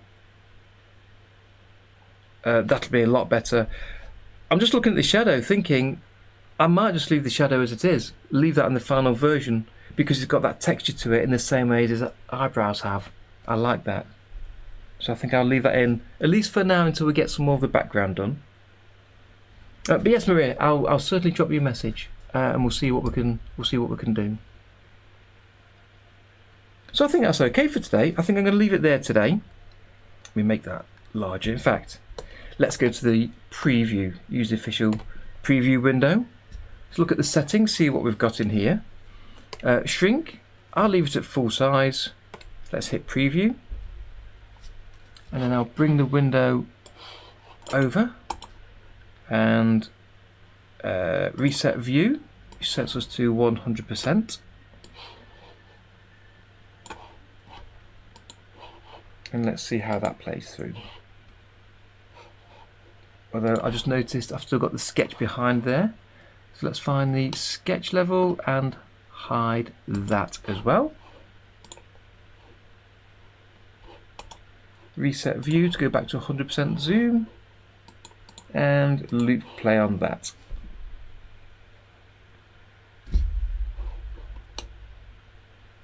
Give him some more space to get in the middle of the screen.